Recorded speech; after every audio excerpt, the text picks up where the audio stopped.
Welcome back, everyone. Yes, it is now time to jump into some Halo action. I'm Golden Boy, of course, joined here by Walshy. We're going to be having a good time here. Dave, how you feeling, man? It's been like way too long. It has been way too long. I mean, we were just talking about it. In fact, I was, I'll make an analogy later here when we talk about our rosters that we have coming up here. I was worried you were gonna take a dig.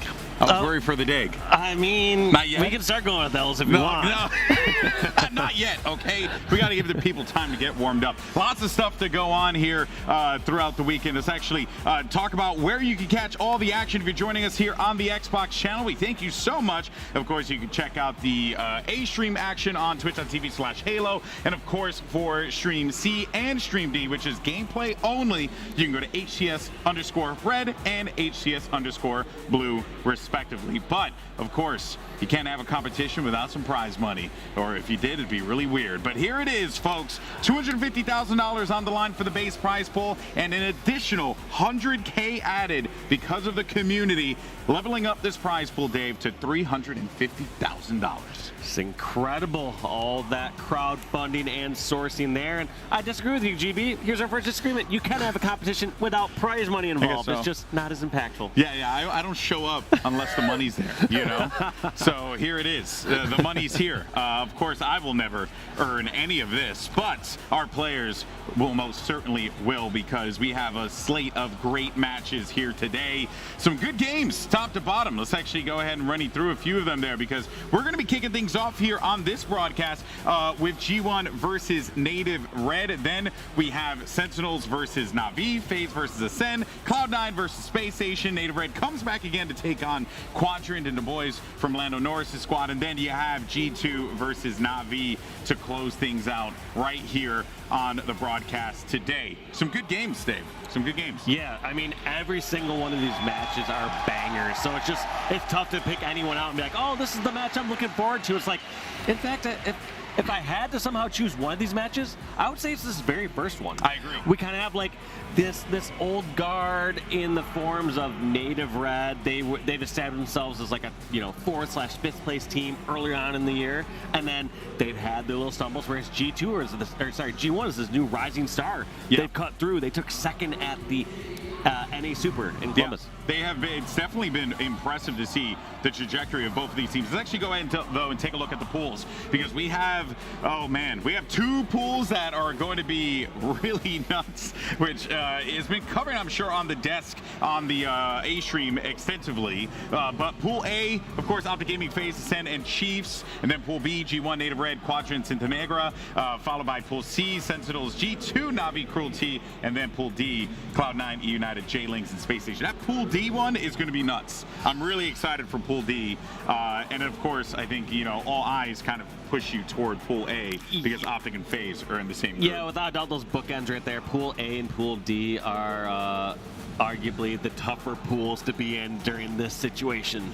And I mean, it actually is a bigger point and play here at this event. Most of the time it's like, all right, sure, get a rough run in pools, but like maybe you have a stronger start at some spot in the bracket. But here it's like, if you take top 2 in pools, you're guaranteed to Worlds. Yeah, that's right. That's right. Now, focusing on the match at hand right now, we have, as you can see, G1 versus Native Red. We have King of the Hill on Street, Slayer Recharge, Oddball Live Fire, and then if necessary, we have Capture the Flag Aquarius, followed by Slayer Live Fire. Last time these two teams matched off against one another, Dave, it was a close matchup. I believe it was Native Red. Yes, it was Native Red. It was the Grunt Classic. Managed to pick up the win 3-2 in that upper bracket quarterfinal.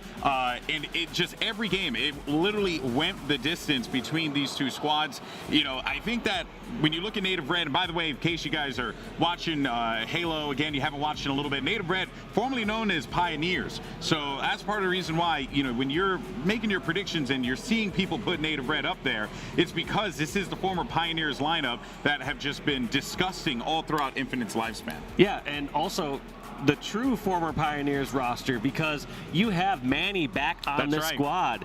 Kind of like this, as Tony put, like this little honeymoon phase back at it. They went off, did their own little dating on both sides and said, no, we belong together, and got back together. And I was going to make that sort of analogy with us. It's like, GB, I've casted some other people. We're back together, buddy. I kind of miss you. We should just do shoulder-to-shoulder pose. Screen grab it. All right, here we go, baby. the first match of the Bravo stream, Streets, King of the Hill, to start things off here. I'm excited. Wait, actually, is it Streets King of the Hill? I just want to double check. Maybe I'm going crazy. Okay, there it is. I literally just read it. So that goes to show you. The cobwebs are definitely going to be shaken up here.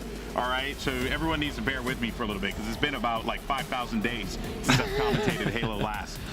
One thing that was interesting, I swung over towards the pro player lounge right before this. I was watching G1. They were playing some against Cloud9, and G1 beat Cloud9 3-1 here on Streets King of the Hill. So they're practicing this game type, getting ready for their first series of the day. And look at that start there from Native Red. 3 members of G1 go down, make that all 4. All 4 down, all 4 up. What a start. Native. What a start, man. That is exactly what you want to see out of the gate here. And now G1's going to be picking up the pieces as the control is going to be locked down over toward Arcade. And this is just a very tough one for them to break because of situations like that. You got to watch. You got to, like, what is it? Cross your T's, dot your I's, make sure you have everything covered when you have rockets as well as the Bulldog. There's not really much you could do to try and break that setup. This is going to be a very, very clean game as far as like the progress made on this particular hill here. Well done, well done. Yeah, at this point, G1 just needs to start getting a couple kills on the board. You start to see Boo Boo and Squall Eye. They got a couple kills up, so at least they're starting to match some damage. But this hill is about all over at this point. It's kind of like, all right, Native are likely going to be able to close this first one out. It's going to be who now has control, setting up for the second hill over in C. Yeah, this is actually a really great setup here right out of the gate. G1 certainly got a bit rattled there out of the gate. Not what you want to see here if you're a team that's coming into this event with so much hype. Manny, of course, has a lot to worry about over here, though, but a great break. And as a matter of fact, it's going to be 2 players who go down, giving G1 this big opportunity now to try and earn something. But no, just as I say that, Soul Snipe managed to get one against Squall, and this is where it's going to leave Boo Boo Doo now to have to try and figure this out. Maybe wait for some teammates to get the kills here, or perhaps he can get the help right then and there. Or just do it himself, yeah. I was going to say that was a bit of a blunder there from G1 as they got 2 opening kills there from Boo Boo, and then somehow 2 match kills in the favor of Native Red. Those plays should not be happening at this high level of play. Yeah. Generally, you get that 4v2 advantage, especially when you have them cornered into a spot like Subway or Tram. You collapse in, and you're able to at least trade those kills out. They should not get those for free. Yeah, you can never allow that to happen. Otherwise, you're going to end up in situations kind of like what we're seeing right now, where Native Red, you know, they have managed to gain possession of the Rockets yet again. We saw what they did with this at the beginning of the game. It led to a significant gain on that Arcade Hill. So, of course, with these Rockets, you're really just going on the hunt here, just trying to find targets where you can, and a beautiful play by Druck gets him a double kill. I think he still has 1 more left in the chamber with those rocks, but as of right now, though, this is just going to be great control for Native as they try and regain this one. Yeah, and what Native are doing such a good job of is pushing outside of C and taking up more ground and more real estate, taking over towards those rails near B, just making it so G1 has to fight for every little inch before they can even make a push into the hill. So it just makes it so much more difficult. Instead of being able to just traverse the map, G1 has to fight every single little corner, and anytime they lose one of their lives, that's 1 person down on the board, and then they're back on even footing. This team is so well drilled on King of the Hill. I believe had not dropped a single King of the Hill game. They won all their games in the Grunt Classic. So you know that this squad, like, they come in with so much preparation for COP, but overall, though, man, this has been beautiful to watch. If you enjoy seeing kind of just the way that Native are just flowing around this map, constantly putting G1 in a position where they don't really have any kind of comfort. You know, I mean, Truck's also going to be playing his life over here. He's got the support, too. Everything is clicking here. Talek coming from downtown with the shot. Now all they need is really just numbers to get on this hill. Yeah, I mean, they kind of, both sides had numbers here, but now it's going to be who get these slays. Basically, you saw G1 had control of PD, you saw Native had control of Cafe, and it's kind of an even-ish scenario or fight from there. Actually, I'm trying to think of which side I would prefer if you're in that standoff scenario. Kind of like fighting on a Cafe, you know, because I think like with Cafe, you can also position yourself potentially get the Rockets here. Of course, as I say that, though, Manny does manage to get the kill against Squall Eye, though. Boo Boo Doo exchanges one on the other side, and that is going to be another Rocket pickup, if I'm correct, for Native Red, allowing them, G1, no space to be able to get these vital power weapons. And Dave, this is just full control from Native. Yeah, look at this. This is the second time we saw over when the hill was at Seaside. And now you're seeing it when the hill is over at A, that these native red members, they continue to push out towards B side. They just try to take up more ground. Notice how they do this every single time. They don't have just a static defensive setup to guard the hill. They're pushing out and finding fights earlier. Yeah, and that I think is also just a vital thing as well, because it really catches your opponent off, off their guard, right? You're gonna think to yourself, okay, this is where the engagement's gonna happen. Maybe it's gonna happen over at the elbow by the cafe, or maybe it's gonna happen in PD. But like when you actually meet them at where they're pushing, there's not really much in the way for them to kind of respond. Yeah, there's a couple different ways you can deal with something like that. One is you have to be aware that's happening, and you have to pick off those kills. You have to do it quick. You have to make sure that you punish that person for being overextended. So that's the real counter, is finding those kills early and then using that numbers advantage. But anytime it's a chaotic scenario and they're able to push off and find even fights, or flank somebody, that's where that strategy where native red is overextending or taking up more ground is really advantageous. Yeah, well, the score is right now going to be 3-0 in favor of native red. As Snowslide picks up 2. Manny with the Bulldog manages to secure himself another one. Some kills are starting to come through, though, but you can see 2 players down for G1. Good response, though, from Squall, sending that nade over here, right back over in the alley, preventing any kind of movement from happening. You're kind of forcing Druck to be in a really bad spot, as he's got 2 big grenades, too. He's going to take out Talik as well as Druck, and that should give G1 a little bit of respite for the time being. But Dave, I mean, they're fighting for every single inch that they're getting in this. Yeah, the only saving grace that G1 has at this moment is that there's still plenty of time on the clock. So you notice how native red, they're trying to close this one out by getting the 4th and final hill. That kind of works to their advantage. Yeah. Instead of this game slowing down and just turning into slays and letting the clock dwindle down, there's a lot of time on the clock for G1 if they're able to get the kills. But that's a big if. Right now you see these players on native red putting up such big numbers. Druck dropping 16, Manny dropping 14. Pretty much every single member on native red going positive, saying Soul Snipe. I mean, even seeing the way that they're supporting one another as well. I mean, that's the reason why the score is where it's at. While all that was going on as well, native red have managed to gain a significant amount of progress on that hill, but it is going to flip over to G1. Maybe this could be the opportunity G1's looking for. It's going to be an uphill climb without a doubt. I mean, you don't have a lot of time left to play with. You know that clock is going to stop, but still, it's just like for native red, all they really got to do is just continue to just add on to the pain, just as you're seeing right now. 3 players were down just a second ago here, leaving Druck to just try and collect up these last few seconds, and boom, there it is. Native red continue their dominance in King of the Hill as they wipe the floor with G1. 4-0 to start things off here in Orlando. Yeah, that's an absolute statement there in that game number 1. I mean, they're just looking like the dominant team here going into the series, and it's really hard to, I think I was the only caster that had G1 in my top 4, and I felt like I had to just do it statistically, because I was like, all right, like, look at how they've done over these past events. Look at how they've done in the NA Super.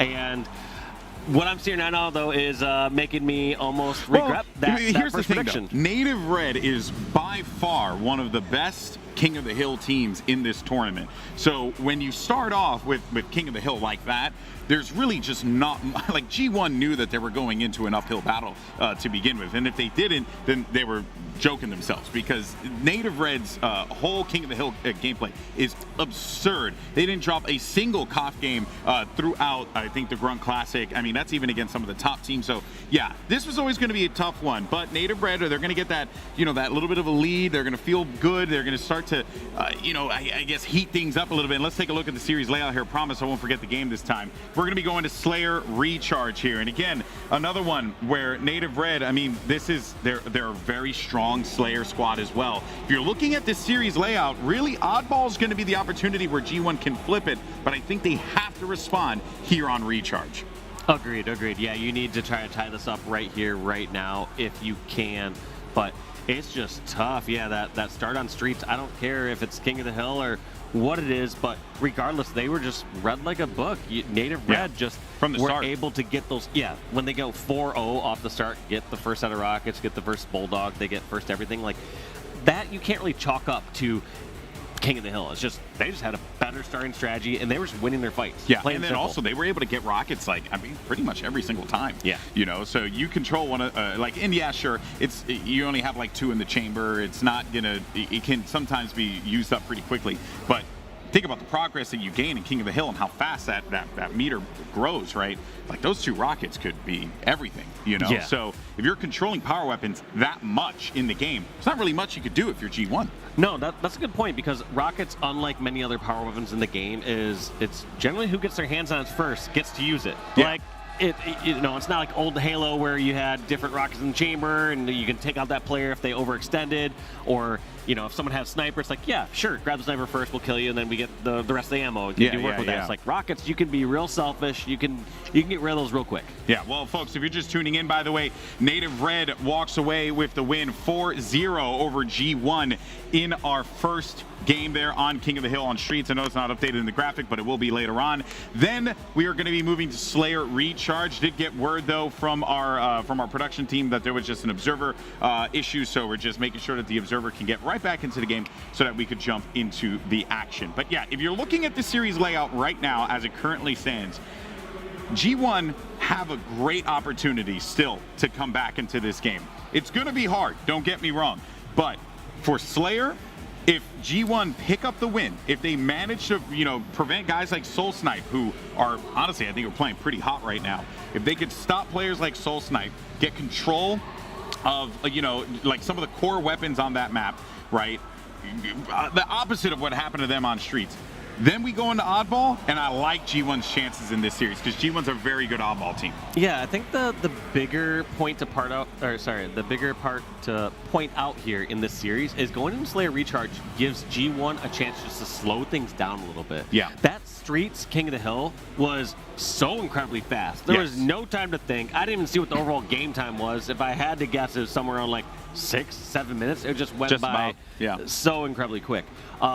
But during that time, you didn't really get a chance to, like, all right, slow it down, maybe do an individual fight, like, just get your bearings. And I think that's really going to play to G1's advantage, where they get to, like, all right, we can take a little breath, don't get to play this super fast-paced action that really benefited Native during that last series, or last game. Yeah, there definitely is a lot of good to take away from that game for Native Red because of just the sheer speed that they were, fighting each other at. But here, actually, some little comparison stats we got from the Grunt Classic here. Booba Doobu, by the way, who has, I feel like, really reinvigorated himself on this G1 roster. You could definitely feel like he feels more at home and fits in. And then on the other side to that, obviously Talek always has been an outstanding player, but I really do think Booba Doobu is the one to focus on here because, interesting to say because he's still young, but he's kind of a veteran. He's been in this for a while now. Even back in the days when he was playing at the Halo World Championship with, Envy, I believe it was, for Worlds that one year. He's had some good runs in his career, but I really do think this G1 roster, him being able to find that home and establish it, he's really shined this year, in my opinion. Yeah, no, he's definitely found his footing there, and these players go through interesting careers throughout their life cycle. Yeah. You go through the cycle of they're the young gun and get their first chance, and then later on it's he's a very established name, but now he's teaming with people that aren't as established of names as himself, but they're just thriving, as we've seen thus far. And so it's a beautiful Oregon culture that, from what I've seen, at least on the outside, that G1's been building. Yeah. And I feel like Boo Boo's really kind of got his groove there. It felt like on FaZe, it felt like we saw a unconfident Boo Boo. It felt like it was an indecisive Boo Boo. It was that's not a Boo Boo Doo Boo you want on your team. You want Boo Boo to be comfortable, make the decision that he knows he wants to make, and not question it. It felt like he was questioning every move previously when he was playing on FaZe. Yeah, I think it's always hard too when you're playing with such strong personalities as well, right? That's always going to be the thing. But in this team, right, he's coming in with a lot of people, and this kind of goes back to what we were talking about with the way that G1 built their roster. He's got a lot of players that are just really looking to him for guidance, but they all can kind of figure it out together. And I think that has kind of just been the story of this G1 team. Very excited to continue to see them in this tournament. That's why I feel like they are not out of this quite yet. I did get word, by the way, that the map is going to be starting up in a moment, so we will be jumping in to Recharge Slayer as soon as that starts up. But yeah, man, it's been a minute. It's kind of shake off the cobwebs for me. I haven't had a chance to cast Halo. You're gonna shake them off then next month. We're going to Halloween, so you gotta put them back up. They're gonna put them out. That's the most dad joke ever. It was a hot dang, you That's know? what we call knee slap, Reggie. Yeah. Oh, yeah. I did get word, by the way, that we are going to be restarting, and then we'll get back into it. So promise, we're going to start the game. All right. Obviously, I would love to. I don't have chat up, so I can't look at you guys right now. I could start the game right now, but I choose not to. Yeah, actually, Dave does have the ability. He has the caster start the game button over at the side. I'm not going to hit it. He's not going to hit it. Not He just wants to chat some more. Give me a minute. You know, he just wants to reflect. Wants to talk more about Boo Boo Doo Boo. Yeah, I want like that. You know, cameras on us for a minute. I don't get as much camera time since all the players get this highlights and the we don't get all camera the time. attention. We so get no camera I want time. a little more attention right now. It's not fair. You know. I think we should start a movement for casters to just have more camera time than everyone else. You know, I'm sure that will totally go over with the entirety of our audience that are watching at home. Speaking of, by the way, if you are tuning in, don't forget, make sure you link your account so you can get some drops. That's right. Some got some pretty dope skins and stuff that you can win just by watching the stream and participating and having a good time. So make sure you link your Microsoft account alongside with your Twitch account, and you will be good to go. Did also get word, map is starting. Oh, thanks, Dave. He actually did. He hit the button. Look at that. I think it's going to start up in a moment here. Yeah. Any minute now. I hit the game start button, so. Yeah, there it is. We got the fly through. Oh, look at that. It worked. It was a little bit of a delayed button press, but, it's okay. We'll fix it better in rehearsal next time. All right, here we go, folks. Game 2, Recharge Slayer. If you're just joining us, Native Red, formerly known as Pioneers, they're currently up 1-0 after a scathing, dominating performance on King of the Hill on Streets. But now we turn our attention here to Recharge for some Slayer action. And let's see if G1 can find a way to bounce back. And I think really it's going to start off with that right there. Getting the camo early on, getting the power-ups as fast as you possibly can, so that this way you can try and establish a little bit of control here. That was an interesting push and start there. You saw Boo Boo laying down those shots from elbow. It looked like one or two members either going straight to double stacks or bottom BR towards Mangler, and just like this instant offensive in a spot that you usually don't expect it. Usually you expect somebody to like swing wide near camo and somebody to swing wide over near the plasmas, near turbine, but like that was really interesting, like blitz or charge from G1 that paid off the start. Yeah, paying off with them being up by 2 currently here, but it's not count out Native Red quite yet, as they're going to be able to secure themselves another kill. One player over by the elevator, trying to just dodge this one out. It's going to be Soul Snipe. Well done, but not going to be enough, though, as he does get cleaned up, and that is going to continue to push his lead ahead for G1 by 1. But I do like that Native Red, they're keeping this one as competitive as possible. Every single time someone gets a kill, there's going to be a response there by Native Red. They're not like, running with their tail tucked between their legs. They're actually fighting this one out. And really the only part that I'm scared of is what's happening here. If they manage to get one more kill, 2 more kills, that's when you start to see that lead build up, Dave. And that is when I'm going to get concerned for Native Red. Well, the game's already slowed down a little bit, and Shock Rifle is in the hands of Boo Boo Doo Boo. So right now, G1's sitting comfortable. Like you said, they have a 3-kill lead. They're able to somehow pick off a kill all the way over a BR. Look at this. All these members from Native Red are trying to force some action, make something happen. Oh, good play there. He had Squall Eye to back him up, switch, so he just figured, let me go ahead and focus on this. They're putting a lot of damage in on these players, right? Like, it feels like at any point in time, you're seeing like 2 or 3 shots being sent over to a member of Native Red, and then they really are just kind of scrambling to try and stay alive, Native, when then G1 finds a healthy player to go and clean up that kill. Look at that back and forth heads up there from Druck, just fighting over a glass, hearing a one-shot call out near elevator, banking that grenade just perfectly to hit somebody if they're going up the stairs, or if they are running away from bottom elevator over towards turbine. So just a really well-placed nade there, I thought. Oh man, way to get away from that one. That was a little bit of a sneaky grapple hook play there from Boo Boo Doo Boo. Well done. Does have the shock rifle again. Let's see what he can do with it, though. He's going to try and reposition himself, but it's such a lead that has been developed here for G1. And they needed this bounce back. One shot, looking for a second. Doesn't come, though, as he does have a teammate to back him up. Someone's going to be pushing Dev up top. 2 players, as a matter of fact, here probably could get to work with this. Oh, snap with this shock rifle, but a big win is going to keep him alive inside of yellow. And look at that, Boo Boo staying composed, not just instantly going in for the melee trade. I think that's still something we see at the highest level of play that could be more optimized. When in doubt, most players just kind of hit that melee. When in doubt, like they melee it out or whatever you want to call it. But in short, it's like, if you have that shot advantage, if you know that player's a little weaker, make sure you back up, just hit your headshot. I know sometimes it can be embarrassing, or sometimes you also get conditioned, especially online, to go for that melee trade, not knowing the distance where someone can lunge at. Yeah. But Boo just played that so smart. An intelligent play there by Boo Boo Doo as he continues to stay alive inside of yellow, but he is going to be getting pressured from multiple angles here as the spawns are starting to come in from yellow as well. So Boo Boo should be getting cleaned up in a moment if he hasn't already been tagged and called out. But Predevinator's getting a bunch of kills, and actually Boo Boo's got to watch out because there should be a player on his flank as well. He's trying to stay alive, but Druck is going to clean him up here. But just look at this lead. A 10-kill lead has been built for G1 throughout that entire sequence. Really just doing the job, right? Being a nuisance, having to deal with him while also just getting picked off by the other G1 players. Devin is also crushing it this game. Yeah, it felt like there was a lot of focus or tunnel vision over on the shock rifle player who was Boo Boo during those last exchanges. However, what was happening is every single time they charged towards Boo Boo, like you said, they're just getting shot in the side by Devin or Squall, and just every single time being punished for these pushes. And so it's a really difficult position to be in if you're a native red and the opposing team has that shock rifle. Yeah, and I get it. You want to get that weapon out of their hands, you know, but that is where G1 just have found a way to really wrestle, not even wrestle, they have yanked this game away from Native Red, and Native Red's going to have to pull up some heroics if they want to get back into this. It's not out of the realm of possibility, but when you're down by 8 frags it's good on recharge, it's going to be hard to try and find those kills from players who are going to be making those mistakes, because at this point now, G1, all they got to do really is just trade it out every single time, and they will win this game, no questions asked. But this gap has closed a little bit, not significantly, but it is a big difference from being 10 or 11 down to 8.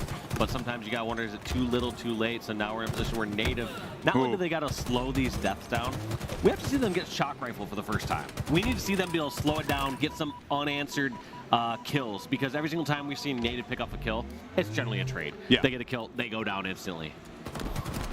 Devin knows he's going to have a player right in front, though, and just really staying alive and pulling all of his attention over in his direction. 12 kills for him currently. This guy has been putting in the work here. So they know exactly where he is, and they can probably take this fight together, which would be the smart thing to do here, as they are getting some kills. So it's really just going to be Dev by himself. Talik getting himself a few kills here, but look at the way he stays alive, and he gets a double. He's still alive inside of yellow. They really wanted to get rid of him in this area so that Native Red can get control of the map, but it does not work out. And now you have Camo coming up in a moment here. Dev is just moving wherever he wants. He's fragging out like a psychopath, looking for another one, and he gets to melee, and it works out in his favor. What a dominating game Predevinator has been having so far, Walshy. Yeah, just so well played. A few notable moments there during that sequence. One was Devonair is not just looking down pipes the entire time. He does not have to have perfect vision down in an angle every single time to be the most effective. In fact, when he went over towards Bat Ledge, he was able to create an opening where the opponents felt like they could push a little further across into pipes, and that's where he's able to get that side flank, get that double kill, and do some damage. So it's not always about watching the furthest angle at all moments in time. You can sometimes use that as bait. Sometimes these players, especially the highest level play, they're going to say, all right, nobody here right now. Let's take advantage of this and let's push. They might not be watching it at this moment. Yeah, well, it's going to be this 10-kill lead here for G1 that they managed to get back. Druck, of course, with that assist there, does manage to get some, does get the kill there and does get some help. As a matter of fact, though, I'm actually going to be looking at Talik's point of view. But despite all of that, though, it doesn't really matter. I mean, they're really just trying to see if they can take advantage of the shock rifle, get possession of it, but they have to find the openings. But, you know, I think now you're at a point where if you're G1, you push because you can't lose. And there you have it, an incredible game there by G1. And it really came off of the back of a solid start and performance, consistent through and through from Predevinator, giving him so many openings to work with. G1 tie this one up 1-1. Yeah, Predevinator absolutely stepped it up. I mean, we were seeing him put up those numbers without any of the power weapons or power-ups for the most part. You know, It's not like he had shock rifle and was just sitting back. Like, he was in the weeds. He was up on the front lines doing so much dirty work and so much damage. Yeah, he was crushing it that whole game. And you could really tell, too, that like Native couldn't really quite get a read on like how they're going to try and stop him, because as you mentioned, right, he creates so many of these opportunities for them where you would not really think that you would find it, right, that maybe you could get exploited, like that one play on bat ledge. I think that right there was just a great example of how I knew that G1 can easily fight back into this game, and now they're back in it, and G1's Oddball is stupendous. So Native Red is going to have a lot of work cut out for them here, but this one could very well go to 5 games. I wouldn't be shocked if it goes all the way. You had a lot more faith than me, because after seeing that game number 1 where it's just such a dominating performance there from Native Red, I was like, this series might be a quick 3-0, but like you said, you did your research here, GB. Did my research. You did your research, and it paid off. You stoked for the test. You passed him so far. Everyone's like, oh, you know, he was casting Valorant for a month. Oh yeah, that's right. GB does his research. You don't do this for a decade. Good God, I'm old. All it takes is me just to create a few troll accounts on Twitter, just roasting GB, and then I get him invigorated for it. That's all it takes, bro. Oh, man. All right, but we are going to be going to Oddball Live Fire. And also just an update as well. Some of the players going off, taking a bathroom break. You know, for context, for those of you guys watching at home, the bathroom is about the same hike as Indiana Jones made in order to get the Crystal Skull. So, you know, it's a long walk. So we're going to be chatting for a little bit here. This time around, Dave does not have the start game button. I have it. I just choose not to push it. Yeah, okay. Yeah, well, I mean, if you start the game, though, and then the player's in the bathroom, then we have to... Then we continue. We have to restart it anyway. You know, our producer Clayton said he turned off the button. So they had to take away the power from you, Dave. It's too much. But yes, looking at the score, though, 1-1, G1, right back in this. Yeah, and I look at the rest of this layout. This game 3 is incredibly important, not for just any obvious reason of just winning a game, but you look at the series layout, and you do have 2 live fires within the same series, and generally you see a lot of consistency across these teams. If you're able to win on a specific map, you generally can do that same map, even though it's a different mode later on. So I feel whoever wins here on game number 3 has a really strong chance of winning game 5. And I know you've been predicting and talking about G1's Oddball, so I know who you're going for on this one here, GB. Well, you know, I mean, even like looking at, you know, again, the Grunt Classic, not a lot to really pull from there, but G1 does have a solid record overall on ball. So that's why I feel a little bit better about G1's chances here. But I agree with you that we're going to 5. Who wins? I have no idea. Because the last time these 2 teams played, we went to 5, and it was Native Red who picked up the win. And this was hot off the heels of, you know, G1's incredible performance at the Super, and, you know, it really, like, I think caught a lot of us off guard. So I think, you know, it just goes to show that these 2 teams, it always sounds super cliche to say, but they really are evenly matched because they're 2 squads that are kind of on the come up at the literal same time, and they're constantly going to be butting heads, which is really cool to see these squads like find their own in these tournaments, especially as we go into Worlds. Yeah, another way I kind of break these squads down is I do always look at like what teams are better in chaotic situations versus more standard like setup situations, and it's really hard to kind of break down where I place Oddball Live Fire on, because there are plenty of chaotic situations, but it's not as chaotic as something like Streets, where there's just so many small little areas you can slip away and run away and have those close quarter fights. Whereas Live Fire is more of like these concentrated team pushes. And I mean, both these squads, as we highlighted, are great rosters together. You know, I don't view either of them not getting numbers advantage, just flying together. They know how to be fast when they need to be fast. Yeah, I will agree with you on that. And I feel like when it comes down to because you talk about the team pushes, I really do have to side a little bit more with Native on the way that they're able to coordinate on their pushes. I think the individuals in G1 make great plays, and they play for each other incredibly well. But I think Native execute incredibly well as a squad. And if they are able to find that secret sauce here on Live Fire Oddball and pull off this win against G1, then I have a way higher favorability for Native Red walking away with the win in this series, potentially even in 4, because I think that is something that potentially G1's looking for, that win that is going to put them over the edge in this series, right? Yeah, G1 really needs to cement this here, because I do, when I look at Live Fire Oddball and Aquarius CTF, I do view something like Aquarius CTF having more of that tendency or ability for someone like Native to just really have those squirrely plays. They get a kill, they run away, stay alive, like they hide in the corner, they catch someone off guard, like all sort of things that we were seeing on the streets where they were just being a huge nuisance at all times to G1. I could see them replicating that on something like Aquarius. It would be really exciting to see. And wait no longer, because we are going to be jumping into the game here. Live Fire Oddball could be pivotal for both of these squads. Depending, again, I really do think it's a coin flip, but you got to favor, just a little bit, you got to favor G1 in this instance, because last time these two teams played against each other in Oddball, it was a G1 victory. So, I'm going to give that slight nod to G1 for right now. But Native Red have plenty to prove here with the way that they coordinate as a squad. We're going to start things off here with the one, the only, the Boo-Boo Doo-Boo. Take all the Doo-Boos.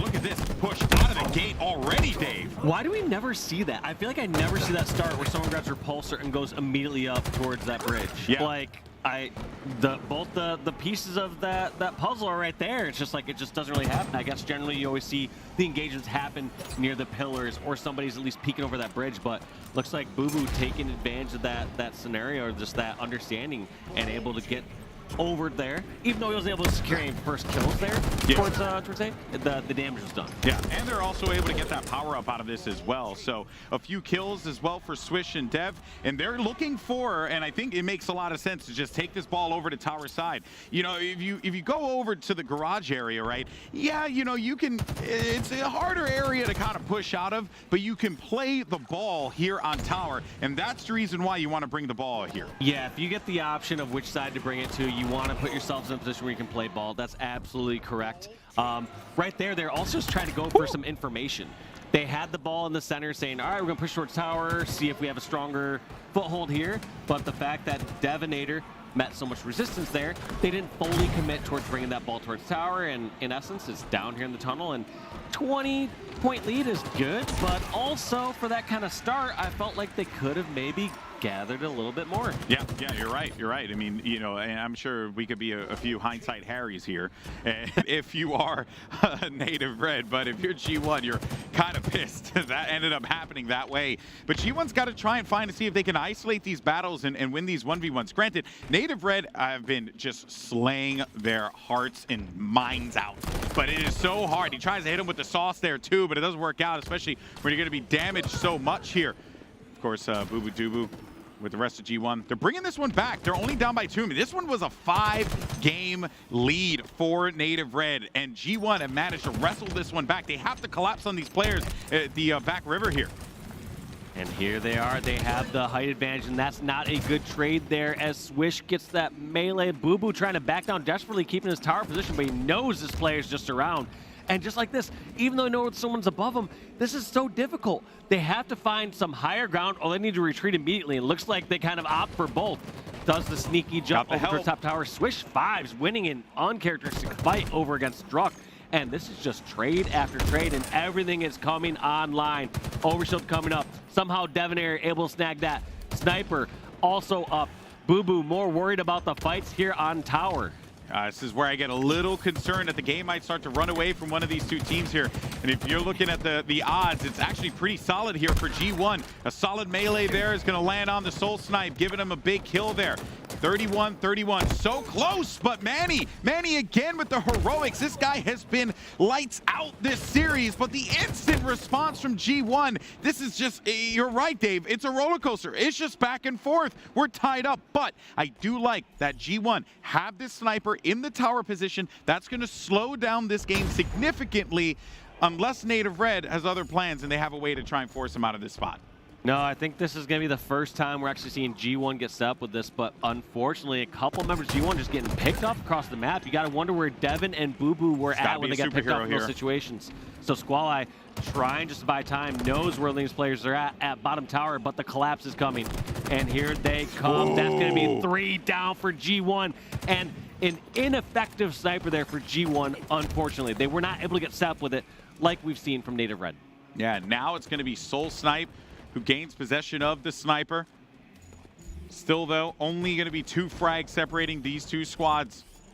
One player's tucked away inside of green. This could be an isolated fight for them to take 2 players. Scratch that, as a matter of fact, but never mind that. Squall is able to get the frag onto Manny. 39-38. Only a few remaining. Just the sniper has just not been landing, but like they're on They were target. getting those body shots. You're getting some of those body shots, and so right there, they're making the push right after. So I think that was a great play by Native, realizing, all right, they got somebody weak over near green. They got someone weak in tunnel. Let's push. Let's see what we can secure here for a couple kills. And it looks like it didn't really end up being any sort of easy kill. So surprisingly, somehow G1 able to keep this game 1 kill difference, even though they did not have any real good snipes so far out throughout this game. Oh man, we're getting down to the wire, Dave. The overshield's been picked up by G1. Again, this is kind of the similar situation for what we saw before. Hopefully you don't get back whacked out of nowhere here in this situation. 3 players going to be tucked away. Back river here by tower side. 4, Scratch Chat, as a matter of fact. They're going to try and work together out of this. They also have the green gun too. Swish is going to be the first line of defense to try and resolve this, to try and force them back here, right? But this overshield is going to slowly start to go away. Going to slowly start to dwindle as Swish is looking to get right in their face. That's a back whack. That's going to be another kill there here. But Native Red are going to try and trade this one out. 44-43. And Swish knows there's other players nearby. He knows it's too good to be true. He's like, where are these at the tower? And this is going to be the first lead that we're seeing for G1 in quite some time. Taking it at the time when it matters the most. 46-45 for G1. We are neck and neck here, GB. And I think Devin ended up getting the sniper there, potentially. I don't know who got it. Yes, it is going to be Devin who has snipe. One player's going to be located inside of the nest. Manny's going to be down low, but he's going to get picked off. 48-46, though. 2 kills separating them. 49. G1 are right there. They fell short last time against Native Red, but this could very well be the opening here. And you're looking at the game. The game-winning shot is going to be in Devinator's hands. But Native Red do not want to give it to him, but instead, it's Squall who swoops on in, picks up his 12th kill, the 50th for G1, and they win in this grueling BO5 to open up things here at Pool B in HCS Orlando. And what a huge relief there for G1. I mean, that's such a big match to take off. Very first match of the day on Friday, and what a series. What a game, dude. I knew it. I knew it. These 2 teams, they have been so exquisite all year long. So seeing them in the group, it's very hard not to get excited as a Halo fan. You see these up-and-coming teams, these up-and-coming players, these guys who've been killing it all infinite long, and just the stories of both squads. It has been fantastic to watch, but the day belongs to G1 as they get that 50-46 win. But look at the way that this played out, Dave. You couldn't have asked for a tighter game to close it. No, I mean, that was so back and forth, and somehow G1 able to play from what I consider the back foot most of that match. Yeah. The time that they did not really have sniper or heat wave control or setup control, they were able to fight from that back/neutral ground and bring that game, and especially, you know, win at the very end through that last trade or that last kill. So kudos to them. The other thing that's very notable about this is, assuming both these teams win based on where their seeds are at and continue to win throughout, this now means G1 is going to be, second seed going through to the bracket, and meaning they'll play someone who took second in pool versus playing against someone who took first in pools, earlier in the bracket. So that really is going to pay dividends later throughout this event, assuming they continue this momentum, assuming they continue winning. Yeah, I mean, I think it's safe to say that for both of these squads, in their Pool B, I favorite them. I feel like it's very safe to say they continue winning, but, we're also like, if they start to wrestle these laurels, they're like, all right, we got this, let's coast the rest of this time. Like, any of these teams in that pool are just going to be able to upset. Yeah, but coming up next, though, we've got ourselves another awesome game because the Kansas City champs, Sentinels, are going to be taking the stage as they face off against one of the hopes of the European region in Navi, a team that's really looking to get back to where, especially guys like Jimbo and Kimbo on the squad, get back to where they think they belong to be at. But guys, don't go anywhere. This is Sentinels, Navi coming up next. Dave, always a pleasure, my friend. Hopefully you guys had a great time as well. Make sure you catch all the action on all the other streams that we have. And don't forget to make sure you link your account so you can get your drops as well. But don't worry, folks. Sentinels, Navi coming up after this. Don't go anywhere. And as always, we'll see you on the other side.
Ladies and gentlemen, welcome to HCS Orlando, your last chance qualifier to make it to World.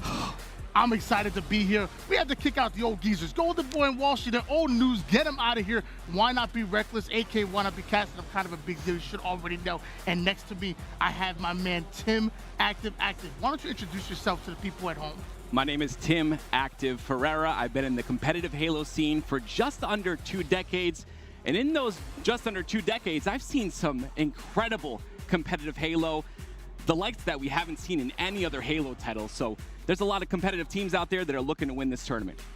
Well, speaking of competition not being any tighter, why don't we take a look at some of the pools that we have here? Because let me tell you, Pool A, I'm calling that the pool of death. Look at it. You got Optic, you got FaZe. Don't sleep on Ascend.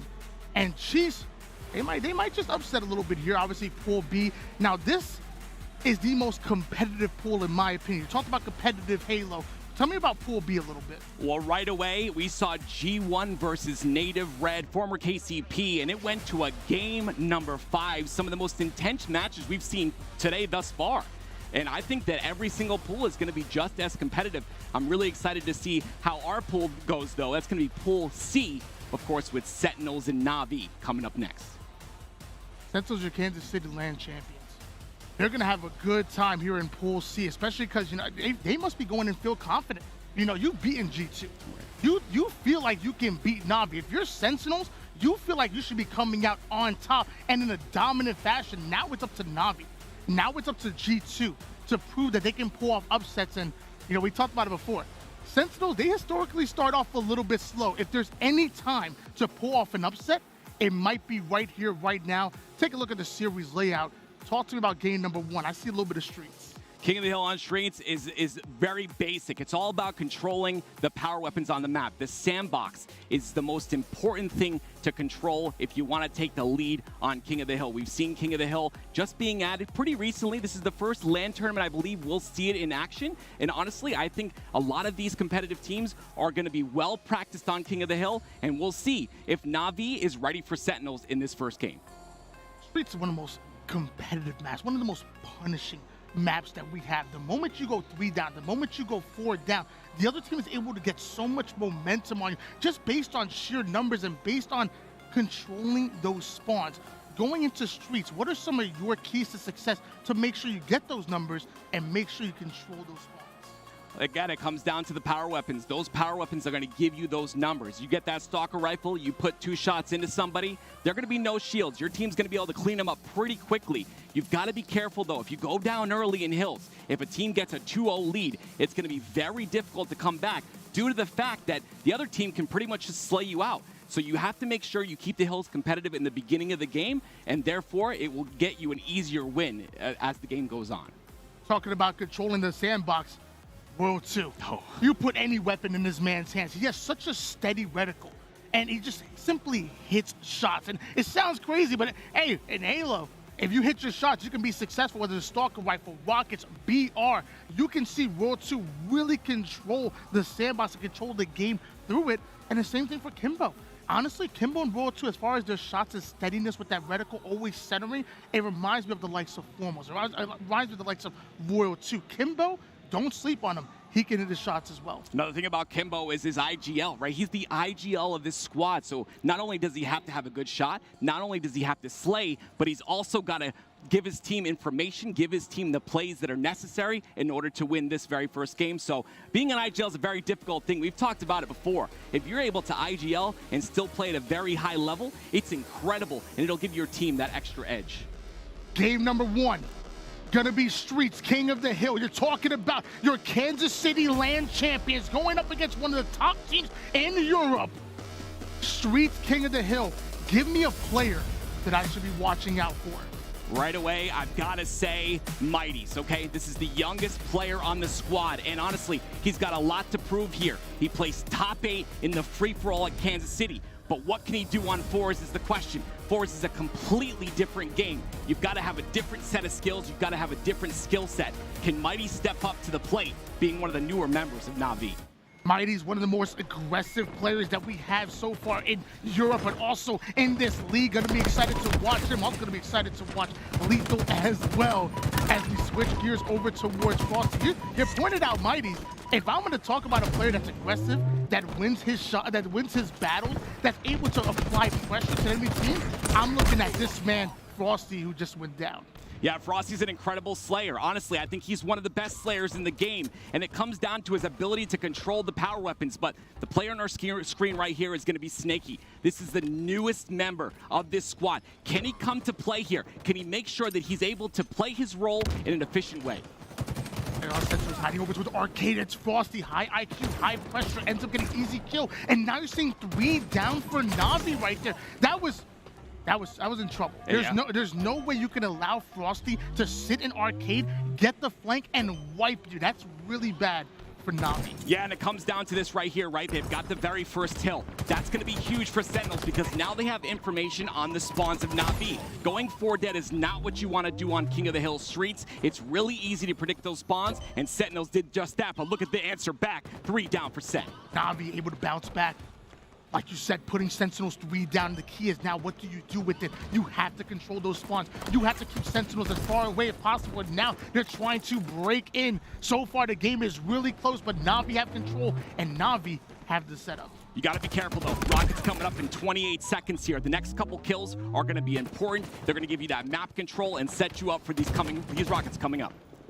Kimbo right to the tire side using those rockets as bait, able to put Lethal down, and now you're going to steal the Bulldog because of it. 3 down goes Sentinels. Rockets should be in the hands of Navi, and they know what to do with it. That's 2 times the Sentinels have gone 3 down, but look at the factor here in Frosty. Taking that top control of C, has the Stalker in hand, but that's a big kill from Kimbo now. Breaks the momentum in half. All of Sentinels are in mid-map, but look at Royal 2. He's supposed to be the anchor player, Tony, and he's pushing up aggressively, getting the double kill there. Beautiful job by Royal 2. Royal 2 right in the action, not from long range. Instead, he wants to get up close and personal, and because of that, steals those rockets. Navi, watch your head. World 2 looking to take it off. I'm paying attention to Lethal right now. The player, the question for this Sentinels roster. But look at the assists he's got on his team. 6 assists already, only 4 deaths. A very slow start in terms of deaths. He's playing his life really well. If he can continue to support that way, Sentinels is looking at a victory here really early. But you talked about it before. Sentinels start off really slow, and it's showing in the scoreboard right now. Navi are keeping up. O-Star coming from Sentinels. But it's only a matter before the Snake puts his fangs in you. Snakebite coming in quick with the Sentinel beam. Mighty now trying to push up, and Mighty might have bit off a little bit more than he can chew. And now Navi are going to go 3 down because of Mighty ends up having to get out of dodge. Sentinels have now overwhelmed the B side, and of course Frosty icing out, making sure that no man is left behind. Mighty's had a good play there. No man was left behind, but he was left behind because he pushed up aggressively, trying to get that flank play for his squad. That first dead on the other team, on the team of Sentinels, is huge for Navi. So Mighty's unfortunately a little bit out of position. They go 3 down once again, and now it looks like Sentinels is going to take control of this hill. Pushing in. Sentinels have the control that you're looking for, but now Lethal's going to block out this line of sight over toward the B side. We see Navi trying to break out of Subway. They want to take the strong side, but Lethal's already in their face. He's always in charge of controlling the spawns, controlling the rotations. So even though he goes down, the pressure was put, but Lethal ends up going down. The information is in. Of course, Royal 2, he knows what to do with that intel. The silent assassin, sometimes barking. Honestly, Sentinels now, they've gotten Navi 3 dead now 3 times in a row, but they haven't been able to convert on any hill time here. This first hill is a big feel out period. You're able to feel each other out, kind of figure the play styles out in a sense, and Sentinels is doing just that. They're outslaying Navi in this second half of this first hill, and it's showing in the scoreboard. Half the members of Navi are on the black screen. The other half are trying to find some kind of hole in the defense of Sentinels, which might not exist. Sentinels are holding down every single inch on the map, and Royal 2 hits the black screen. Snakebite gonna go down as well. Navi have not only successfully spawned up and applied pressure, but now they're thriving, and all of Sentinels gonna be forced on respawn from here. That was a big 4 dead there for Navi. It was 3 dead because Royal 2 came up, but look at him once again on the anchor position on top C. All of Sentinels is stuck on this C-tram side, and honestly, Jimbo's doing a great job right now. He's the wall of defense that just gave Navi their very first cap in this game. Stalker rifle in hands of Kimbo. We have Navi so far with the 1-0 lead, but it's Sentinels that have already rotated, controlling the subway side of the map. Kimbo trying to put in that initial damage to open up the map and then to push up. The Bulldog might help with that. Yeah, Bulldog is huge here. The fact that Kimbo has this, he's going to be able to utilize it on a kill, but a great trade right there by Frosty. The power weapon king. He's got Stalker Rifle, he's got Bulldog, and look at that. He's got a beautiful flank as well. He's got to get it, but Mighty's is there. The great individual skill from the FFA Phenom. But now Frosty goes down on Navi's side of the map. He gets the chance to spawn up and almost gets a second chance at life now, spawning over toward the subway side. Look at the pressure coming in, and obviously that pressure's in. You have 17 kills, only have died 8 times, 3 assists to go along with it. Frosty absolutely having a game. Now the question is, will that translate to the scoreboard? You're still down by 1 cap. Yeah, I mean, 1 minute and 34 seconds remaining. Sentinels haven't been able to put a cap on the board just yet, but with the Rockets coming up, they need a break right here. They need a couple of slays, and look at that. Royal 2 able to get the very first one, and you've got to take care of the Stalker player up top. That's going to be Rockets for Sentinels, and potentially this first hill for them on their scoreboard. It's the slowest King of the Hill Streets game I've ever seen in my life.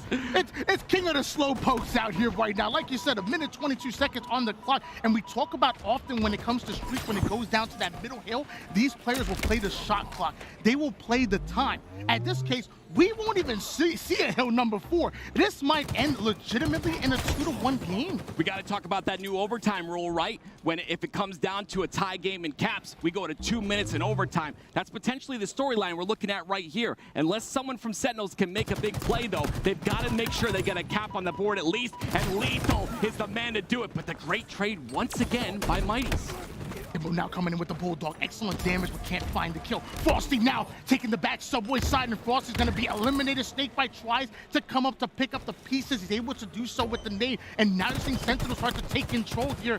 Shots are going to scare them away. A couple of warning shots letting them know that this subway is ours. Yeah, it looks like Kimbo's playing that backside right now. You see him all the way on the B rails. He's going to be that cross-shot player. It looks like all of Sentinels have spawned on that purple side, but they make it through. And this is what makes Sentinels so good. They have that incredible timing right now. And you talked about Frosty earlier being a huge impact. 21-12 on his scoreline. Timing is key, and as of right now, Sentinels are starting off well. They are finally heating back up. Navi may have had the lead, but it might be no more. But hold on, what just happened? Sentinels go 3 down. Navi are claiming control right away. They have only a sliver left of the time needed to take that hill and tie things up, and Navi wiped them out. If Navi gets this hill, it'll be 2-0. It won't go to an overtime as well. This is a very big hill for them. They're about to cap it. No one in position. 2-0 with only 47 seconds remaining. Navi, this is your opportunity. Forget about the hill at this point in time. Now your job is just to keep Sentinels out. You're talking about 43 seconds left in regulation, and time is ticking by. Of course, it's Frosty that's able to get away with the rocket launcher, daring anybody to push over towards the B Street. Sentinels, if they don't play perfect Halo, they're going down 0-1 in the series. If there's any team, Tony, that can play perfect Halo, it is Sentinels. We've seen it time and time again. When their backs are up against the wall, the sleeping giant arises. Will it happen now is the question. It's David versus Goliath right now, and David just got stomped out. Another 4 down. Navi end up going down, and Sentinels gaining control once again. Mighty tries to find the exit point. The only thing he's going to find is the exit door. If he doesn't be careful, death right off the spawn. Frosty coming in with the double. He's not done. Trying to line up the triple kill. Has no more rockets to work with. Frosty will end up going down, but the information is coming, and so is Royal 2. 3 dead once again for Navi. A hill on the board for Sen, and look at that. In that hill, they only gave up 5 seconds on the counter. We're at 42 seconds remaining, and they're already 25% of the way through the next hill. This is the weirdest King of the Hill Streets game I've never seen it. We're going to have to watch the VOD after this, but once again, Sentinel find himself 3 down again. We said they needed to play perfect Halo. Time dwindling down once again, 35 seconds and counting. Navi are just trying to keep Sentinels out of the hill. Forget the scoreboard. Forget going forward. This is about time, and Sentinels are running out of it. Now listen, we talked about Mighty's, the FFA player, right? The FFA phenom, 13-16. Maybe he's being too aggressive here. He's been caught out of position a couple times. Positioning is a big factor in 4s, and honestly, his aggression is good, but if you're too aggressive, you add another death to the scoreboard. That's 13-16 17 for Mighties, but Sentinels are just playing perfect Halo right now. But look at the clock. 9 seconds remaining. Sentinels have to make a move. Sentinels back in the hill, but Sentinels once again going 3 down. 8 seconds on the clock here. We're seeing Snakebite trying to dominate the Cafe side. He has the Stalker rifle in hand. This is a pivotal battle. Snakebite ends up going down. Time is going to dwindle just a little bit, but multiple members of Sentinels have flooded into the hill, and Navi don't have any numbers. 3 down goes Sentinels. Navi are coming lethal. You're the last player. Can you buy time? 3, 2, Snakebite cuts in.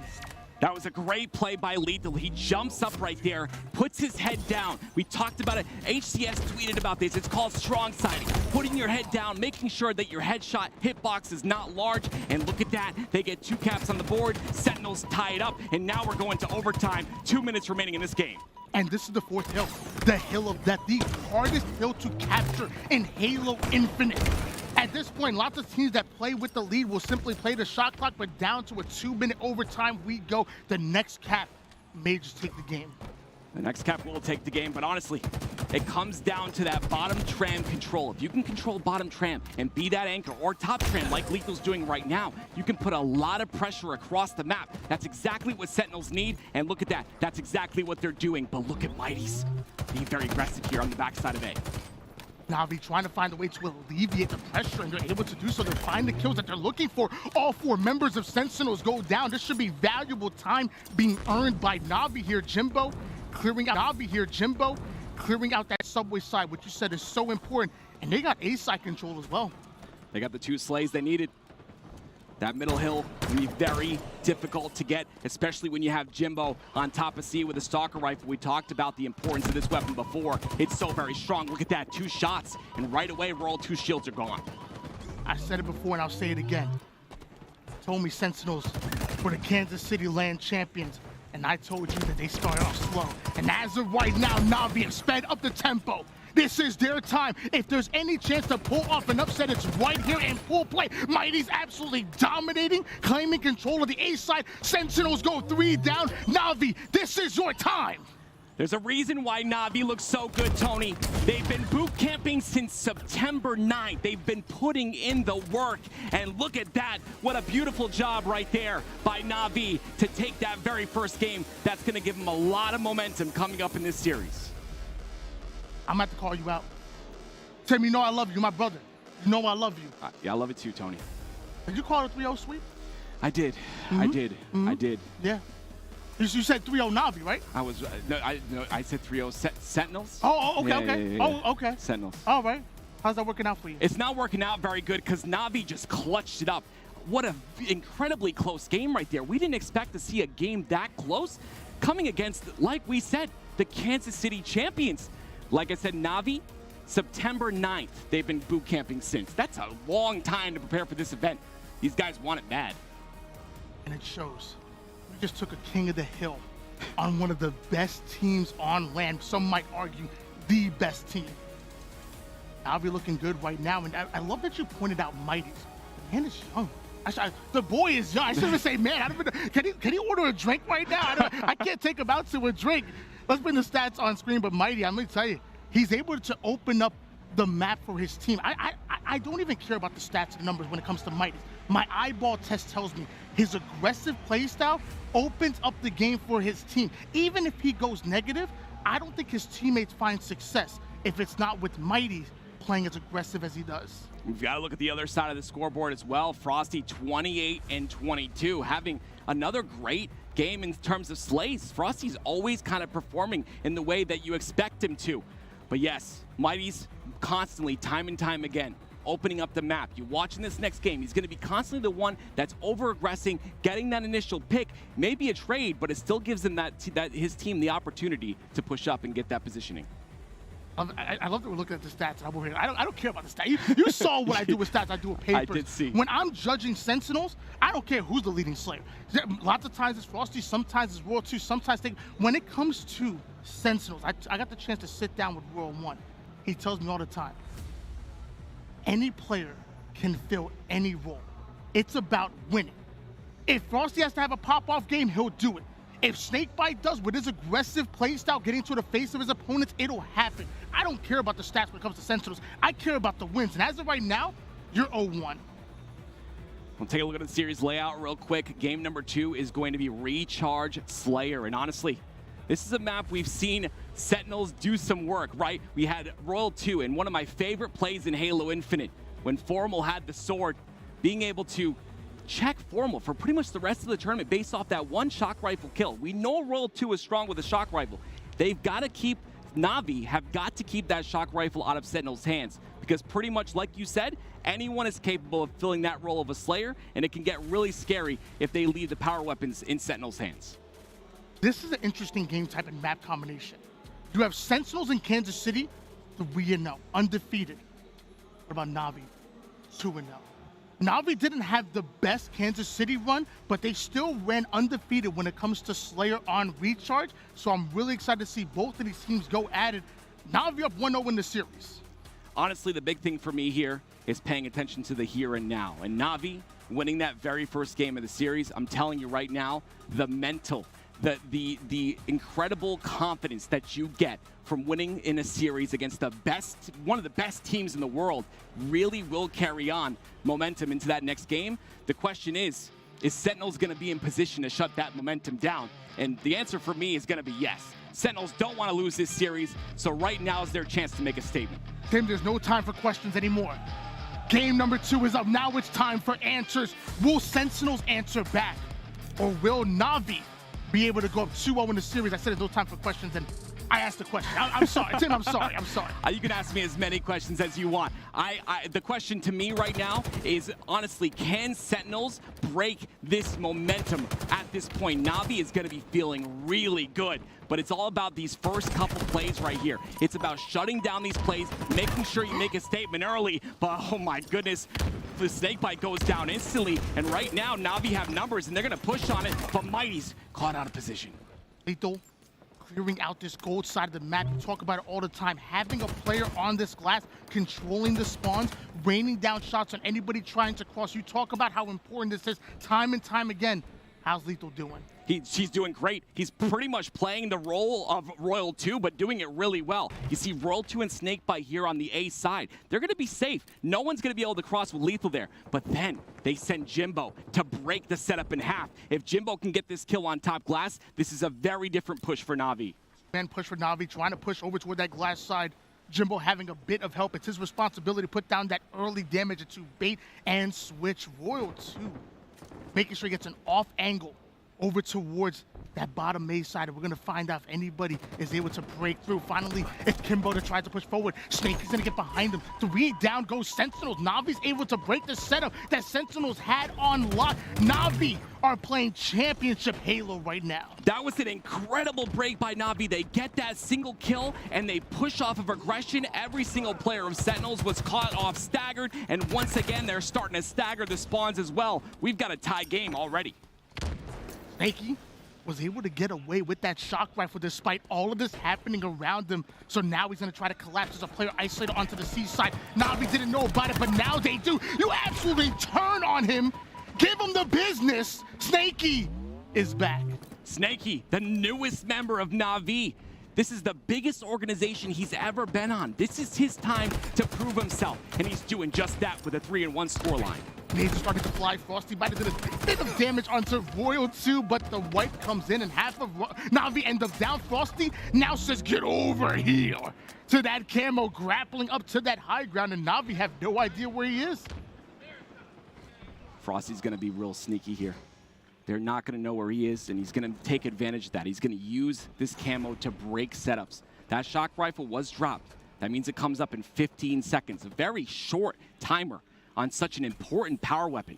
But can Sentinels utilize that to extend this lead? They've gotten a lead by 6 already. Look at this break. The beautiful shots, but Snakey with a clutch kill. That was a huge trade. Frosty breaking down the defenses of Navi, but there was one player that emerged with that battle, and it was Snakey. But Royal 2 comes out of nowhere with the shock rifle, able to find himself onto one Kimbo and Snakebite. They're gonna dance a little bit. Snakebite, the master of the tango, comes out on top, and we have a 7-kill lead in favor of Sentinels. We talked about IGL, right?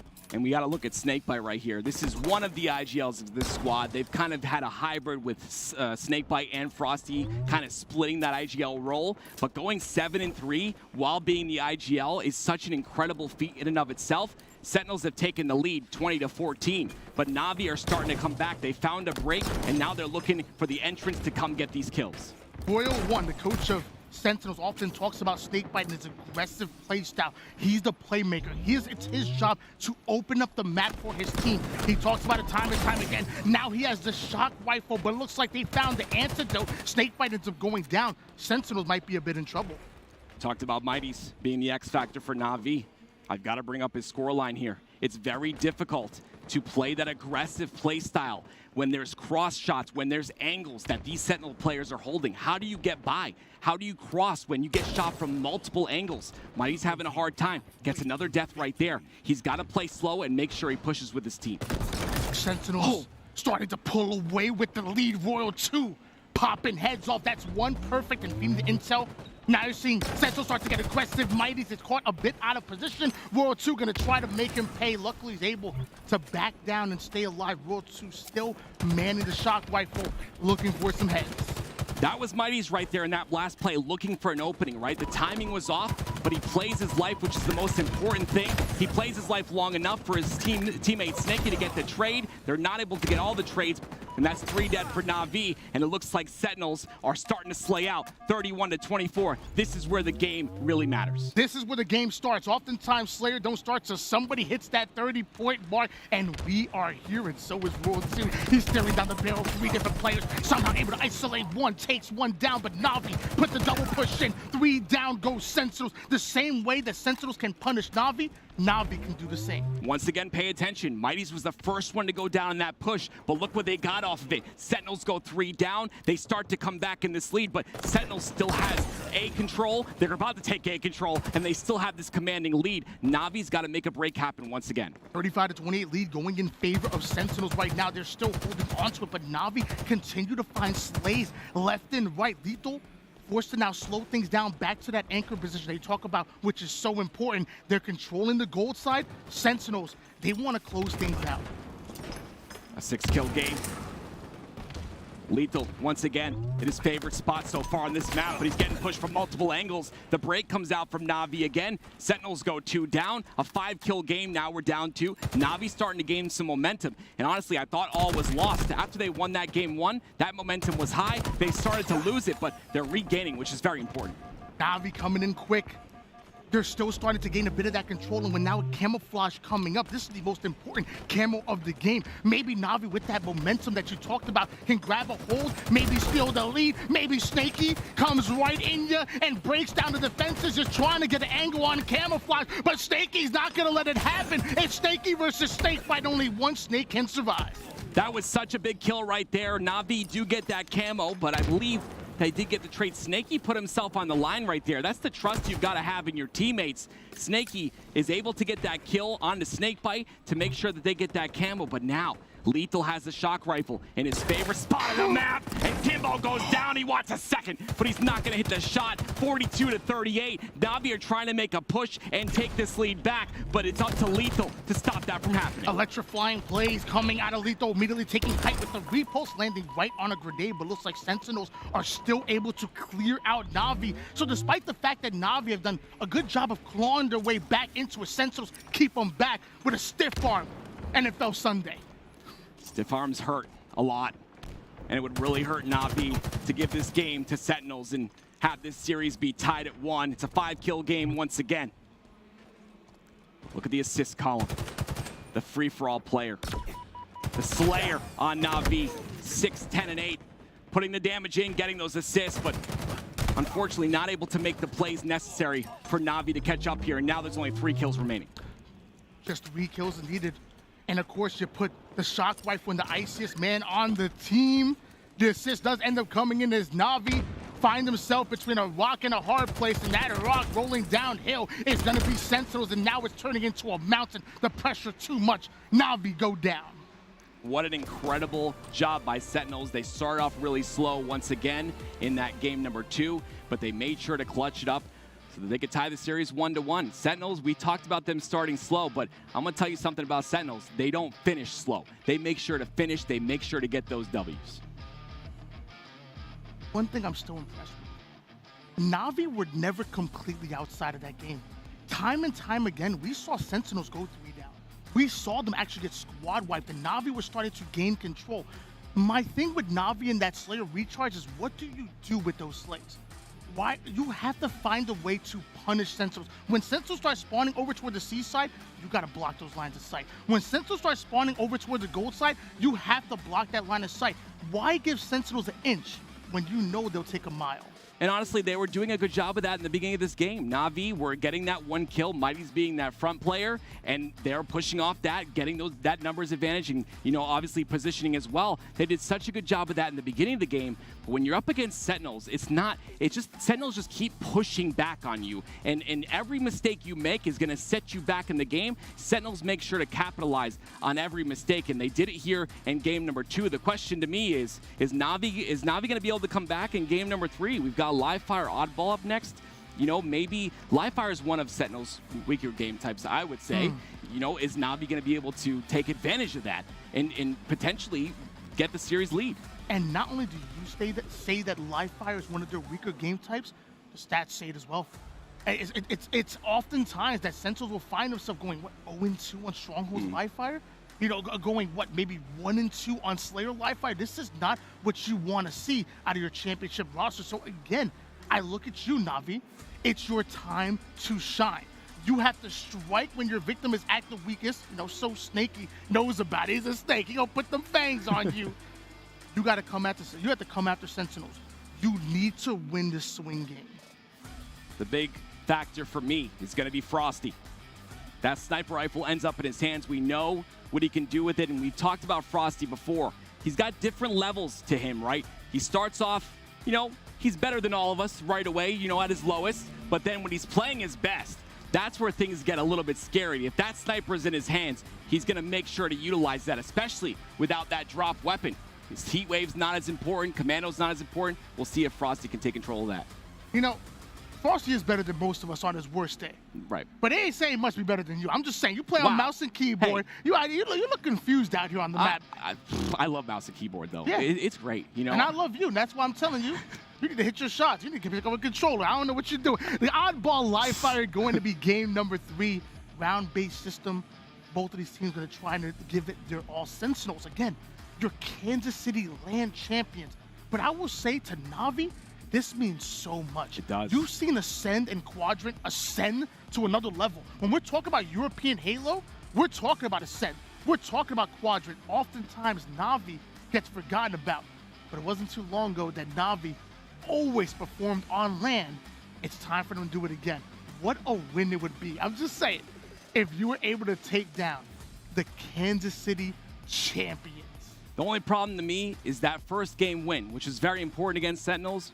All that momentum is gone. There's none of that left. You've honestly come to a point where you kept that second game close, which is good, right?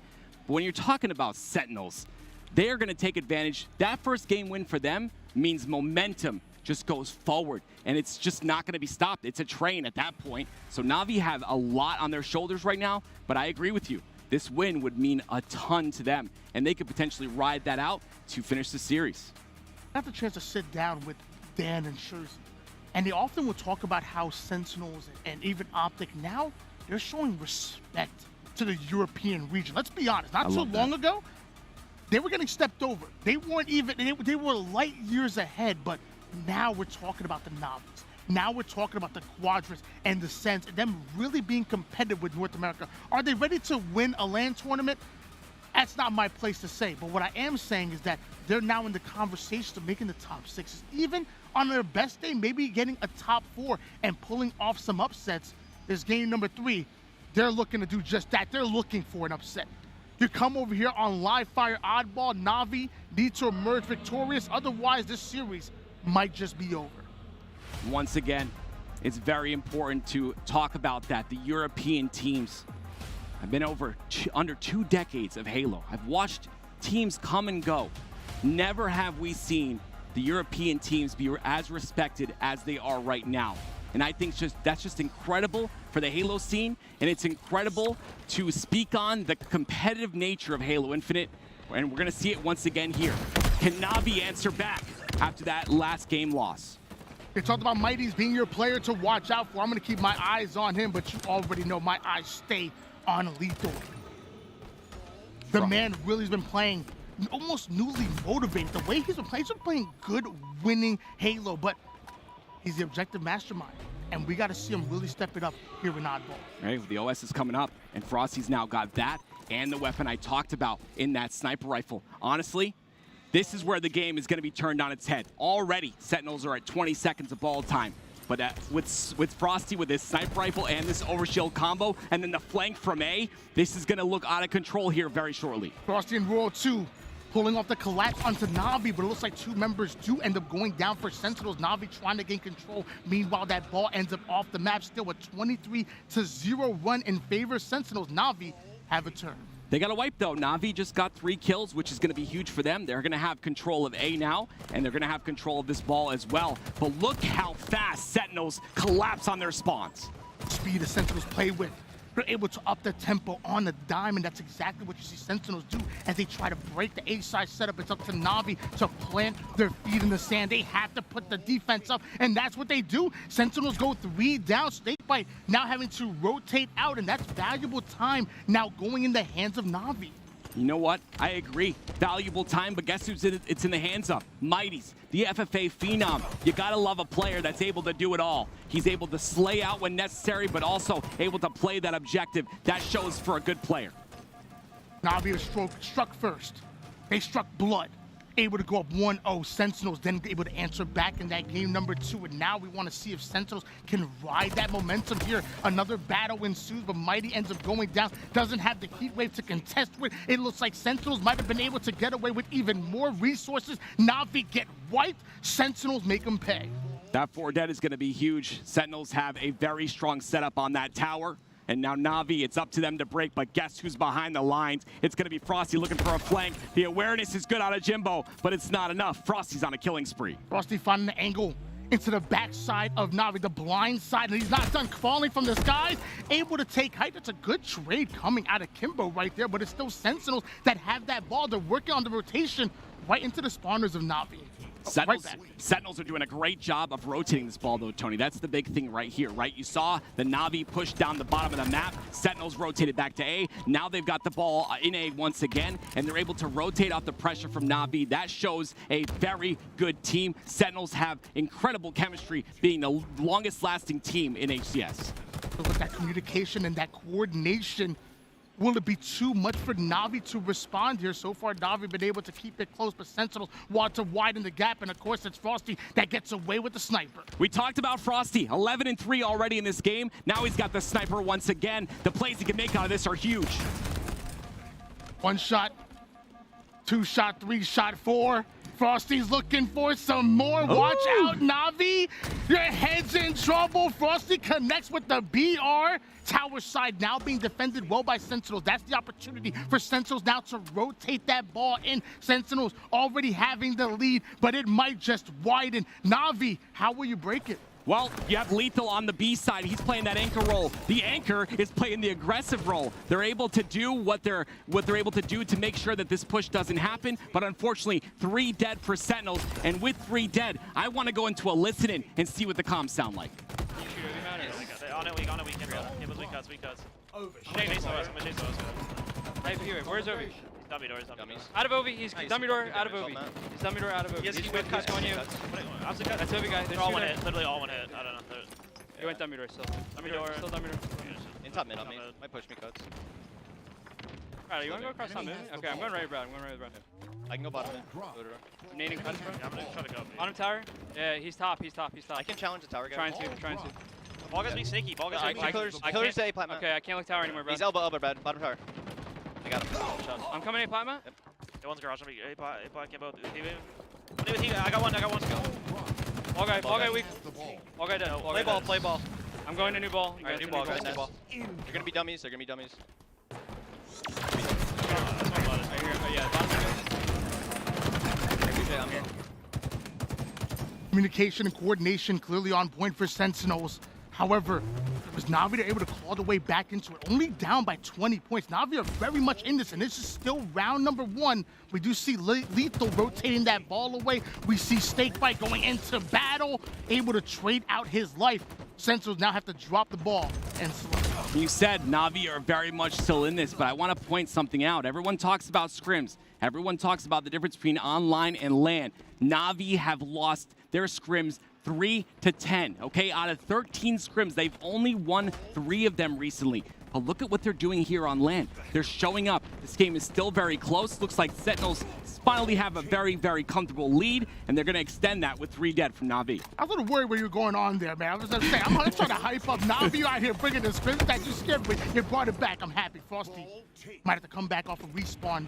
Ends up going down. Lethal now trying to make waves here. Drop wall comes down early, so do the nades, clearing out and denying access from Navi to try to push up onto the cut side. Once these slays go in, Sentinels are in position of grabbing that ball, but first comes OS. That OS pickup was huge. Snakey was the only one in position. Sentinels got the kills, and that's what it's about. It's about getting those kills on the timing of getting those power-ups. That's when you can swing the game, and it looks like Sentinels are looking to close out this first round. Navi able to shred the shields of that OS, but Lethal still able to remain alive and still picking up the pieces that Sentinels are leaving behind. Mighty, get back! You don't know him like that, Lethal. Able to clear out a route for Sentinels to rotate the ball in 3, 2, 1. Sentinels 1 round away from taking game 3. What a great rotation once again by Sentinels. That's something I'm seeing time and time again. They've got the in-game awareness to realize where the pressure is coming from. The communication comes out, and they're able to rotate that ball. Sentinels, I think, have the best communication in the game, and we heard that in the comms earlier. That communication is translating into the wins department. It's Navi now playing off their back foot, even though Navi were the ones who took game number 1. Now it's them off the back wall, but clearly they know what they're doing. You back a Navi against the corner, you get the claws and you get the heat wave, and you also get to look at the black screen for a little bit. Unfortunately, Navi is looking at the black screen. We talked about timing on these power-ups. Look at right now, Kimbo has to stay alive from Frosty. He's not able to, but 2 go down right as the OS comes up. That's not what you want to see from Navi. Mighty trying to get in position here, but he's running into a 1v2. Sadly, there's not much you can do when you're by yourself. And Navi were not in position, and simply Sentinels work. They earned that overshield. They've earned this ball time, and Navi needs to earn the break. Again, Mighty's is coming from free-for-all. As a competitive free-for-all player in my day, my biggest problem was playing too aggressive.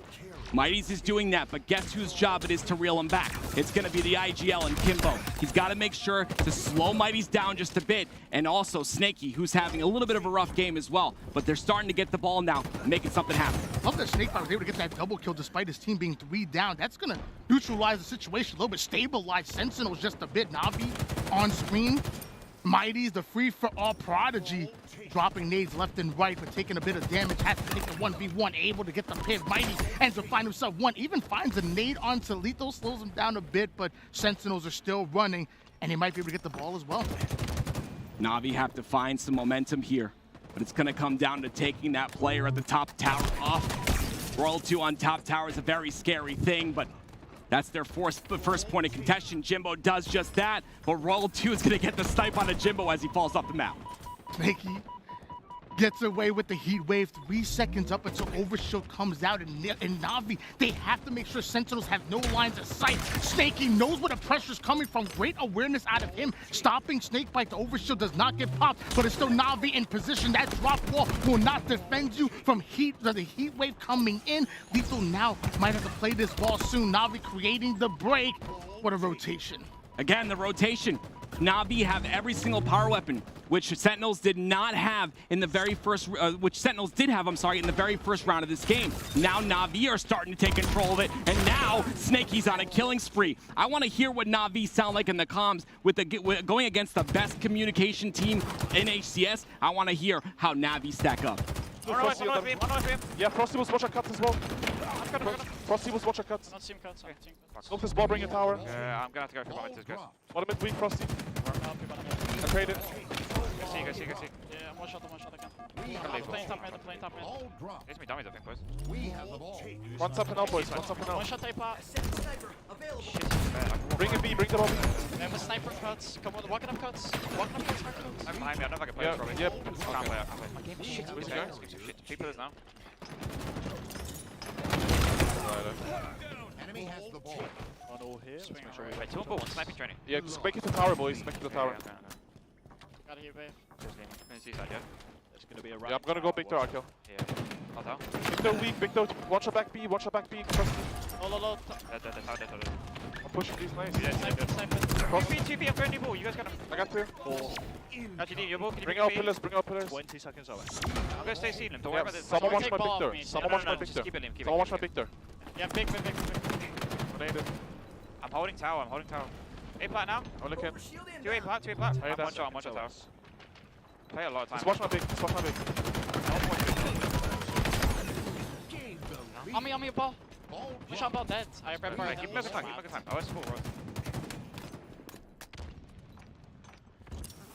Navi doing a great job of not only calling out, communicating where Sentinels are coming from, but also the small talk, making sure they're actively listening and making sure they're always communicating that thought process. I love Navi's communication so far, and so far they have a 46-33 lead. You said it right there, Tony. Honestly, Navi's communication, that small talk's so very important against the best small talking team in the game in Sentinels. Navi are stacking up because of that communication, and they've got the lead, but looks like Sentinels are going to take it back. Sentinels, you can never count them out. You also can't count out Snakebite controlling the sandbag side, but looks like Snakebite ends up going down, but so do 3 members of Sentinels. That forces Frosty to play the ball right outside of the map. Navi should have first eyes on it, though. But Kimbo has that sniper. How is he going to utilize that to give his team control here? The ball's still at the bottom center of the map, but a great shot on the Snakebite. This is Kimbo's job right here. He's the IGL, but he's also able to put so much damage. But look at that. Sentinels stay alive and they rotate the ball again. Not only the IGL, but also the leading Slayer is Kimbo. 20 kills, only has died 19 times, 5 assists to go along with it as he gets blackjack with his 21st. Kimbo now pushing heavy over toward the A side. Sentinels feel the pressure coming in. They play the ball, but so much time coming in. This once was a 4-point game in favor of Navi. Navi haven't put up a single point. Meanwhile, Sentinels are getting closer to that 100-point mark. That comes down to Sentinels' in-game awareness. They're able to rotate that ball off of pressure, and they're doing a great job of that, especially here in round number 2. We'll see if they're able to close out this round here shortly. 402 gets himself the slay, but gets stuck. Sentinels now get wiped. Mighty's the only player alive on the map, having clear sights on that ball, but what's more important right now is the overshield, forced to drop the ball, fighting for the OS, grabs it, steals it away, pops it on his chest before going down. Navi stealing away the OS, and Mighty now stealing that ball. 3 down go Navi. Not what you want to see. What can he do? Honestly, we've got to see some big plays from Mighty's. I talked to Wonderboy, and he had said Mighty's gets hype, and that hype can drive momentum. He's got the overshield. He's gotten 2 kills. What a great job by him. 2 dead for Sentinels. Let's see if they can convert on some time. Mighty seemingly shutting down Sentinels by himself with the help of the overshield, of course, and buys the time for Navi now to get back into the play, but it's not just enough to get in position. You got to win your fights, and it's really hard to do against the Kansas City land champions.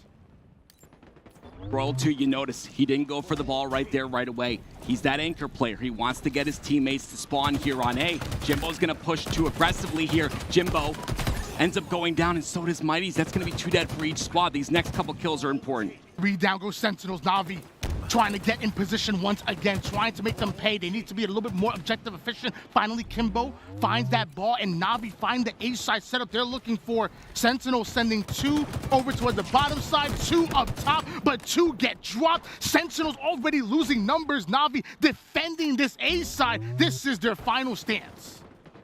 And Royal 2 looking to find a chink in the armor here. Navi take the lead, but Royal 2 has to go for the back line. What a great job by him to go for that back line. There's no pressure on Big Door. He finds an opening, gets the first kill, and now he's looking for more, and he gets another. And he's not done. Finally, Royal 2 ends up being taken down, but the damage has been done. Navi ends up going 3. Sentinels now moving in control. Just 6 seconds left. Can Sentinels grab a hold of this ball? Frosty now going in for the rotation. Lethal able to steal it. You have 2 seconds to work with. He ends up going down. So do multiple members of Sentinels. Navi have tied it up. Wow, and it comes down to those clutch plays from Mighty's with that overshield, right? He was able to open up the spawns on A. He got Navi that spawn, and they were able to force a setup off of that, and Sentinels just weren't able to break it in time, and that comes down to Navi winning that round and tying this series, or this game up. Of course, we have a swing game 3. And of course, we're going into a round 3. It's one round to take it all, and Royal 2 is about to take your face. How do you let this man get away with the S7 sniper rifle? How is that not in the playbook? Keep the sniper out of Royal 2's hand. And it's one thing to give them the sniper, but that OS is coming up as well. And Navi don't want to give up another power-up. They're going to go for it right here. They do one down. That's 3 dead for Sentinels. This is a huge play. And Mighty's with a big kill and the perfect on a snake bite. They're going to have OS control. Your player of the game, able to secure not only the ball, but the overshield for Navi. You have the resources, you have the positioning. Navi are playing better than I've seen them play in a very long time, and I'm here for it. And I've got to repeat it, right? 3 and 10 in scrims, but when it comes to LAN, when it comes to the tournament that qualifies you for Worlds, there's no one that's going to play better. Navi coming out strong, and they get 2 dead once again for Sentinels. The one thing I love what Navi are doing right now, they're not allowing Sentinels to set the pace in this game. They're controlling the pace. They're playing on their orders, on their dime. It's Sentinels that are having to react. They are not bowing down. They do not fear the Kansas City LAN champions. They don't fear them, and something that I've noticed in this game, Tony, and in, of course, round number 3, is that Navi are adapting to the rotation Sentinels are putting out. Sentinels will rotate the ball. Navi will be in a position to stop them on the other end, and that's what's giving them a potential chance to win this game. Frosty now gonna try to hold down this tower side, but the nades are gonna be too much. Snakebite forced to play the ball off the map. Overshield obviously coming up here, and Sentinels, they want to get control. Navi find himself 3 down. You can't go 3 down when that overshoot is coming up. Yeah, I've talked about it before. Timing is so very essential, but Navi do get those spawns onto A, so there's going to be a fight for OS right now. If Navi can get this OS, it'll be huge, and again, the kills have to come along with it, but 3 go down. Sentinels gain control. Switching gears over towards Royal 2. He already finds the spawners. Look at this perfect halo. Already having reticles trained on you the moment you go up. We have Royal 2, 37 kills, largely because he knows exactly where Navi are pushing from. Yeah, it's crazy. Like you had said, that Royal 1 had mentioned to you, Sentinels are able to play whatever role necessary to win the game, and it looks like Royal 2 has taken that Slayer role this game. Navi being welcomed to the big leagues. Royal 2 going for a bit of a swim. It's all good. Hey, it's getting sweaty in here. I'm getting sweaty. I'm not even in the game. I'm getting sweaty too. Someone else who's sweating is Frosty. He's got another power weapon in his hands. We talked about him on the Sentinels roster being the power weapon master. So efficient at utilizing these power weapons, and he's really cutting into Navi with this heat wave. And if he gets his sniper, it's going to be scary. Normally the man to ice up. Now it's Frosty bringing the heat wave and the sniper rifle combination. Frosty looking to put it to Jones and Navi, a little rat in its corner. He's going to get exterminated. Are you a snake or are you a rat? Are you a hunter or are you prey? You know what? Sentinels are the hunters here. They're looking to close this game out right now. 59 seconds on the board. And Frosty with a sniper. I talked about this at the beginning of the series. The power weapon master put in the work. 3 dead, make that 4 once again for Navi. Still have 5 shots left in that sniper rifle. Needs to find himself a battle rifle. Picks up himself a Navi 1. He's set tripping right now as Frosty looking to set up a play here. There's 3 members over toward the A side. Ends up taking down a dome of 1. Almost able to take down the second, but the mighty 1 is able to strip away the sniper rifle. Lethal able to play the ball. But look at the scoreboard. Look at the damage. Look at the carnage. Incredible damage is being done by Sentinels, and it's just because, like I said, they have another level to them, and they're bringing out that level here for Navi. They're showing Navi the respect. They're making sure to close out this game, and 20 seconds is all that remains. But Mighty, the FFA phenom, carrying the ball, trying to rotate it to his team. So what you're saying is, there's levels to this. There is. And Sentinels are showing that they are not on the same level as Navi. In fact, they're looking to put them down here. I wouldn't be surprised if Navi don't win a single game. The way Sentinels are taking control finally, it's Snaky that played that ball off the map. The melee will come in, looking to clear out Sentinels, but they still have a mountain to climb. You're still down by quite a bit. They are, but honestly, this is possible. for Navi. They've already won one round this series. They know it's possible, but it's going to come down to these breaks. Jimbo's in a great position. If he takes out Snakebite here, unfortunately he does not, but the break comes from Big Door, not able to stop it. Sure, it's possible. It's possible for me to go pro. It's possible for me to bring up Sentinels. I'm asking what's probable. And as of right now, Sentinels still have control. Royal 2 now has the ball. 10 points remaining. Navi, where are you? This is all they need right now. Navi not in a position, the player to watch at this moment in time is Jimbo, and he goes right off the map. 3 seconds is all they need, and Sentinels are looking to close this out. It's still possible, but you're right. It's not probable in this situation. What is probable is that Frosty might end up making a play with the repulse, or he might not need to. The shots obviously connecting the strafe, not going to be enough to slow down Frosty. Navi find himself with the ball once again. They also find themselves with Royal 2 hunting them down, barking and hunting. Is Royal 2 once again. Navi lose track of the ball. That means they lose track of the game. Sentinels once again win another clutch one, up 2-1, but I've got to talk about how much of a fight Navi's been able to put up in this series. They look really strong. Based on the scrims, which is pretty much all we have with all the roster changes that have happened, I didn't think they were going to look this strong coming in this tournament, but they look good. Now, the question is, can they tie this series up? After that first game win, their momentum is gone, like I said. Can they regain that to potentially win this next game and tie the series? I mean, let's be honest, we knew this was going to be tough. But we also didn't know Navi were going to play as well as they did. I've been thoroughly impressed with Navi. Even the matches that they're losing, they're so into it. We're talking about 1 or 2 mistakes, and Navi could be the one that are up 2-1 so far in this series. Navi has nothing to hang their hat low about so far. I mean, one more game, and you go to a game 5, and at that point, it's about who wants it more. That's right. You can tell the Navi wants it. And I got to point out Mighty's again. The player is always that #1 entry fragger, we call it, right? He gets that initial kill. And he was pushing pretty well with Snakey at the end there. But when you got a Frosty with a sniper rifle, that's just going to pop your teammate's head. What do? You end up in a 2v1 situation, and then you end up getting wiped. And Navi, they just got to fix a couple of things, a little bit of positioning errors. Once they fix that, if they can fix that in this next game, we definitely can go to a game number 5. I thought this was going to be a 3-0, Tony. I was completely wrong. Navi showing that they're still one of the top teams in Europe. I said it before. Ascendant Quadrant, they get all of the love. Navi are sitting here like, how are you not talking about us? Have you not bought our skins? They look fly. They do look good. You know, if you look good, you play good. I'm just saying. That's my belief. Yeah. This pool may not be as dominant in favor of Sentinels as we thought, because if Navi are playing this well, I know G2 are going to come out with that fire. Pool C, maybe a little bit more open than we thought. Yeah, I had a feeling that Sentinels was going to come out of the pool in first, but with games like this, it's going to be a competitive pool. There's a whole bunch of teams that could be in that second place spot. It's no longer just G2's spot in second place. I think it's up for grabs. Navi playing incredible right now. So what's the missing piece? Where have Navi not been able to figure it out? Like, what needs to be done for Navi to win this game number 4 and potentially send us into a game 5? Sentinels just have that slaying power. And you know what? Navi are in a position where, honestly, their positioning can improve. And if they can improve that positioning and they can up the slay power, because we know Mighty's, he's a free-for-all phenom. What comes with free-for-all? Individual skill. If he can catch fire and he can get hype like Wonderboy says he can, we've got a game on our hands. And you see it right there. Mighty and Lethal, the comparison, the damage difference, insane. This is potentially the final game that you'll see in this series if Sentinels are able to come out on top. Navi want to send us into a game 5, and I just want to see some good Halo. Well, you know what, Tony? This is CTF Aquarius.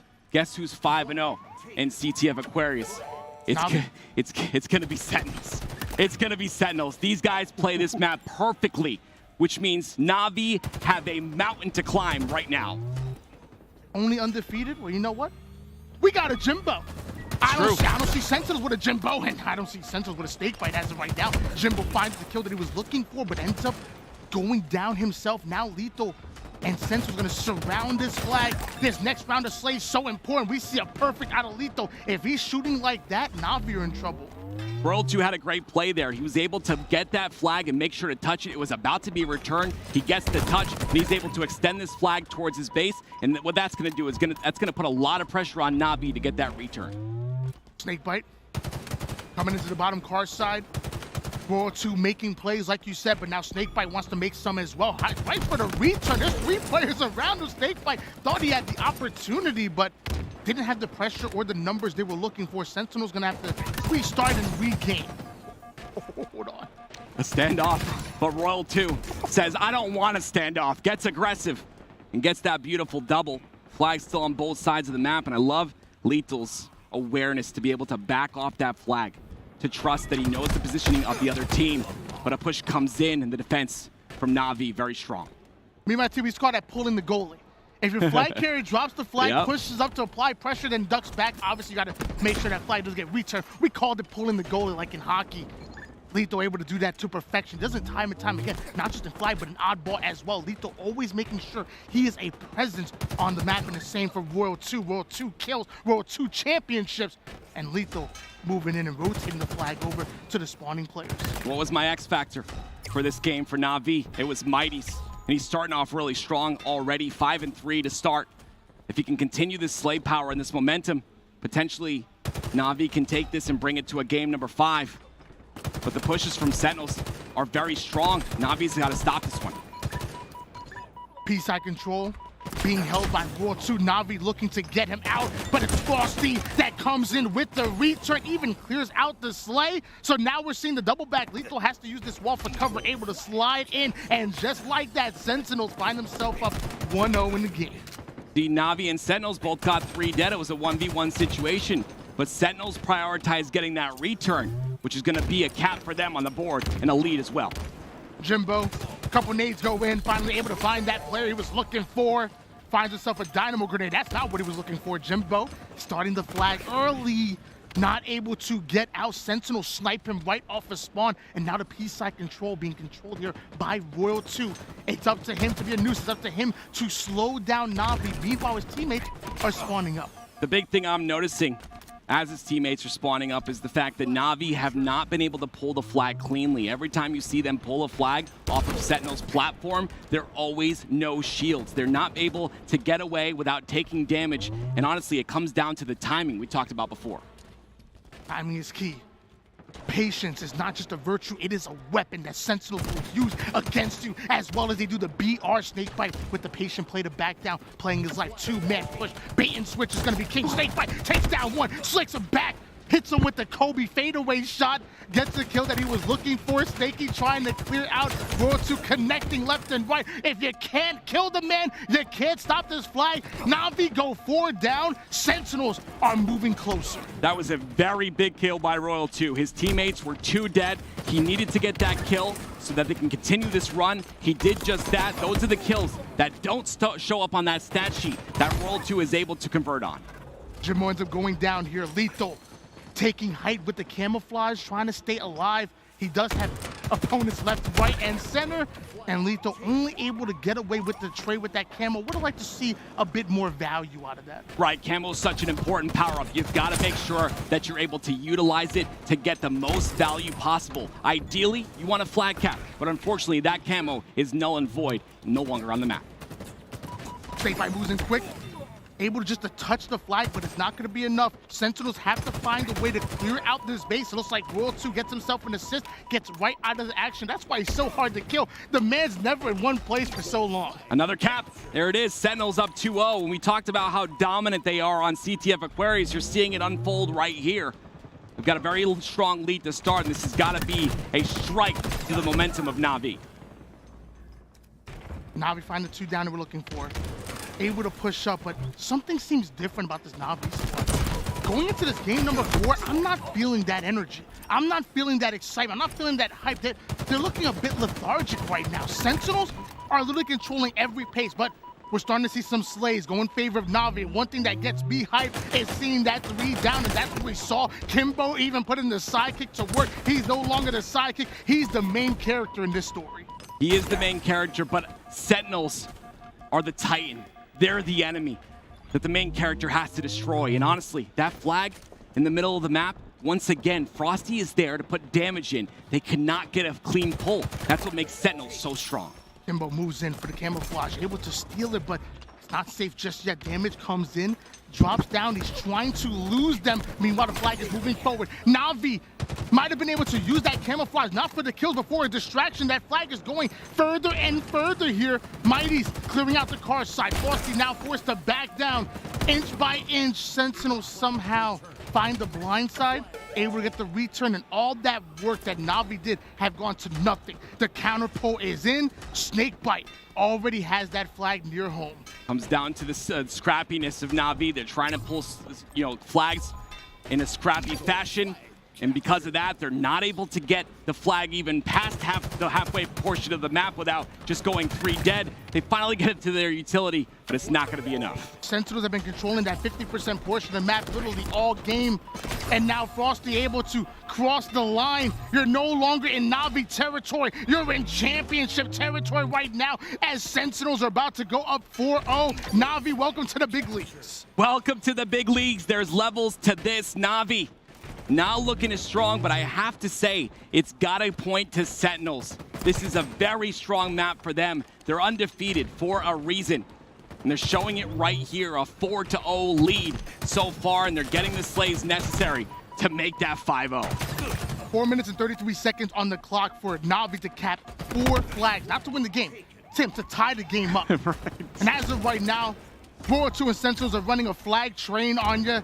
Just moving forward here. It's only so much you can do when that pressure's coming in, when Sentinels are getting the slays whenever they want, when they're pulling the flag literally at will. Sentinels look way too comfortable here. I guess that's why they're 5-0.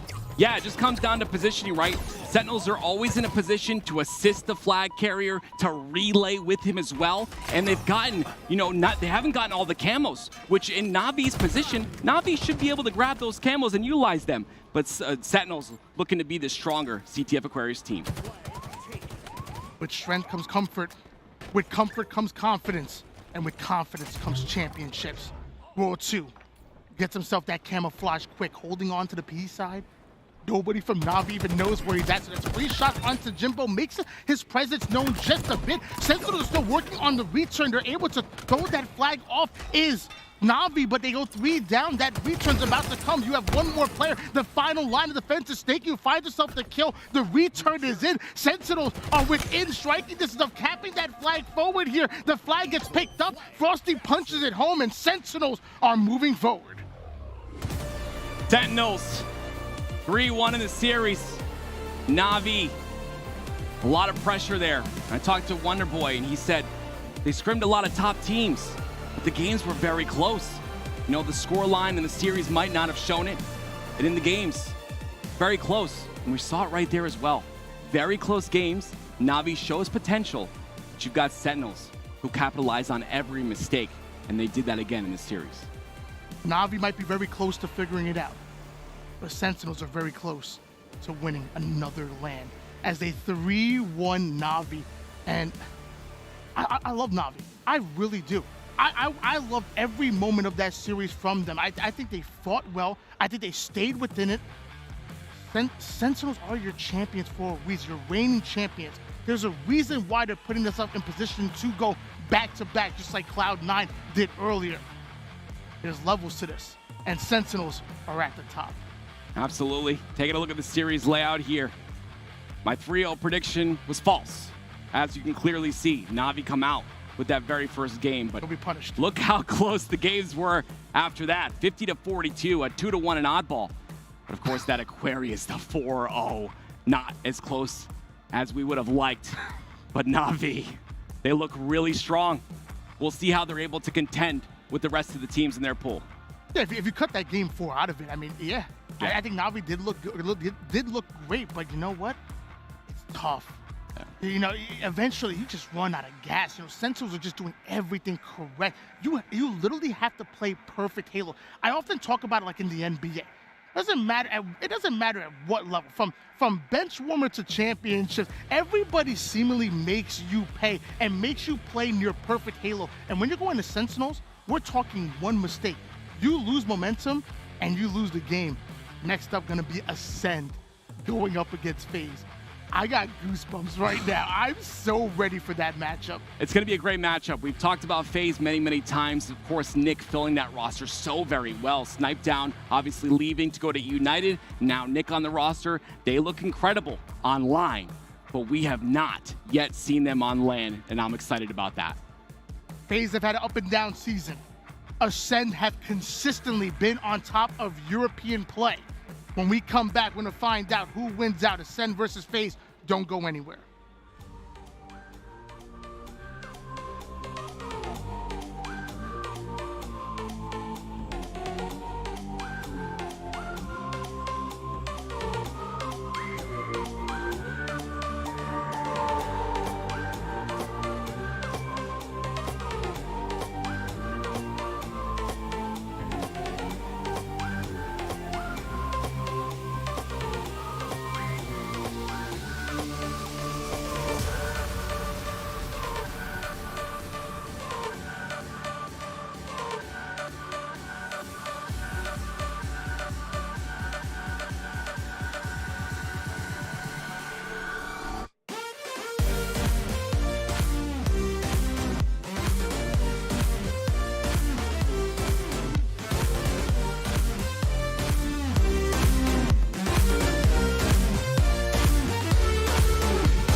Hello, everyone, and welcome back as we get ready for our next matchup. It's, of course, FaZe Clan versus Ascend, a classic battle between NA and EU. Golden Boy here alongside Tony. Tony, it's always a pleasure to be alongside you, my friend. Always a pleasure, especially when we're doing star-studded matches like the one we got here. Hell, FaZe and Ascend. This is going to be an exciting one. Yeah, it definitely is, and there's obviously a lot to talk about with these guys. But for now, though, let's actually see where we are with the pools, because as it stands, I would say the usual suspects doing what we had expected them to do. If anything, it's more Pool B. The fact that G1 Native Red, that matchup was just so close. G1, of course, getting that win. But overall, I mean, I think it's safe to say that this is shaking up exactly the way that we thought it would, Tony. Yeah, that Pool B is still tightly contested. You're talking about Native Red still have an opportunity to come out on top. Quadrant, who are also 1-0 with G1, have the opportunity to maybe usurp them, but G1 emerging the favorites in Pool B. And of course, Pool C, we literally just watched Navi go toe-to-toe with Sentinels. And although it was a 3-1 finish, no one expected Navi to play them as well as they did. Yeah, that's right. I mean, I saw, what was it? I think you had like a 50-42, 50-43 in Slayer. I think they also was 2-1 in Ball. Yep. So obviously it was like a very close game between them, which is literally what we had expected from Navi. Sentinels always known for that slower start, you know, at the beginning of the event, but it was very clear that we were watching a championship contending team toward the tail end of that series. But for right now, though, our attention is going to be focused on FaZe Clan and Ascend. Here is the series layout. Strongholds on Recharge, Slayer on Aquarius, CTF on Catalyst, that'll be a first for me, King of the Hill on Livefire, and Street Slayer, if necessary, for games 4 and 5. And you know what, Tony? I wouldn't be shocked if we go to at least a game 4 here. You know, we're talking about Ascend. This is like this is the championship team out of Europe, an amazing squad. But at the same time, though, everyone's coming into this event with a very high expectation for FaZe Clan. Question is, can they do it in a live event? FaZe have had an up and down season so far. Even with this one roster change, we're bringing in the trio of Renegade, Falcon, and Spartan. They didn't start off hot. You're bringing King Nick, and we have high expectations once again. FaZe are really starting to emerge as closer to the God Squad that we thought they were, but don't count on Ascend. We're talking about the #1 team out of Europe. They brought in Respectful just to take on the North American talent. Ascend are here, and they will not go down easy. Yeah, you're really hoping for players like Respectful to really bring up that clutch potential that they're so known for, right? And that is going to be a vital part of Ascend. If they can try and frustrate FaZe, maybe, just maybe, there's going to be that opening for them. They can squeak away a few games. We're not going to sugarcoat it for you guys. This obviously is going to be a tough matchup for the European champions. But for FaZe Clan, though, I mean, I think it's safe to say that the expectations for the squad, the talent that's on the team, you'd be crazy if you didn't have them in your top 4 at the very least here in Orlando. I love that you used the word frustrate them. The last thing you want FaZe to do is be comfortable on the map. When they're comfortable, they will run over you. We talk about it time and time again. Do not allow FaZe to set the pace. Yes. Ascend need to be playing their game. They know what it takes to win.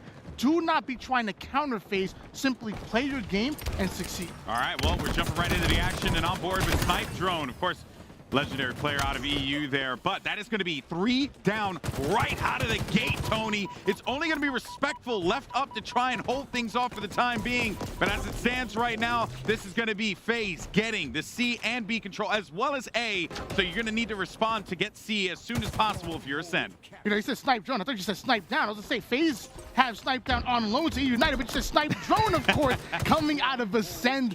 One of the leading all-around players on Ascend, not only able to be one of the leading Slayers, but also that objective time, also playing support. He does everything for the team, and so does Spartan, ripping out with the shock rifle, holding down that gold side control, now chasing down the enemy Spartan, holding down his gold side literally by himself. Expertly done there by Spartan as they're just going to continue to patrol around yellow. Great help, though, as Legend takes out Spartan. that's trying to open up this yellow side of the map for them so they can get a little bit of control of the map. You know, you just get so much vision when you have possession of this area, and Ascend knows that. That's why they're fighting out of this. Obviously, they want to try and see if they can get control of A, but as it stands right now, FaZe just trying to force their hand, though, and Spartan gets the kill on Legend. That was an unfortunate one, because Legend thought he very much had that kill in the books. Did not work out the way he hoped. But it's still Ascend that end up with that double cap, and now we're seeing points being put on the board for Ascend. A 48-0 run by FaZe. Let's see how Ascend respond. Yeah, well, they're actually going to... FaZe are actually going to go and get B possession back. Looking over, though, it's going to be Spartan, of course, with that shock rifle, as, you know, what you would normally see him with it. High impact power weapon on the map here. Trade goes out. 2 players long haul. Spartan got the call that there's going to be someone over by glass, so he's going to go and check it out, do a little patrol. Ends up finding 2 of them, though. Repulsor doesn't do much to knock him back, though. Could actually hit him in the wall, but it does not. Spartan's able to get the kill, too. Another one, actually, going for Renegade to boot. And even though Legend does get the better of him here, for right now, this is all FaZe, Tony. The last time we saw these 2 teams match up, it was a close match. It was 250-222 in favor of FaZe. This is Ascend's best game type is Strongholds, and as of right now, FaZe are dominating. If Ascend have any chance to come back, it's going to be on the back of the camouflage, which ends up being dropped right away. Ascend find himself 3 down once again. FaZe are in the driver's seat. Yeah, they have full control, and this goes right back to what we were talking about before, right?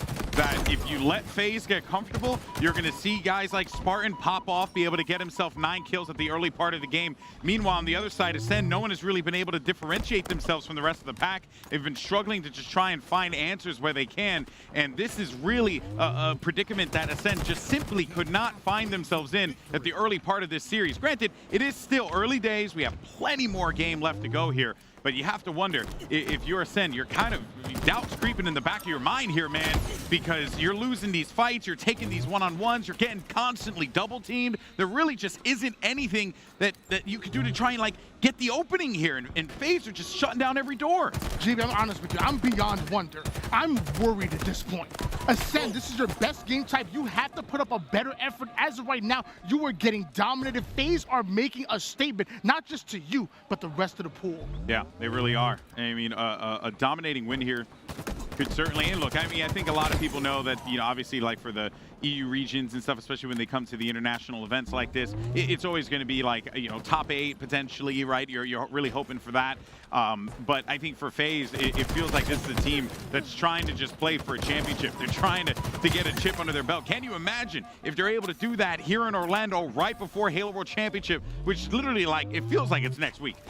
So, you know, that would be unbelievable if FaZe were able to do that here. But Ascend still have to find the openings where they can. In Strongholds, you can still come back into this. Ascend trying to make a comeback here, holding on to the double cap. Spartan getting aggressive, finally dies, but it's only his 3rd death. The man has 11 kills and was dominating with the shock rifle. It changes hands, and now Ascend have an opportunity to do the same. I mean, even thinking about who are some of the players, like the standout players that you want to be paying attention to on this team, right? Look at Snipe Drone. Snipe Drone's sitting at 1-4. Like, it's not every day that you see a player as good of a Slayer as Snipe Drone struggling to be able to just get anything going in this one. And it doesn't help that, like, Falcated, Spartan, they're all over you. Then when you got to worry about those 2 guys, and you got Renegade, you know, rounding up the rear, it really does feel like this FaZe squad has just become a very complete squad, especially with the addition of Nick, who's down to do the dirty work. Ascend is searching for answers. They're scrambling. As of right now, FaZe again are dominating. You're talking about another triple cap, completely applying pressure. Ascend, the moment they spawn, they have reticles trained on them. Nobody can get into a base, at least confidently. We see a push come out of Ascend as they try to work on the Charlie and the B side, but here come FaZe to push them out. Yeah, really every single time that you see, like, this slight opening, this slight opportunity for Ascend. I mean, even right now, right, you have 3 down. So this is your opportunity to try and see if you can get control of this map. I mean, do you go for the trip cap? You've been struggling with the control this entire time, but if you're able to win those 1v1s, able to win those big pivotal fights, maybe, just maybe, that could be enough, right? The question that's on my mind here is whether or not FaZe are going to be able to just clap back and get back into the driver's seat like the way that they've been doing this entire game. It ends up going down. And here it is. So does Legend. FaZe once again advancing forward onto the Alpha side. We're seeing Ascend do a great job of stealing away Charlie, but they're getting out-rotated here. Once again, Alpha going to change hands. finally ends up going down to Ascend. Now get a chance to rip back. Renegade steals away Charlie though, and now that camouflage ends up in the hands of FaZe, and Renegade gets a double kill. Ascend, you need to figure something out. Yeah, and I wanted to see FaZe. How did they respond? When they were down, it was a trip cap. It wasn't looking all that great for them, but they found that next level, that next gear, as they're at 235 to 65, presently capturing A, have control of B. Spartans overlooking it over toward Glass. The rest of the Ascend guys making their way long haul. They have to essentially fly over to B to try and stop it. They need to get in a point right now, Tony, but as the time continues to tick down, Spartan's got his eyes on Sika. Legends trapped inside of the control tower, and that is basically it. FaZe Clan walk all over Ascend 250-65 in a statement game here in map 1. Unreal. You said walk. I thought they were dancing. I saw a little merengue over It there. felt like I don't know. That wasn't walking. I saw. You know what I'm saying? They were clearly dancing on their tears and sorrows, because that's exactly what it felt like watching that. This is, if this is the level that we would be expecting of FaZe this weekend, then yes, maybe I was underselling them, because I wasn't too certain, honestly. Not because I don't think that they're bad players. I think they're all exquisite players. But the thing is, man, these are guys who have only been a team for what, a few weeks, right? Yeah. So I don't know, dude. It's kind of, I wasn't expecting this kind of ferocity out of the gate. 250-65, man. Tony, Ascend got to find an answer in Slayer. The thing is, the moment they brought in King Nick, the vibe changed. I'm not even talking about in the game. I'm just talking about outside of the game. We saw momentum immediately shift towards FaZe, and now you're beating Ascend on one of their best game types, going Slayer Aquarius. We know FaZe, that's one of their best. Yeah. I mean, I think they feel rather confident with how this is actually going to play out here. I mean, even looking at some of the stats, like most recently, this is I think that also too, right? Like, because his team is so new, there's always when they were online, there was always going to be a little bit of those growing pains. I actually had a chance to opposite side of that talk to Ryanu about the squad, and yeah, he was saying, like, even after the last game that they had on main stage, really just trying to find the groove, trying to find the groove, trying to find like the chemistry. And I think with the way that this FaZe roster has been put together, they're going to find that chemistry a lot easier because they have such strong Slayers on their team. You managed to neutralize Snipe Drone, who's an amazing player, and you had guys like Falcade and Spartan just going off. I love talking about Falcade. I love that we have his stats on screen. When your eyes get drawn to the FaZe roster, what are you looking? You're looking at Renegade. Yeah. You're looking at Spartan, big personality, big names, but it's so funny. Falcade, flies under the radar. He really does. And he's so underrated, and maybe doesn't get as many slays as Renegade does at the end of the day, but what he does do, objective time. So not only are you keeping up in the slays department as your leading Slayer, but also that objective time is on point. You're keeping your team alive. He's an all-around player for a reason, and Falcade is the most underrated player that we have in the league. Watch out for this young man. Halo Infinite is his game. Yeah, you are 100% right. I mean, it kind of even reminds me of like Snakebite on Sentinels, right? Like a guy that could do literally everything. He can slay, he could do the objective, he's assisting, he's making space, he's creating opportunities for his squad. Falcade does that and then some for FaZe. So now you just put, Falcade with two other high-quality Slayers like Spartan and Renegade, and then you also have Nick, who is no slouch at all. If anything, I would even go as far as say maybe he's like the missing piece in the puzzle of that, of those four players. You got yourself a very dangerous team here. But, enough about FaZe. I mean, on the other side, though, I was really shocked to just see Ascend start off, really flat. And it felt like, the things that they can normally get away with when they're playing in Europe, these teams are just not letting them have that space here. Yeah, I mean, we knew this was going to be a tough time right off the rip. But Ascend normally to not put, let's be honest, that pathetic of a result on. We expect Ascend to play against FaZe and to play them well. Going into the Slayer Aquarius back in scrims, they only lost by 2 kills on Aquarius Slayer. I need Legend to pop off. When we talked to the coach, Kronos, he talked about Legend having the best shot on the team and also being the most aggressive player.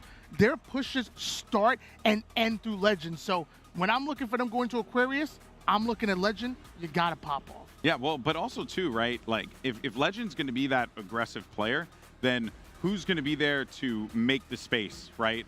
Or not necessarily make the space, because Legend's going to be the one to make the space. Who's going to be the one to kind of like bring up the rear, right? Because like I feel like the thing that happened in that game was that a player, you know, whether it was like Legend or even like, you know, Sika, depending on this on the situation, would like try and push into a fight.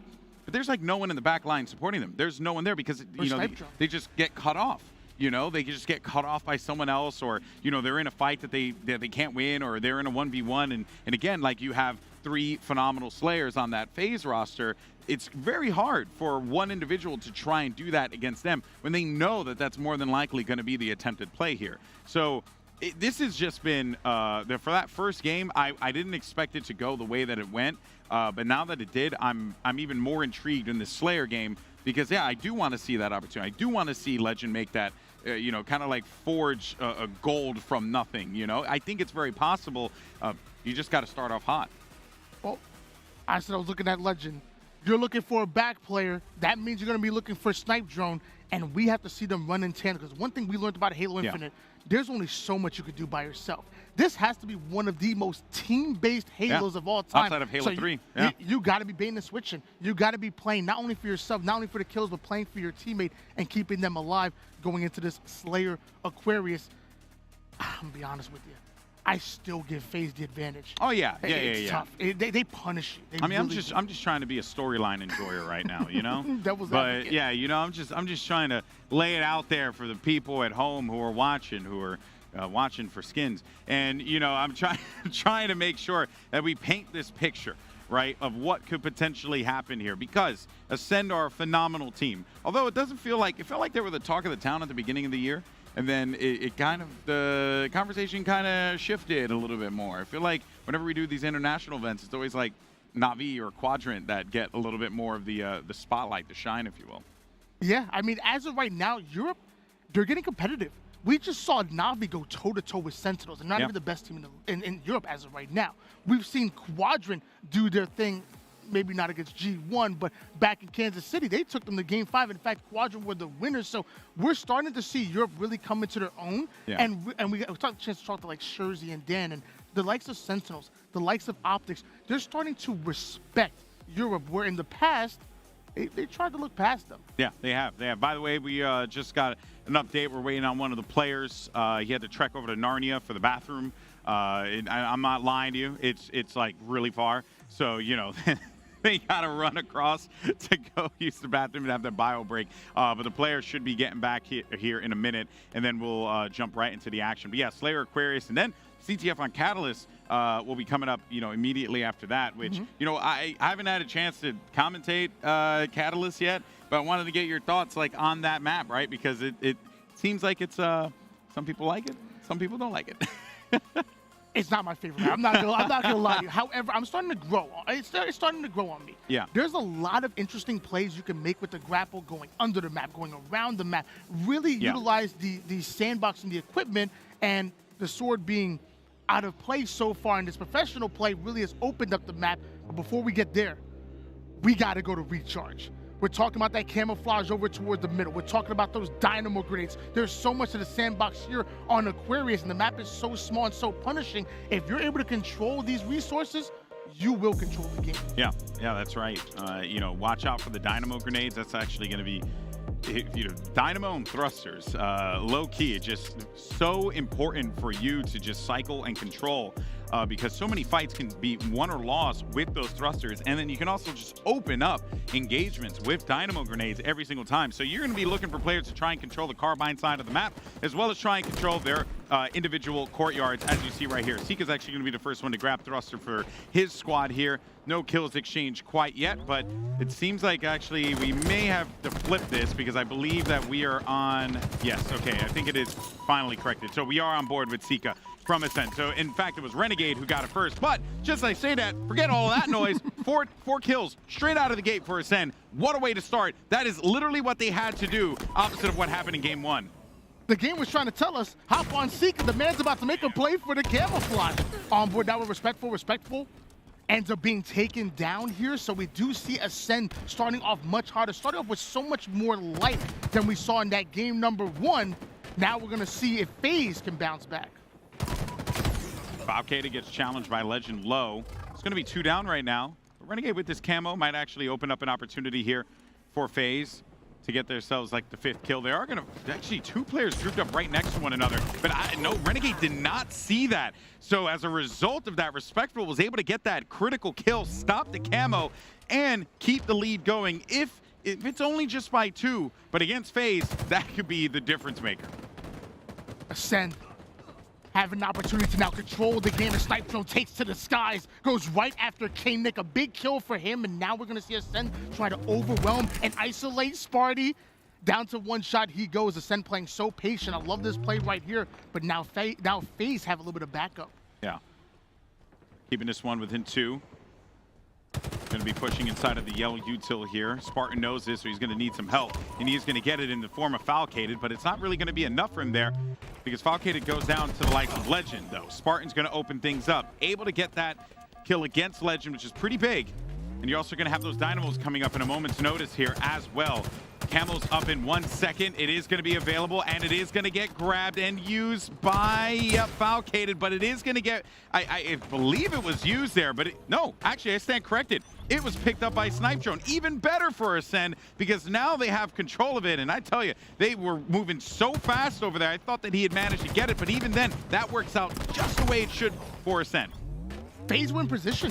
You would have thought Falcade would have been able to steal away that camouflage, but Ascend getting the slays when it matters most. Sadly, they're not able to do much with it. As we switch gears over towards Renegade, right now the leading Slayer. Shoot, always the leading Slayer on this roster is Renegade, the ultimate hunter, one of the most aggressive players to have in the game. I always love having my POV on Renegade. Yeah, he's got the heat wave too. So he should be able to easily find a few kills here, but they are going to have 2 in front of him. Legend, a big kill on Renegade. Thought he would have actually been able to scoop up maybe one of those.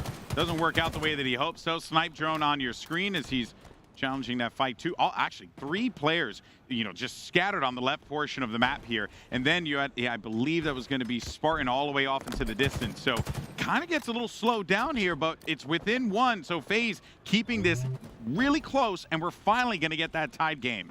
Both of these teams are showing so much respect for each other. Obviously, Ascend know what's on the line here, but even FaZe, they're not overextending. They're not isolating themselves. They're making sure that they have their numbers stacked so they can set up those bait and switches. But as I say that Ascend, they find themselves 4 down. You cannot go 4 down against FaZe. They're going to identify your spawns, and they're going to punish you. Yeah, they will, and that's exactly what's happening right here. Player by Fridge, even though trying to stay up and alive here, pretty big. Snipe Drone going to be in the back of blue base. Falcated's got eyes on him. The sidekick's going to be pretty much a primary in that instance. Very well done with that small arms pistol.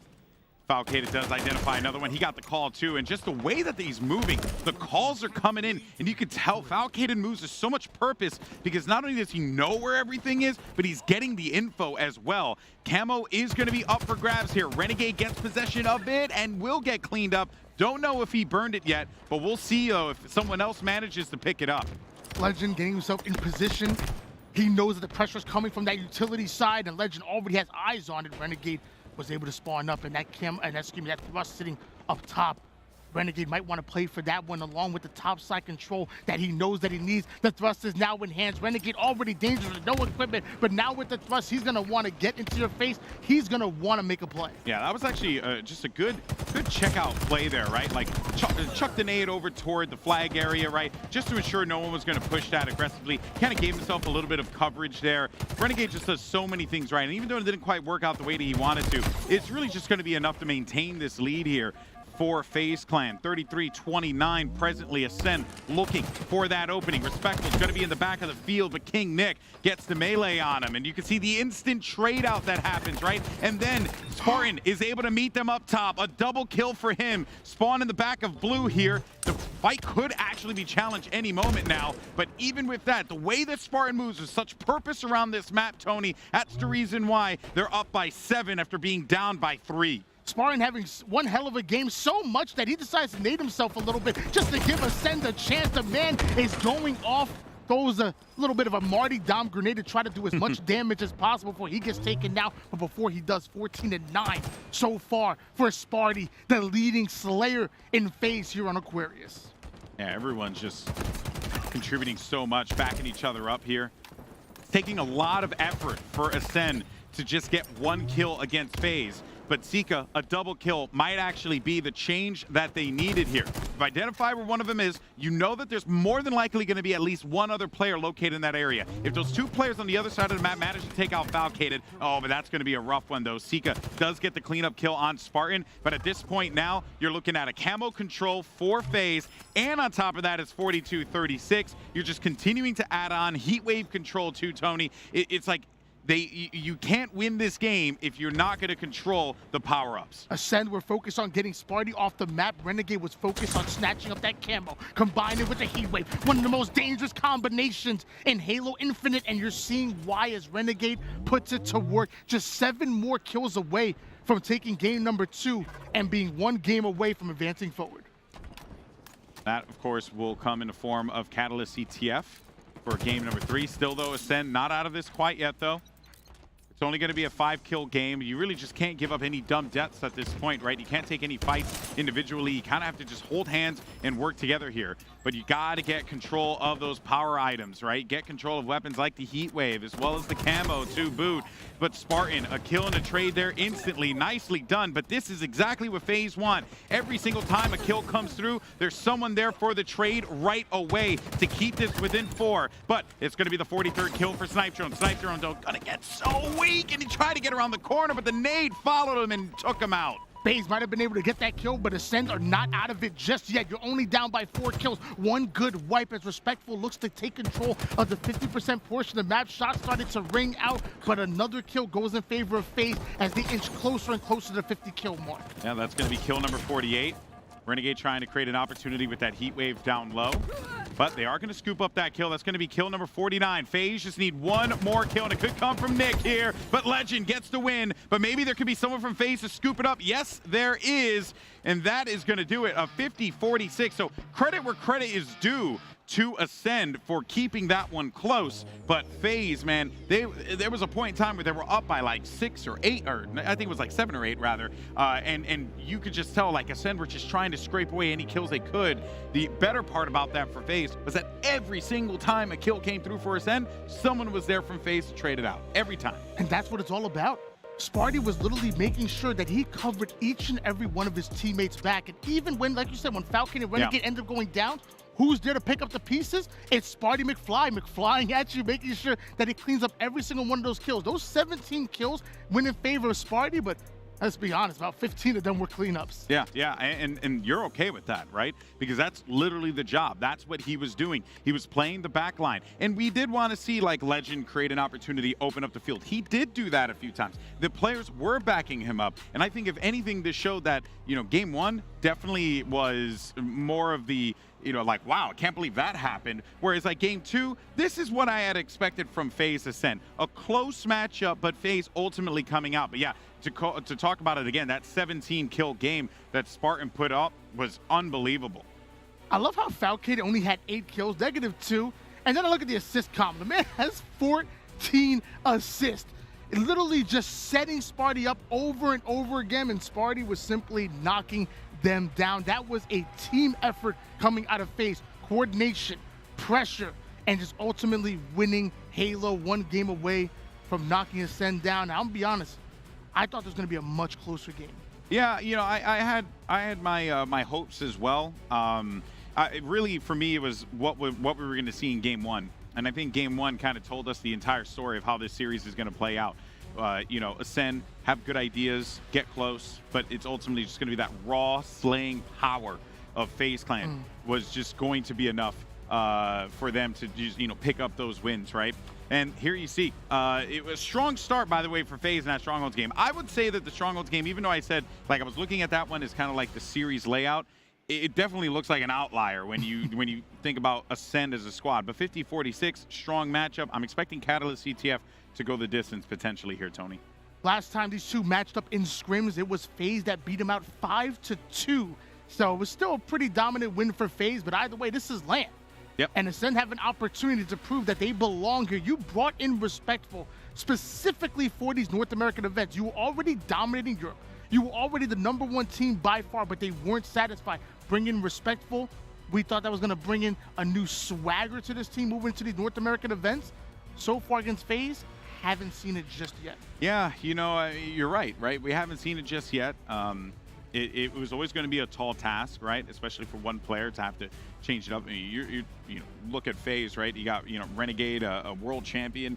You know, you have Falcated, a guy who really has just found himself here in Halo Infinite. Spartan, who's always been dynamic. King Nick, who just put so much effort in just ensuring that the job gets done. It was going to be a tall task, always, for Respectful to have to be that player to step up for the team. But, hey, you could do it here in Catalyst CTF. It's not impossible. It is very, very doable. You just got to have a strong start, just like you did on Aquarius Slayer. Yeah, luckily for Ascend, this is still FaZe's weakest game type and map combination. Let's be honest, they don't like Catalyst at all. Ascend, if there's any opportunity for you to get a game, steal some momentum, it's got to be right here, right now. And it starts and ends with that overshield spawning over towards the mid-map. Yeah, that's going to be one of the items that are going to be so pivotal here. Of course, on the sword side of the map now is going to be Sika with a push. Few kills starting to come through here. So he's going to make this push up on top of the ramp here. And I actually think that this could very well be an opening, but they need to have a little bit more support. But just as I say that, Sika is going to get flanked there, gets absolutely dropped. Falcated with the cleanup with the commando, which he's been diabolical with that gun all series long. And there you have it. So an attempted push, and dare I say, a very flat push. It wasn't anything that there was no mustard behind it. You want a little pepper. There was no pepper behind that, Tony. And I think that FaZe knew exactly what they had coming for them. Yeah, Ascend did a great job off of the opening break. You won the starting strat. You got the right to play offense, but FaZe's defense was able to clear them out of the base. Now Renegade ends up losing a gunfight, doesn't lose many. Snipe Drone now having the opportunity to really open things up for the rest of his teammates to come off his spawn, now get into position behind enemy lines. Can Snipe Drone be a nuisance, that Walshy-like player to face?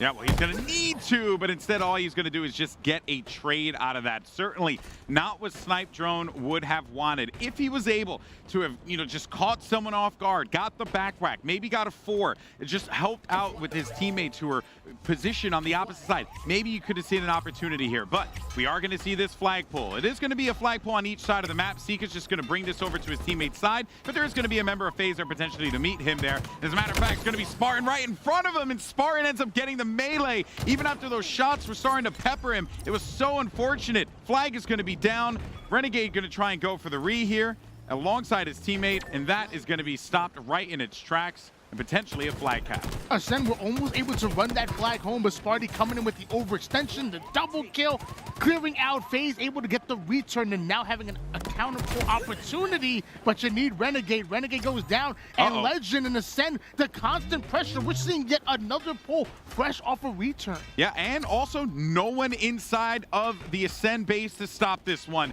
So Legend's gonna march this right in 1-0, and it goes right back to what you said, Tony.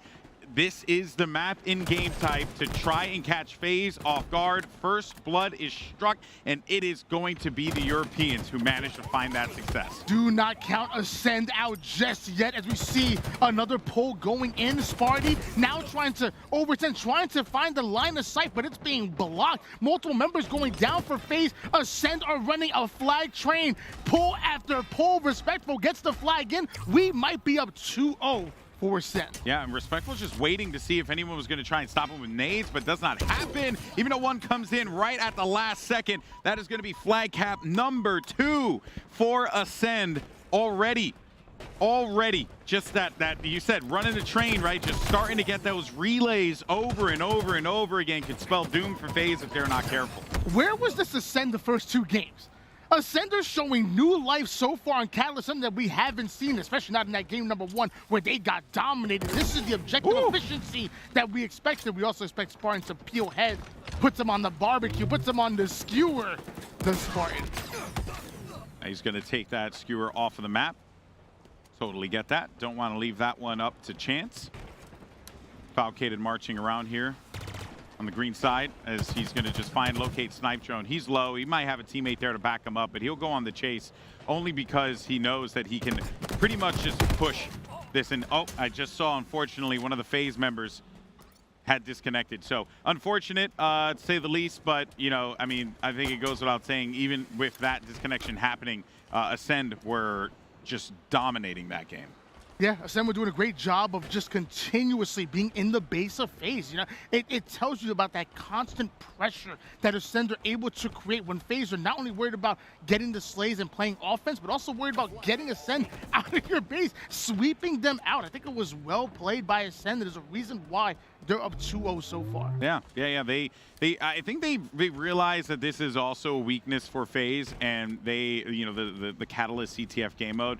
So it feels as if they're really just trying to exploit this as much as they can, because they know this is their opportunity to get back into this series. But we'll find out what the official ruling is from the stage. I believe that Ascend will be up 2-0, but, you know, I mean, then again, it's been like 18 years since I've commentated, so I don't know what the rules are these days. Came back in, no one's playing swords anymore, you know what I mean? Come on, guys. But the point is, I think that this is it. This is where Ascend find their opening. I mean, yeah, and clearly, out of all the games we've seen so far, that was the most dominant we've seen Ascend. We've finally seen them start to show life and really show presence on the map, where before they were coming out lethargic. That game number 1 was dominated by FaZe. I want to see them keep the same energy. Yeah. They obviously, you know, you get iced, the kicker gets iced, you know. Get a little crash happen, little technical difficulties, but you have to keep that same energy. You have to come out swinging. Do not allow FaZe an inch. They'll take a mile. Yeah, they will. They will. As we saw in our first game, right? Like, I think, you know, that the thing that I love about the way that FaZe play is that when they realize that, you know, or like what the win condition is, they'll just go back to the well over and over again. They realize what the win condition was, you know, in that Strongholds game, right, where they were just really cutting the head off of the Dragon and just handling everything else in the back and not allowing Legend or Sika or, you know, really anyone that was trying to create an opportunity, not allowing them to have that freedom to do so. And then, you know, in game 2, right, in Slayer and Aquarius, it was also very evident there as well, where it was like map control, weapon control, leaving Spartan in the back. Let him clean up a bunch of these kills because we'll go ahead and do the damage. They got to get out of the base somehow and take space, and Spartan was there to meet them. So it feels like they have very purposeful plans each and every time in all of these maps. Yeah, the only difference I would say would have to be that catalyst. I mean, right off the rip, Ascend were able to come off that starting strat and put FaZe 4 down. FaZe end up in their base. I'm sorry, excuse me, Ascend end up in FaZe's base. FaZe did a great job of slaying them out, but afterwards, Ascend kept pushing. It almost, at one point, I thought Ascend was starting to spawn in FaZe's base because they had so much real estate. You can't let them live rent-free. No. You got to tax them. No, you cannot. By the way, we did get an update from the officials, and it is going to be an 8-minute clock at 2-0. Ascend is up, and the game should be starting in a moment, and we'll be jumping right back into the action. But yeah, you know, I think when I looked at the series layout, knowing that Catalyst CTF was game 3, you asked a question where you were like, where was this Ascend the whole time? And I think maybe the other question should be, where is FaZe right now? Because it felt like more FaZe were just, you know, they were out of their depth, out of their element on Catalyst CTF versus Ascend necessarily like slaying like gods. You know what I mean? That's the thing that worries me as we go into the rest of the series, because Ascend need to ensure that for FaZe, they're rattled, they're shaken. And I don't know if this loss on Catalyst will necessarily do that, but it will give Ascend confidence, which is important in the series. Ascend needs something right now, and this game number 3 might have been a godsend for them. Like you said, we've never seen FaZe look this uncomfortable. We've never really seen FaZe on the defense. Normally it's them constantly pressuring, but this time Ascend, they're the ones putting FaZe on the back foot. They're the ones backing them into a corner, and now it's up to FaZe to respond and clear them out. That constant aggression on Catalyst, I haven't seen it work like this, but so far Ascend are making it do so. 3 more caps, and we're moving to a game 4. Yeah, that's it. And then maybe, you know, as I said, they start to get that confidence. They have to feel themselves a little bit. But you are going to be playing King of the Hill live fire. You have a team like FaZe that, you know, when they set up, it's so hard to break. that will be a thing to look out for. But that is a future us problem. The current situation is that Ascend are up 2-0. We have 8 minutes left on the clock. Was told that we are just about ready to go, and we'll be jumping into the action as soon as the players are all loaded up and ready and geared to go. But yeah, man, overall, so far, how's your Orlando been so far, man? So far, Orlando's been beautiful. Yeah? I'm not gonna lie. I come from Jersey. We see nothing but snow. Well, I saw some. You're in Jersey, so I kind of get it.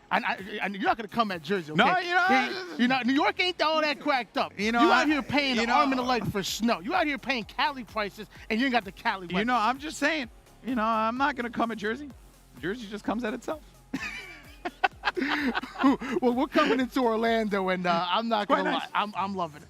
Food is great. The view is great. I've been loving every moment. Yeah, no, it's been super fun. And of course, hopefully you guys are able to join us for Worlds in Seattle, which is in just a few short weeks. But actually, interesting, to pull from this here. This is obviously all from HCS Orlando, but it gives us an opportunity to talk about Nick, because he was the one that when he came into the roster, that's when I felt like, okay, maybe they got like a recipe here. It's 4 players that I never thought would team together, and here we are. Like, I never thought I would see Spartan teaming with like Renegade, but stranger things have happened. Yeah, and I really enjoyed it. Let's be honest. Snipedown was on this roster. They didn't gel. Out of his own mouth, he said they didn't gel in game or out. Yeah. He went out and said some choice words for them, but King Nick had a different vibe. We're talking about Spartans duo. We're talking about New Jersey's finest out of King Nick and Sparty, because all we do is produce champions and winners. And just saying. And so the moment King Nick comes in, we saw a turnaround, not only just in the results and scrims and tournaments, but also just in the mentality. It just seemed happy. They seemed like they want to play together, but when they first got together, it wasn't the same. Yeah, it does feel like without a doubt, a rejuvenated lineup, which is something I think desperately needed, right? This game, I mean, it was obviously Cloud9 in the beginning, but now it's very much a 2-team dominated game, right? It's Optic and it's Sentinels, and I think that, a lot of people are waiting for Optic to get that first event win, but every single time FaZe showed up, you're always thinking to yourself, is this it? Is this FaZe? Is this the event that FaZe is going to turn up? Is this the event that FaZe are going to be the team that we know that they should be? Now, I think with this lineup, yes, they very realistically could be that team. But do you think that they could win the event, though? So realistically, coming into this matchup, I have FaZe as a top 3. Okay. I have FaZe in third place, and it's outside of Optic and Sentinels. But they're still in the conversation of winning. Yeah. On the other side of things, I have Ascend on a different level. I have them more of like, I think they can easily get top 8. They're in the conversation of top 6 and top 4, but we're just talking about 2 different levels. FaZe are in the conversation of winning. Yeah. I have Ascend in the conversation of getting top 4. Yeah. It offers some huge upsets. Yeah. It would be, right? But 4 players on this squad, right? Legend, Respectful, Sika, as well as Snipe Drone, who have, especially guys like Snipe Drone, who've been doing it for such a long time. You'd want, and Respectful as well. I mean, I was commentating Respectful back at Halo World Championship, right? It was like, what, 7 years ago? 6 years ago at this point? So, I've seen these players grow from where they were, and where the region was as well, competitively.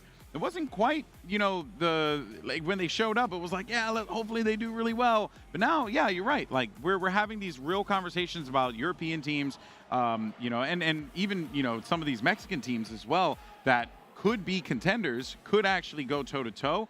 It's just a matter of whether or not, right, like they get those upset wins, they get those openings, those victories, and manage to, like, find profit where they can, right? I just don't think that Ascend are going to find that against FaZe here today. I don't think they're going to give him an inch. Every region continues to get stronger and stronger. And it's funny that you mentioned Respectful and how, and Snipe Drone, and how you were casting back then. So I guess back then, they were the young guns. They were the Seekers and the Legends. Young guns probably fast, get into the face of winning your gunfights. Yep. But now you're seeing the transformation. Them slowly starting to turn to veterans. Now it's up to them to mold the Legends, and the Seekers. And if you already have that level of firepower, like you were a Top Gun. Yeah. You were the leading Slayer. You can pop off every given time. How many times we see Snipe drop 45 in an Oddball? I know, yeah. But now you're the ones molding and playing the back player to even faster players, even more, I guess I would say, individually talented when it comes to shot. Ascender right there. This is the reason why we talk about Ascend being right there in the conversation of getting into that top 4 and really being respected, not just respectful, by Optic and Sentinels. Yeah, you're right. And that is the reason why you have to look at these teams and just say, like, there is opportunity, there is a chance. Even if the margins are low, there's still a chance, more so than there have been in previous years. But just want to update everyone, we're still waiting. Apparently there was like a PC crash on the stage, so hopefully we'll be able to get into the game in a moment here, so that we can finally. Sparty picked up the PC and crashed? Just threw it to the ground. Good, he was only down by 2 caps. He's been lifting. He's been lifting. You know, he made it McFly. Yeah, he made it McFly. He's been out there just Sparty McFly, Sparty McJack. He been in the gym. Yeah. Hey, he going from thick to now thick. We woke up this morning. We came back from dinner last night. It was off topic, but I came back from dinner last night, saw Elamite in the gym. Woke up this morning, went to breakfast, saw Elamite in the gym. He was there for 16 hours. Wait, and I slept for 16 hours. Are you sure he didn't just go to sleep and then go and? He was there the whole time. The whole time. Just lifting. Face red and non-stop. everything. That's right. He's out there. Elamite's just trying to get jacked. He's obviously very excited, you know, for the throwback, throwdown, showdown, hoedown. You know, I can never remember the name, you know, so I always mess it up. But yeah, you know what I mean? So everyone's just getting jacked out here. I don't know what that has to do with anything, but we're just figuring it out. Anyway, did find out, though, that finally we can go ahead and toss it to a commercial break, because I'm not going to lie to you guys. I was running out of material. But anyway, we'll be back in just a little bit with the continuation of the series. Don't go anywhere, guys.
And just like that, everything's been resolved, or, you know, fingers crossed, at least for the time being, as we jump back into the action here on Catalyst Capture the Flag. Ascend is up 2-0. We got 8 minutes on the clock, I believe. So let's see how this whole thing shakes out. And I love the fact that we've actually lowered the timer here. Put that 8 minutes on the clock. Ascend have earned that 2-0 lead, but also time becomes a factor often in these Capture the Flag games here on Halo Infinite. So really happy that we lowered the time. Let's see if Ascend can keep that same energy in game number 1. And of course, Snipe Drone's already boxing with FaZe. Yeah, Snipe Drone now looking to get himself another kill there, but Falcated's gonna change it out instead. 4 down now for Ascend. Remember, FaZe, they're down by 2, but when it comes to a map like Catalyst, as big as it is, where the spawns are, you have to just, you know, you have to slowly make progress on the map. You can't just like go get 4 kills and then expect to make a flagpole happen. This isn't, you know, like something like Midship or something like that. You need to get those rounds of slays over and over and over again, and that's exactly what FaZe Clan do, and now they're going to be marching this flag up the middle, courtesy of Renegade. Step 1, get the kill. Step 2, identify the spawn. Step 3, get yourself a Renegade. That's exactly what FaZe have done, and we found them 0-2 so far in this game, but just like that, FaZe are back in it, just 1 game away from taking the series. Yeah, that's it. You know, they win here if they're able to get the 2 flag caps, right? At that point, remember, all Ascend have to do is just get 3 flag caps. FaZe, in order for them to win this, they need to get 2 plus whatever else they can manage to scrape up here. You know, granted, if they can hold Ascend down to 0 right now, I mean, that would just be it, and that would be mind-blowing and really unfortunate as well, because I feel like Ascend, they were on a little bit of a hot streak there. They were able to get 2 flags back-to-back off of a relay. Maybe, just maybe, they can start to find that here, potentially, as Legend will struggle to locate a kill. Does get cleaned up as we jump over to Renegade, the guy who managed to put that first flag cap in just at the start of this game. Saw the overshield come up not too long ago, but I'm actually not sure who was able to grab hold of it. That's going to be really important. Controlling the resources haven't been any more important, especially now that the sword is not in play. We can imagine that overshield and that skewer, even the equipment, are going to gain so much more value as Renegade curve sliding across the map. Finally decided to pull that flag. Doesn't have the slays they're looking for just yet, so doubles back and now goes in for the challenge. Oh, you know, I really like that. What he was trying to do was just really create an opportunity, bring some of the members of Ascend back over here. As we look over to Falcated's perspective here, Falcated able to get the, or scratch that, King Nick gets the kill there. They're now going to just continue to just patrol around their flag and ensure that no one from Ascend are going to be making progress inside of this base. They know that there's going to be one more body still left standing here. They have to handle that player before they want to try and push out and get themselves that second flag cap. I'm going to be honest with you. I don't know what happened during that reset, but FaZe are looking a lot more cleaner so far. 1 cap on the board, still technically down by 1 is FaZe. Ascend, you got to take advantage of this opportunity that you have. There's 4 minutes and 38 seconds on the clock. Do not allow FaZe into your base. No, you cannot, but it seems like Falcade is just going to force the door wide open. Flag is going to get capped. They know exactly where the spawns are coming in. 2 players spawning right on the overgrowth side of the map. They're going to be marching this flag across gold side. This is perfection personified for FaZe. They got the cutoffs, but now they have to worry about stopping this push that's going to be coming from the opposite side of the map here. Flag still on the move. Looks like They got 2. Might be able to run this flag in, and mind you, Renegade's on the other side of the map. Renegade's already running yet another flag. The relay, the trust that he has in his team. Ascend, you're in trouble. Yeah, and that's off the back of Spartan just getting some massive kills. Overshield's going to be up for grabs as well. Falcade, excuse me, locates respectful. You got 3 players. They're going to be located on that right side of the map here. Falcade is with that kill, finds himself a double. Finally, Seeket's going to get the cleanup though, and Renegade just trying to drain that overshield as much as possible, and actually is successful in doing so. So that OS isn't going to play that much of a role here, and that's going to be a 3rd flag cap for FaZe Clan, Tony. They are up 1 in this game. So how frustrating can that be? You grab yourself an overshield. You do everything you're supposed to in order to succeed, and FaZe not only neutralize that overshield, but while doing it, they captured another flag. Legend, back on the map, wasn't able to get value out of that overshield, but maybe he can get value out of these slays. FaZe go 3 down. They're off a spawn. Legend's in position. He's got the angle. He sees King Nick. This was actually just a brilliant read here, but you gotta stop this aggressive 3-man push. It's coming on the Overgrowth side of the map. Snipe Drone is gonna go down. Legend gets cleaned up there, and that is so unfortunate because they were hoping for the overextension on the other side of the map, but instead, because they couldn't get the flag out fast enough, they had 3 players push aggressively right behind the flag carrier and preventing that play from happening. And for Ascend, you're right back to the drawing board. Pika gets cleared out here. Ascend going right back into that over-aggressive playstyle, but FaZe are able to spot them out and win these individual battles. Spartan rips apart one, ends up going down himself. We see a bit of a standoff. Falcon wants to get into the fight, but of course Legend hits his shot. Renegade, of course, with that commando, we see how deadly that weapon could possibly be here. Potential flag return. It's going to be so close. They do manage to get the cap, though. It's just going to be Renegade left standing here. He's got to wait for the shield to come back, but the nades are going to clean him out, and that is going to be multiple players down for FaZe. Falcated looking to get the shots cross map. Has no other choice but to just rely, well, I was going to say rely on Spartan, but you can see Spartan's carcass dead lying on the ground there. Is there going to be anyone else to try and help them out? Flag is going to be down. Maybe Falcated makes a play here, Tony. Ascend find himself 3 down at the worst possible scenario. Falcon is already extended forward, not able to get the kill, so Ascend do punch that flag in, but I believe FaZe might have been able to grab hold of the overshield. If there's any chance for them to counter this, it's on the back of Renegade having the overshield and Spartan having the flag. Spartan, wise play here, just waiting for his shields to come back. He's got the overshield player alongside him. Good distance on that flagpole too. And this is looking like it could be a potential FaZe cap here.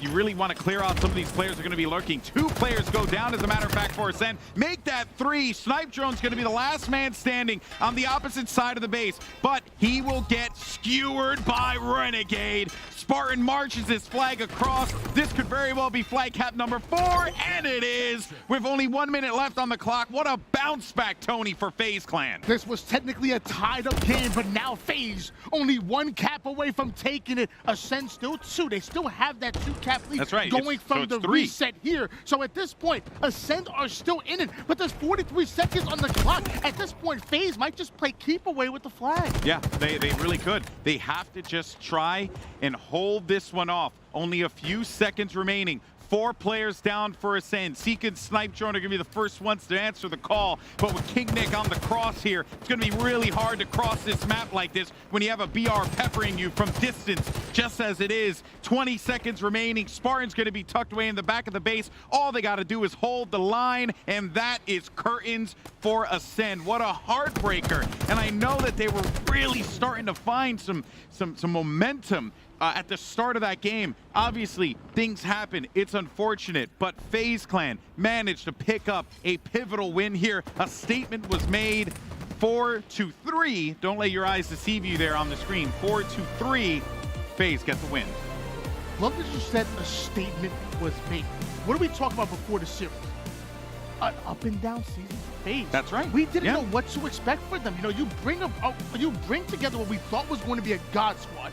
You look absolutely crushed and defeated towards the first life of the trio of Falcated, Renegade, and Spartan. Obviously, Snipedown wasn't the mix that you wanted to see. You bring in King Nick, and now look where FaZe are right now. You're talking about tournament after tournament, absolutely shredding the competition, looking, competent against, the likes of Optics and Sentinels in scrims, and looking like they're within the conversation. And you just 3-0 Ascend.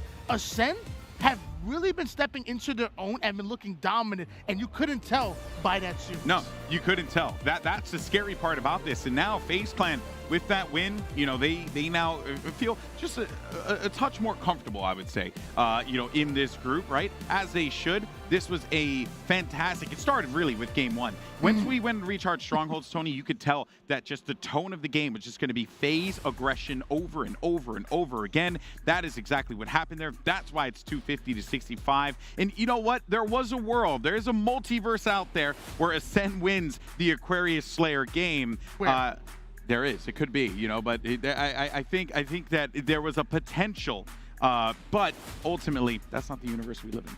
Sadly not. It must right We're there in with 616. anti-flash being the hero. Right.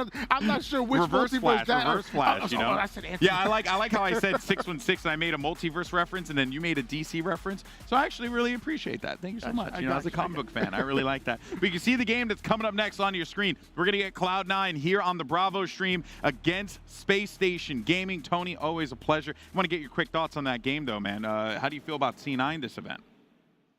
Okay, C9 SSG. How do you feel about C9 in general? Oh, I love Cloud9. I will say, Renegade obviously left. We saw him on FaZe. Big shoes to fill. Yeah. Big fan of Bound, but they're going to need someone else to step it up, and I'm looking at Eco.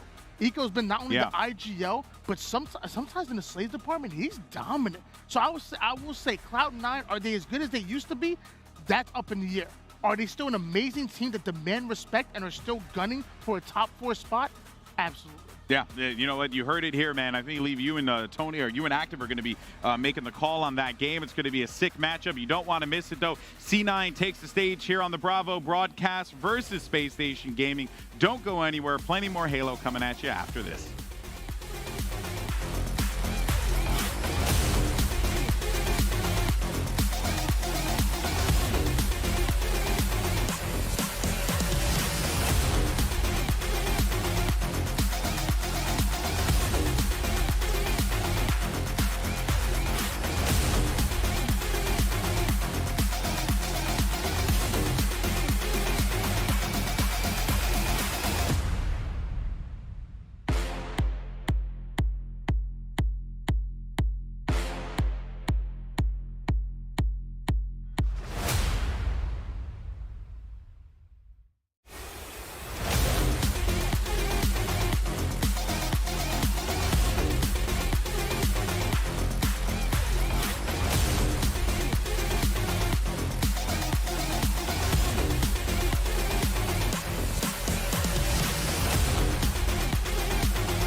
Ladies and gentlemen, welcome to Orlando, your last chance qualifier to make it to World's Halo Championship Series.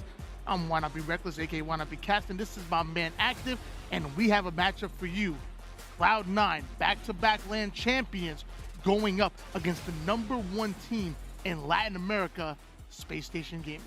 Space Station Gaming, a completely different roster now, but one of the things that we have to pay attention to is the fact that Pelu had some visa complications and wasn't able to make this major tournament. So instead, their coach Nugget is going to be in his spot. It's crazy to me because here in North America, I feel like we haven't seen their starting four play just yet. And don't get me wrong, I've been casting Nugget all the way back since Halo 5. He's a phenomenal player, a lot of talent. However, Pelu is a playmaker. He's one of the better players on this team. They need Pelu to thrive, especially when you're going up against Cloud9 in that Pool D, alongside with E United and J Lings. Why don't we talk about one of your favorite pools here? I think my favorite pool is definitely going to be Pool C. I love Sentinels. They are my prediction to win this entire tournament, and it looks like they're starting off very strong already, 2-0 to start off their pool. So I like Sentinels winning this tournament, and again, a little bit of competition there going between G2 and Navi. And you know, pools are obviously really important to determine seeding going into bracket play, but I think it's extra super duper important. That's a word, shut up. If going into this matchup or going into this tournament leading into Worlds, because the top two make it into Worlds. Huge. I think that's insane. Yeah. So, you know, right now, I'm thinking FaZe at that point, I think they're guaranteed to make it in. And come on, let's be serious. They're going to make it regardless. Right. You got G1 and Quadrant over towards Pool B, but Native Red are right on their tails. Obviously, Sentinels and G2 well in the top two, but Navi tied up looking to come up the rear, and then Cloud9 and E United. Again, this is the road leading to Worlds. The last chance to qualify here. It's go big or go home in this series. We're going to start off with Strongholds. Recharge. Oh, Recharge is definitely one of my favorite maps in Halo, to be honest with you, and it all comes down to the angles. You're able to take those positions on the map, you're able to take that top glass position or that catwalk position, and the amount of cross shot that you can put in, the amount of damage those anchors can apply to the other team, really just give you that edge. So, you're a camper. Essentially, right. Yeah. When you're on mouse and keyboard, you kind of have to camp because you can't win your 1v1s. Yeah. So if you sit back, right, because you can't aim. You're not if good. you sit back, you got to take an advantage where you can get it, Tony. You know what I mean? I will say, when it comes to mouse and keyboard, I would love to hit this cross-smash shot, stay alive. You got that complete control of your of the mobility. My sensitivity, I play on pretty low sensor. I'm not going to be able to move as much as you. Luckily, these guys, when it comes to an anchor on top glass, you cannot get them out. From Cloud9 or SSG, they know how to control the map. They have an advanced understanding on how to play Recharge. My only thing is, when the camo's coming up, are you going to stay glass side? Where do you have to be positioned when the active camo comes up? You got to be positioned on that C plat. The glass is good as well, though, but C plat is where you have the most eyes and the most value out of your position. You can escape through long haul, or you can escape through into tower. Regardless, you have an escape plan, which is very important in Halo. I'm sure you would agree. So I think that's a definite big position if you're getting camo. Well, almost just as important as this matchup on swing, tapping buttons. We know him over in North America. You know, back in Halo 5, Evil Geniuses, they spotted him out, stole him up, brought him to North America. And let me tell you, alongside Falcated and Roy and Lunchbox, you know, they're kind of good. They are right. All right. We saw tapping buttons find so much success alongside Evil Geniuses. Meanwhile, Eco, tell me a little about Eco.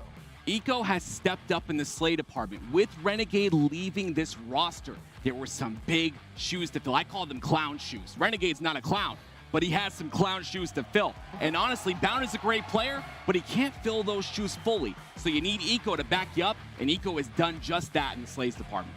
I talk about it often. My favorite players are ones that not only are able to be that IGL, be that in-game leader, but also able to slay on top of it. Like if you're able to put down damage, guide the troops as well, but still being effective on the map, you're instantly one of my favorites. And when I think about that, I think of like the likes of like the Snake Bites, even the Frosties co-IGLing over on Sentinels. I think of Ryan Noobs. I think of plenty of players that have found success, and that includes Eco. Watch out for Eco, but hold on. I'm getting word. My producer Clayton's in my ear. He says game number 1 is ready. You said you wanted to see some Recharge, Tim. Here we are. Recharge is the map, and honestly, I talked to Coach Nugget, who is now going to be in this game right here, replacing Pelu. And you know what he told me? They're hungry. They want this victory. They want to bring a championship to LATAM, and they want to do it today. But you've got a big mountain to climb with Cloud9. They're hungry. We're going to find out if Cloud9 is on the menu. The question now becomes, are you the one who's going to eat, or are you going to get eaten up? Cloud9 going up against Space Station Gaming. Tell me about your keys to success. I'm going to focus on tapping buttons. His individual skill, his ability to win those 1v1s, to win those low percentage fights is going to be pivotal in this game. But right off the bat, we've got Stellar. You called him the silent assassin. I agree with you. Let's see if he can assassinate some players. Tapping buttons, though, getting tapped, taken down. Penguin somehow ends up getting away with that camouflage. Now you're going to see that early trip cap going in favor of Cloud9, and they're going to use it to pressure Space Station Gaming. They know SSG is spawning toward the A side. It's only a matter of time before they push them out. On top of that, they knew the spawns were coming out onto A, right? They had a player position on glass. They were able to capitalize on the push to B and still maintain this double cap. Very big by Cloud9, but look, they go 3 down. Space Station Gaming coming right back now, forcing Cloud9 on their back foot. They will not back down, especially Nugget with the shock rifle, but the nades are raining down. And Stellar, the silent assassin, getting right behind enemy lines. Looks like him and Bounds are going to work a little bit of a 1-2 combo. There should be a 1v1 between tapping buttons, but he's crossing the street without looking both ways. Somehow finds a kill. Looks like Stellar going to put him down, and just like that, SSG get wiped. Tapping buttons, crossing the street, runs over a cone, and unfortunately, he gets collapsed on. He's going to go down early, but Drift on this top tower position can really influence the spawns here on A. His entire team is stuck on C, but he's got a flank going on right now. Drift pushing up, going around the corner. The nade starts to fly, trying to get that opening damage, but you're in a 1v2. There's only so much you can do by yourself. Drift ends up going down, and so do half the members of Space Station Gaming. Nugget, get out of here. Talked to Coach Nugget, and he said, Drift, you got to look for his positioning knowledge. It's very high in terms of skill. He knows where to position. He knows the times to do so. You saw it right there. Let's see if we can continue seeing that in this game. Double push on SSG. Love the bait and switch, and I love the ability to keep your teammate alive. But for how long? Because eventually you go 3 down. Cloud9 is still hunting you down. Camouflage being fought over towards the mid-map, and Stellar taking height in the most important position on the map. You said so yourself. Yep, and guess what? Not only the most important position on the map, but the fact that he has the shock rifle to couple along with it. This is going to be huge for him. If he can play his life, he will definitely be able to influence these spawns and influence the slays on Space Station Gaming. So he's sitting up high with the shock rifle. Right. Penguin now gets away with the camouflage. All of the resources now starting to be absorbed by Cloud9. SSG, you better be careful. You might end up in the clouds. And you see that, right? The resources are being utilized. 115 to 16 is the scoreline right now. Cloud9 are absolutely decimating the Space Station Gaming roster. And they're going to need an answer. Space Station needs to answer now. This is a dominant performance. It's the same thing we saw when we saw FaZe versus Sen. Same thing we see with me versus you. You're not in the game. If you were SSG as of right now, Cloud9 are dominating, and I'm loving every bit on board with Bound. It looks to push control. We're going to have to 1v1 at some point, Tony. I'm sick of the trash talk. But what I'm not sick of is Cloud9's performance on land. A lot of people are doubting this roster. Right now is the time where they're showing that they're talented and they belong in that championship series. Space Station find himself 3 down once again. Atso somehow able to take Alpha by himself, so good for him to at least allow his teammates to come off a spawn. The problem is, again, when you're in the trip cap and you capture A, you're just putting a beacon on your head. Cloud9 know where you're at. Got to talk about Atso. The high Halo IQ out of this man, the objective mind. Objective is what they need right now. They're trailing by a ton of points. It's going to take a miracle at this point. Cloud9 has found the timing, but Bound has also found the slays. 12 and 6 to start this game. And it's funny because with the objective looking so dominant, obviously Cloud9 are winning the slays department. However, it's not that, it's the objective efficiency for me when it comes to Cloud9. It's the ability to slow the game down and speed it up at a given moment. You talked about Eco, you talked about the IGL, also one of the leading slayers. 9 kills, 7 assists, that's my IGL right there. Eco is incredible. He stepped up as a leader and a slayer like we talked about. And honestly, guess who said he's the smartest player in the game? The man himself, Frosty. So we're gonna focus on Eco right now. We're gonna see if he's capable of holding these slays and continuing this dominance. Once again, they have a momentary triple cap, but look, an answer back from SSG on C. I mean, how much of an answer is it, though? You're 3 down. How much? I mean, tapping buttons, you're able to still see, but what happens? You simply get out-rotated. You cannot play against Cloud9's objective efficiency and be playing a man down. You have to find a way to get the kills, and I guess it's easier said than done. I'm back here. They're in the game. Absolutely. That's why we're here, Tony. That's why we're standing here, and they're sitting down over there. Nugget on your screen, the player we talked about, gets a double kill. That's the coach, Tony. He's making plays happen, but is it enough? Right now, Cloud9 are answering back on C, and that's in an instant. SSG are just not able to get any time. I toss papers, Nugget tosses the clipboard. He said, let me sit down and show you how it's done. Nugget, 9-11, 3 assists to go along with it. Bound, going to clear away the Bravo side. Looking to stay alive, you have Nugget in your sights. And now the spawners are coming into A side, but a shock rifle out of nowhere. Cloud9 were ready to collapse, but what a play out of tapping buttons with the shock rifle, absolutely shredding C9. This is what Tapping Button needs to do. There was a reason why EG picked him up on Halo 5. Evil Genius is one of the top orgs, right? They picked him up because he's got that individual talent. He's got to be able to utilize that and completely outslay this Cloud9 roster. And honestly, he's got the tool to do so in his hands right now. The man was making plays, and once again, Cloud9 are going to find themselves 4 down. SSG finding new life here. You got yourself your double cap. I will say, it's a mountain to climb. You're down 41 to 218. The SSG have enough in them. At this point, you just got to stop the bleeding, right? Down in this game, potentially, it's a couple more pushes from Cloud9, and you will go down, but trying to make this a little bit closer, getting that momentum and driving that into the second game is the most important thing. And when looking to move forward, looking to stop the momentum, the SSG already started to gain, but the shock rifle keeps coming into play, and Cloud9 keep dropping like flies. Keep feeding that shock rifle to tapping buttons. The man is tapping heads. And now we got a triple cap potential here, but Cloud9 get on beat really quick. Tapping buttons is making the plays necessary. I talked about it, 16 and 12. He's starting to slay out, and this is incredible out of him. If he can continue this pressure, it'll be incredible. They can make a comeback here. We finally have tapping buttons on the screen. This man is dominating. He's on a killing frenzy. You've been seeing the kill feed, and now you're seeing it in action. This man is 18 kills for a reason. Cloud9 haven't found an answer. He can't do it alone, though. He needs everyone to rally around him. The slays are good, but Drift holding this top control, this top glass area can be huge. You see the double push from Nugget. They've got to get some slays once again. They get one on Cloud9. Now's their chance to push in. Tapping buttons has absolutely been lights out. Cloud9 once again find himself 3 down, and the shock rifle now stays in the hands of Space Station Gaming. Line it up just so you can drop them down. My only problem is SSG have been playing through tapping buttons. He needs someone else to step up. Agreed. Atso having a little bit of a rough game here, 7 and 15. He's got another level to him. Oh my word, Drift. It's a big kill on the Penguin, but 2 are down for SSG, so nothing will come of it. Active camouflage coming up. Nugget wants to get a hold of the Charlie side, but the same way that you can get sniped on other teams, you can get sniped right back. And once again, does this man spawn with the shock rifle? The man has 20 kills, 16 of them are with the shock rifle. Yeah, and Bound though, take a look at this. He's got that camo.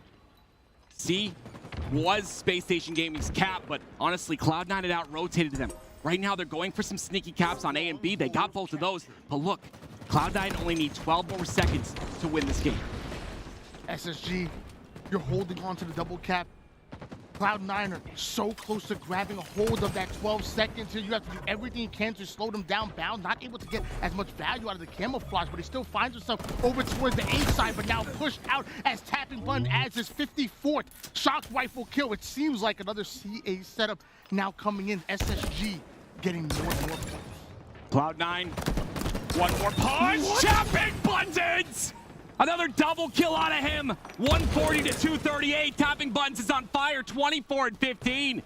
If he can continue this in the Slays department, this could potentially turn into a victory for Space Station Gaming, and it will be a very important one. I need to see the power weapon kills out of tapping, but this man so far is the best shock rifle player that I have seen. We've seen some crazy players, the Renegades, the Spartans, even the Bounds, and as of right now, Tapping Buttons is commanding the shock rifle and putting it to work. Latin America's finest, but finally it's Cloud9 who were able to get the trip cat that they were looking for.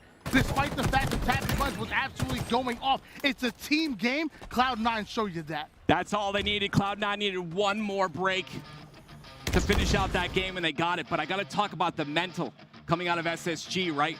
It's very important that they took that game and were starting to come back. They started to get that energy, that fire, and what they're going to do is they got to take that game and move it on to the next one. They got to take that momentum and move it forward. Tapping Buttons is God. Are you kidding me? Like on the kill feed, Tapping Button is just putting work, but head after head, perfect kill after perfect kill. The man dropped a killing frenzy. How do you lose that? How do you, like when you have a player going that far off? How do you lose? Tapping Buttons, welcome back to NA. Absolutely incredible. I wanted to shake you, Tony. You were in shock right there for a second. I want to be like, Tony, wake up, because to be honest, I was in shock too. A killing frenzy against one of the best teams in the world. I mean, there's a reason he got picked up by NA before. This man's a legend. Look at right there, 25 and 16 coming out of Tapping Buttons. But on the side of Cloud9, they didn't have anyone that really popped off. But like you said, it's all about that teamwork. It's the teamwork and the objective efficiency that Cloud9 consistently come with. Even if you're winning in the Slays department, it doesn't matter. They're out-rotating you. They're staying alive. They're playing for each other. And the coordination that they come with you, when they're rolling, that momentum is too tough to stop. Cloud9 showed that, like we said, it's the ultimate team game. And when it comes to objective efficiency, there might be no better than C9. The problem is, you make a whole bunch of mistakes, the mistakes start to stack up, right? And there's only so much you can do to potentially diminish those mistakes and win the game. But unfortunately, they made too many mistakes early. That is Space Station Gaming, and they weren't able to recover. If they had played like they did at the very end of that game, in the beginning, we could have saw a different outcome here, but we're moving on to Slayer Aquarius for game number 2. And the sad part is for SSG is that I've played this map probably thousands of times. I haven't seen one shock rifle. So I think Space Station and Tapping Buttons are a little bit of trouble here, but I'm saying for real though, Tapping Buttons can have any type of game like he did towards that second half of that game number 1. I think SSG could actually win a game here. I think they could tie up the series, and then we'll go to Catalyst CTF. Who knows what happens from there? Yeah, we know, like we said, Cloud9, a little bit weaker in terms of not having Renegade on the squad, but I've talked about it time and time again. Bound, much better player on land. And he was starting to perform in that game number 1 as well. We saw that. He's able to perform at a level that basically Renegade was as well. His team kind of plays around him is the big thing. They can get into that flow. Cloud9 close out this series, but again, SSG got to build off that momentum from that very last game. Like we talked about before, you're talking about the back-to-back LAN champions in Cloud9. They know what it takes to succeed, and now it's more about execution from them. But don't forget about LATM's finest, Latin America's finest, being Space Station Gaming. Nugget clearly showing that he can hold his own, and so did Tapping Buttons. That's the storyline. Nugget, what a great job by him. He was the coach coming into the game, sitting down next to his squad, brings his veteran knowledge. Such an essential thing, but we go on to game number 2. This is a must-win for SSG. They brought that last game close towards the end. They've got to not make any mistakes here at the very start. Camouflage, dynamo grenades, don't forget about the thrusters. These are all going to be in play. Everyone fighting for that control. It's Space Station Gaming going up against Cloud9. SSG prioritized the dynamo grenades. It might have worked. Yeah, dynamo grenades are so huge. They come up every 30 seconds. You're able to utilize those to get positioning on the map and to take people off positioning. But Eco with the first camo in hand. A 3 dead momentarily for Space Station Gaming. Cloud9 looking to take advantage and get this positioning control. Eco finds himself a kill with that camouflage and able to get out of that situation. So as of right now, Eco's alive. Comes right back in, able to get the slay he's looking for. Right back to the dynamo grenades. Car side control going in favor of Cloud9, and we know how important that control is. Car side control is so important. And you see the spawns from Space Station Gaming in the base. Cloud9 are trying to take advantage of that, but I really love Eco getting the entire value out of his camo. He doesn't go down early. He's able to provide the damage and make sure that his team can capitalize off of it. My key word for this series is value. I love that. Cloud9 doing nothing but making valuable plays when it comes to projected efficiency, and now that's carrying over into Slayer, but SSG not out of it yet. Only down by 2 kills. Penguin looks to make it 3, but hold on, a big trade coming out of SSG and another battle. SSG now getting the numbers they're looking for until Nugget goes down. We talked about Eco, right? Eco filling those slaying shoes. He's doing just that in this game. 4-1 so far. But Atso, a player who I think had a little bit of a rough game last game. We'll see if he's able to step it up as Cloud9 go 4 down. SSG gaining the map control you were looking for. Holding on to top P and top car at the same time. The back shots are coming in. Nugget wasn't ready for it. Active camouflage coming up. SSG want to hold on to this 50% map control. Tie game. Cloud9 get 1 ahead. That's 2 down for Space Station Gaming. You're going to see them collapse now. Atso's the last player alive. His job is to do the best he can to potentially get a trade or get this camo, but they get a couple down. Camo's still up top. Atso does a great job of not grabbing the camouflage, but buying time, so this way his teammates come off a spawn and shred him. But it's still Cloud9 to end up with that camo back to back so far for Eco. You already have a 2-kill lead, and with this camouflage, you can make it more. Atso ends up going down. Cloud9 slows it down. Regain coming in soon, and of course, Eco getting yet another one. Again, Eco with the second camo of the game, already getting massive value out of it. You see, he's only going for those 100% kills. That's how you gotta play as a camo player. My problem is, though, Eco's goosing right now. He ain't got no assist. What's going on? He don't need anyone. There we go. There you Got go. an assist. All right, we're good. There Now we go. we're happy as he put his 10th on the board. 10-2, 1 assist to go along with it. Cloud9 now starting to separate what once was a 2-kill game, now evolves into 5. And with all the control that Cloud9 have, it might get even worse. Especially with Eco on this anchor position in top base. You see all of Space Station Gaming trying to cross and take out the players in utility, but they're not able to because Eco just putting tons of damage across the board. As I say that, though, 2 from Cloud9 go down.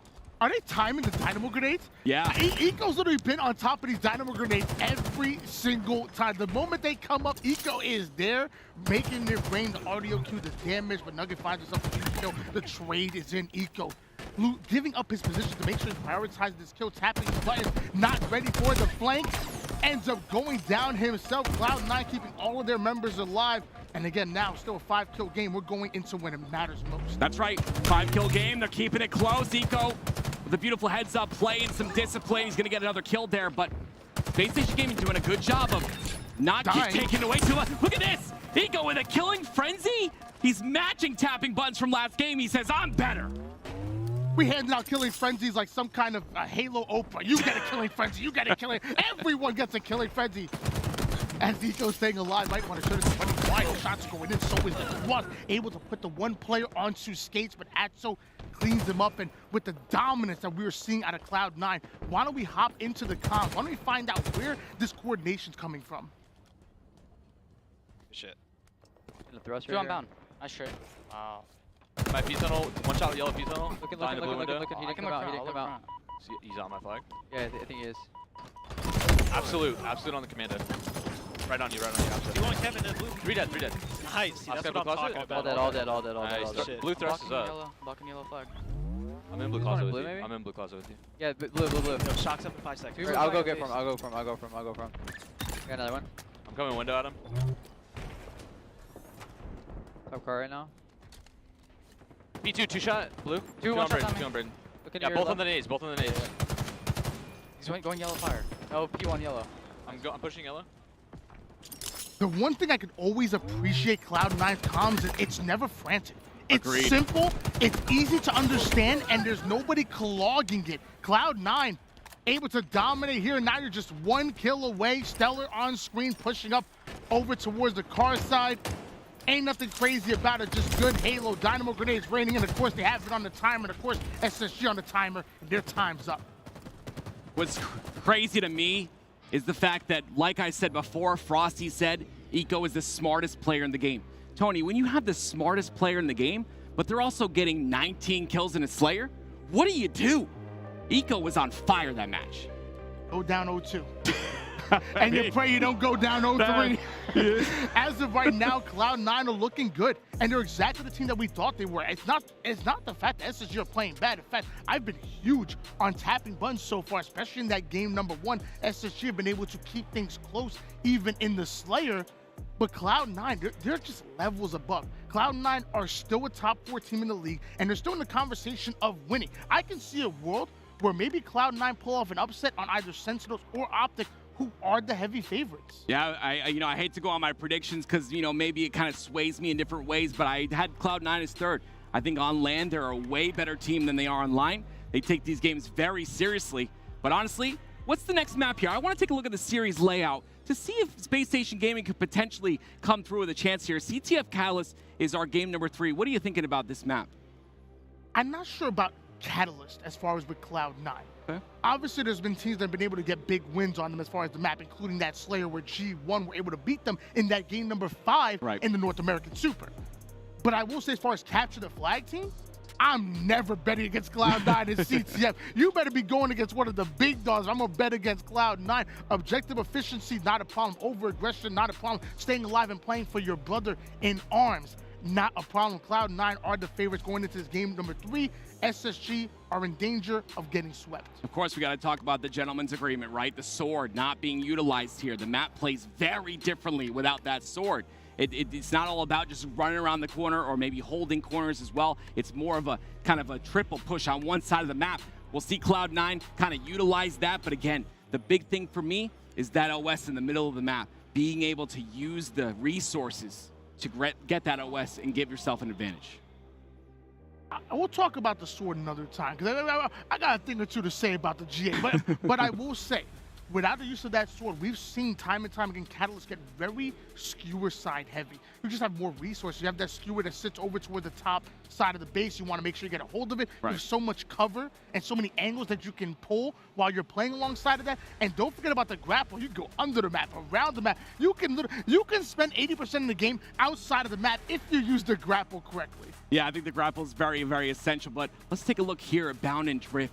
Kind of a side-by-side. You see Bound, again, those really big shoes that he had to fill. And, will he fill those shoes is kind of the big question here. Cloud9 being back-to-back champions so far, looking so good, right? They're up 2-0 in the series thus far. But what do you think about Drift? 27 assists. I mean, assists are your wheelhouse. You love getting assists. I often will say that, in my opinion, assists are just as important as kills. In my thought process, your goal is to put your opponent 3 down and to capitalize off of those numbers. Right. Whether you get the kill or your teammate does, I don't care. Make sure that player goes down, make sure you both stay alive, and make sure you get aggressive off of those numbers. Yeah, my big thing is the third stat there, damage. Like being able to output that damage. That damage to me is pressure. Pressure to me means objective time or objective caps. And that's what I think will get you those net victories. 60% of the game types in the HCS are objective ones. So putting that damage in to make sure you utilize the objective time is huge. Are you doing math, Tony? You good? Oh, okay. I'll let you do. Do you want me to get your calculator? Yeah. Yeah. Oh, 60%. I got it. I knew you had it. I knew you had the whole time. Obviously, Cloud9, objective efficiency is going to be important. Right. And SSG are in danger of getting swept here. I mean, this could be a 3-0. This game can end right here, right now, but let's not wait any further. Let's go right into Catalyst CTF. Game number 3. Cloud9, your back-to-back LAN champions. Tell me a bit about Cloud9 specifically on Capture the Flag. I'm going to tell you something right now. Advanced analytics say that Penguin is one of the best objective players in the game. So I want to focus on him in this game. I want to see how he's able to convert caps, and that's going to be huge if they want to win. Overshield towards the middle of the map. That's what both of these teams are going to be fighting for. We talked about how important that skewer is. We talked about how important how that grapple is. One thing I love about the grapple, it brings the overshield for you. This whole entire map is about controlling that middle portion, controlling the overshield. And the only way to do it at this point is to stack numbers. 4-man pushes, 3-1 splits. You really have to be keeping each other alive.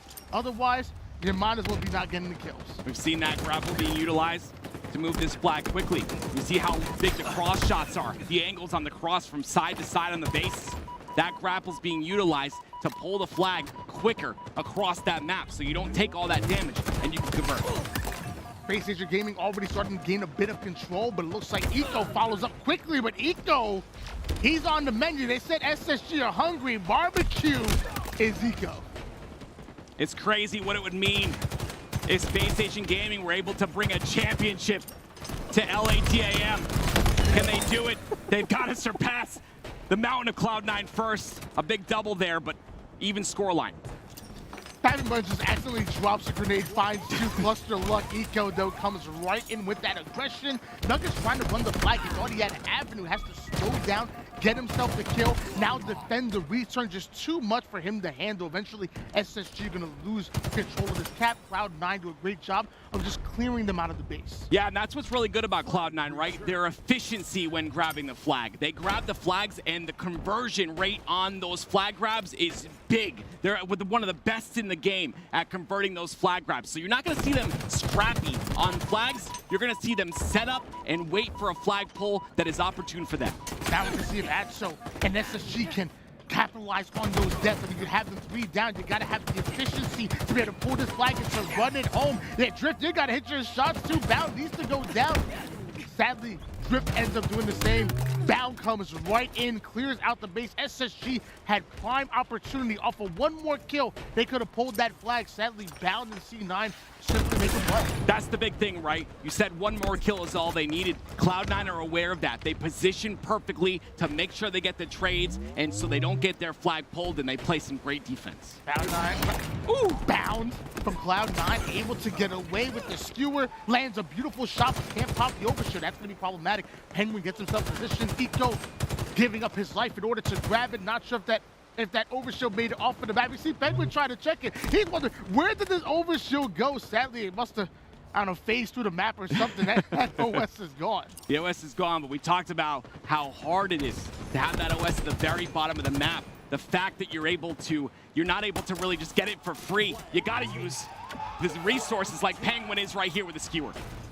Penguin immediately going after the height with the skewer. He does see a pull coming from SSG, making it towards the sword side, tries to line one up, gets the second one. That's going to be a killing spree out of Penguin. Not done yet. The 2-man push, but hold on, there's a camper. Penguin spots him out. There's going to be no s'mores for you today. Penguin putting it down. Half the members of SSG hit the blast screen. Penguin tries to stay alive, but C9 go 3 down. Yeah, but Penguin did a really good job there of even being down a shot and still being able to win that fight. Because of that, his teammates were 3 dead, but he was able to get, able to delay as much as he could, and that potentially will stop this flag from going in.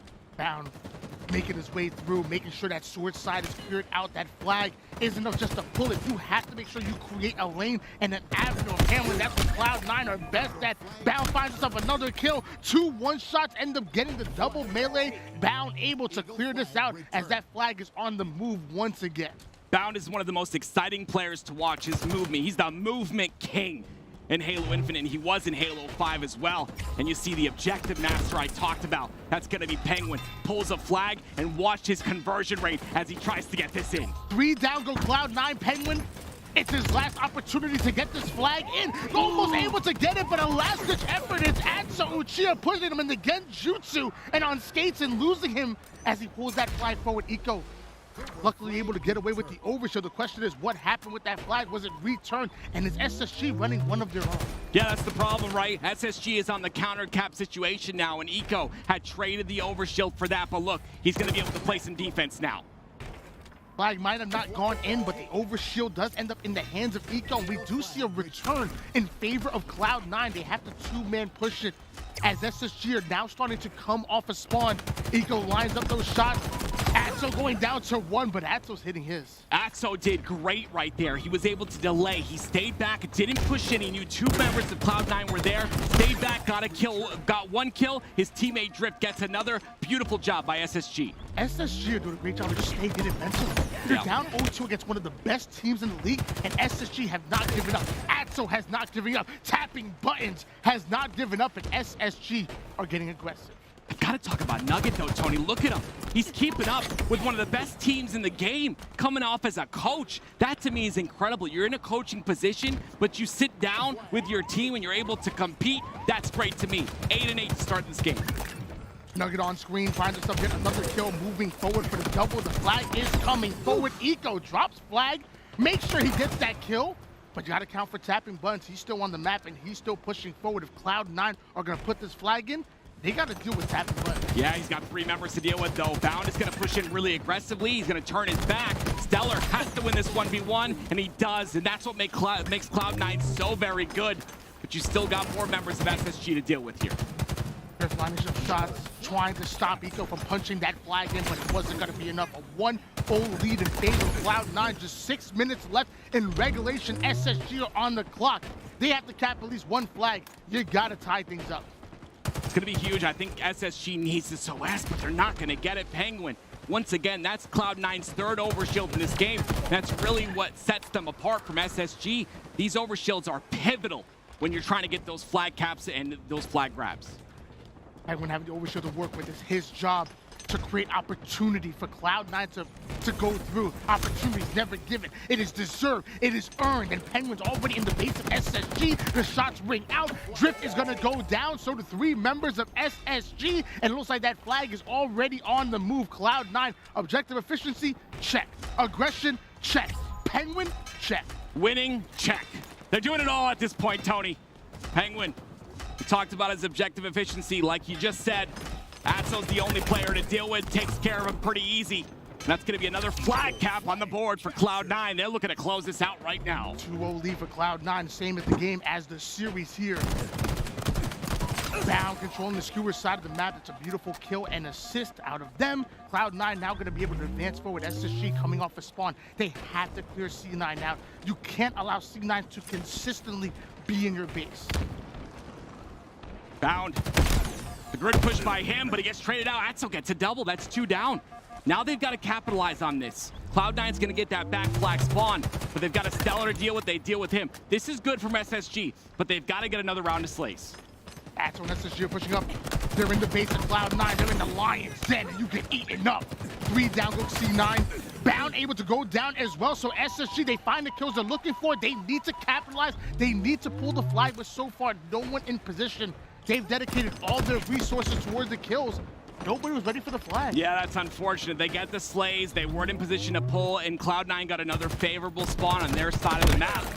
And because of that, 3 go down once again for Cloud9, but SSG not able to convert on any flag caps.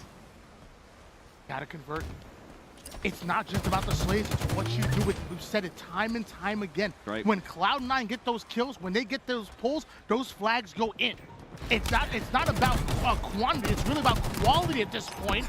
Nuggets trying to get into the base of Cloud9, finds himself a kill, but the nades are starting to come. Tries to post one back, doesn't have a second one to use. So Cloud9 once again, SSG, get into the base, Cloud9, send them packing. Yeah, at this point, Cloud9 is just playing a lot of defense, right? They're up 2-0. There's 3 minutes remaining. They can play on that 50% portion of the map, control the power weapons and power-ups, and potentially win this game off of time.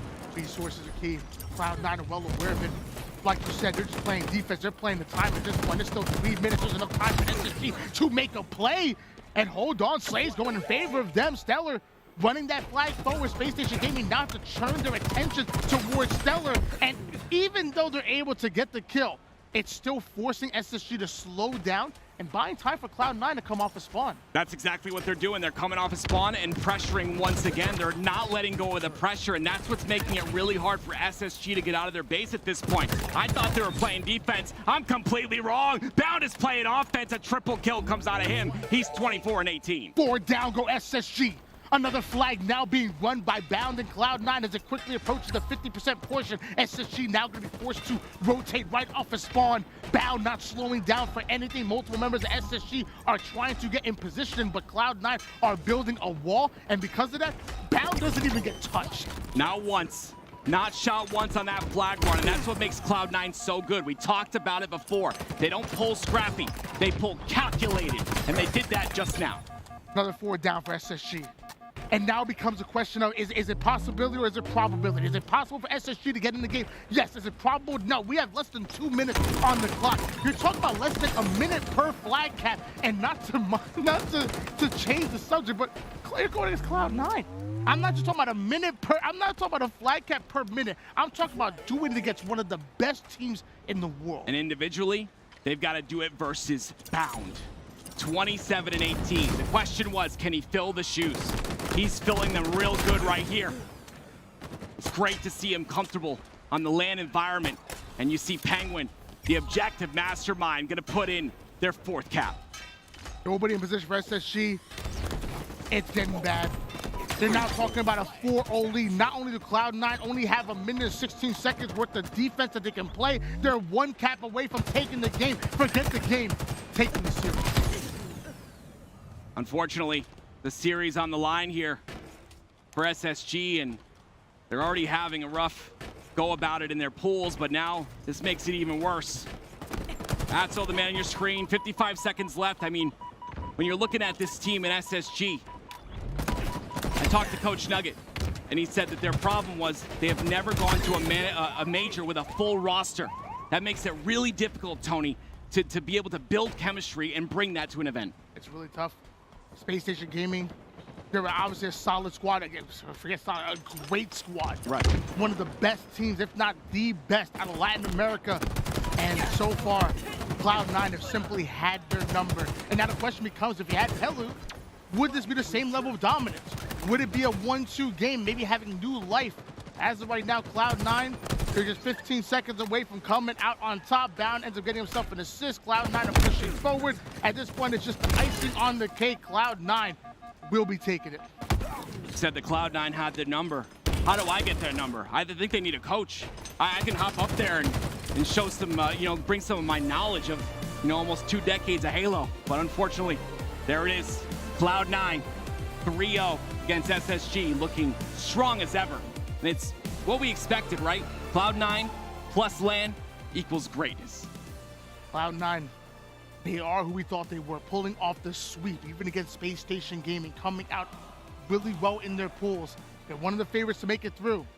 Uniter is sitting there, but as of right now, I think with that win, Cloud9 should be guaranteed to make it into Worlds. Again, don't forget, guys, top 2 in every pool qualifies for the World Championship. And that's why every single match matters, and that's why these teams, they're brought their absolute best. We've got a lot of action to watch here today, but a great series. I mean, SSG definitely struggled versus Cloud9, but they've definitely got a lot of potential. And maybe with this addition of Nugget, their coach on their roster, that chemistry can build throughout this weekend. Obviously, Cloud9 were able to get the win. I'm not questioning this. Right. But I will say there's one thing that I learned, or was reminded of, I should say. Yeah. Tapping buttons, that man's a bad man. Oh, man. He's dangerous. He's the real deal. Absolutely. When you have a shock rifle in tapping buttons hands, this man connects. And the same with the sniper rifle. I'm just saying, if you're going up against SSG in recharge or live fire, you're going to have a really tough time. SSG are not out of it, and it's not going to be the last time we see them on the mainstream. Tapping buttons really reminds me of like an old snipe down. The ability to flip a switch at any moment and just take over a game. Those are the players that you love to have on your squad, because I've talked to you about this in the green room a couple times. The momentum that you're able to provide when you pop off, it spreads throughout your entire team, and it really could set them apart from everyone else. Really can.